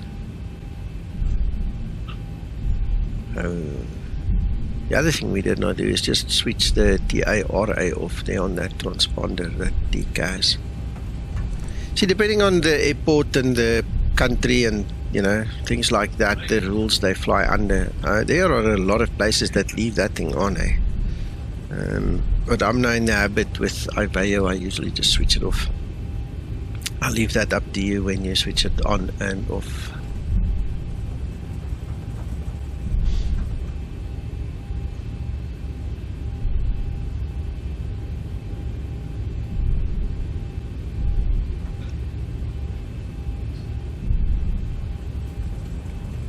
So guys, I hope this video showing both PMDG and the Zibo has got some value, you know, where you can see the two right next to each other. I hope I covered most of everything in both sections, but do yourself a favor. Even if you don't have PMDG, go watch that one. Even if you don't have Zibo, watch this one. You know, I said something similar on the section as well. You know, it's always nice to see what the other people are doing and how they're doing it. The Zibo is evolving so rapidly, it is scary some days. I mean, if I look at the last 2 weeks, all the work we've done in this aircraft, it's amazing what Zibo came up with, and all the testing that we're doing. If you think of the alphabet, I mean, there's 26 letters now, up to Z for the rest of the world. We're already at L, and it's just coming, you know. Hope we don't have to beat around and go start over again. You know, we have an AA. I think Zibo will get it done. Let's hope. I think he'll do it. Right, and there we go. So now I'm just going to park somewhere here. Stop. There we go. Parking brake is set. Now this thing should run automatically and do what it needs to do as well. So we're going to do that. We're going to put it on the APU. The runway turn-off lights can come off, and then we can switch the engine while the fuel cut-off levers can go off. So that pageant that was playing should now call the jetway, and it should start opening the doors, and there we go. Look, it's all happening automatically. Zibo did a fantastic job with this, man. So there we are. That is the end of the flight.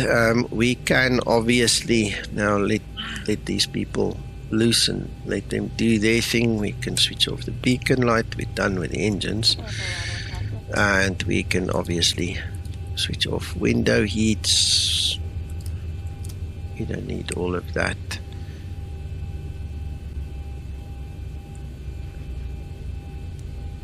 And that's it. And then as we switch off the IRS, you saw that one jump out. Immediately we can switch that light off. Nice and bright here, not as gloomy as up at Porto.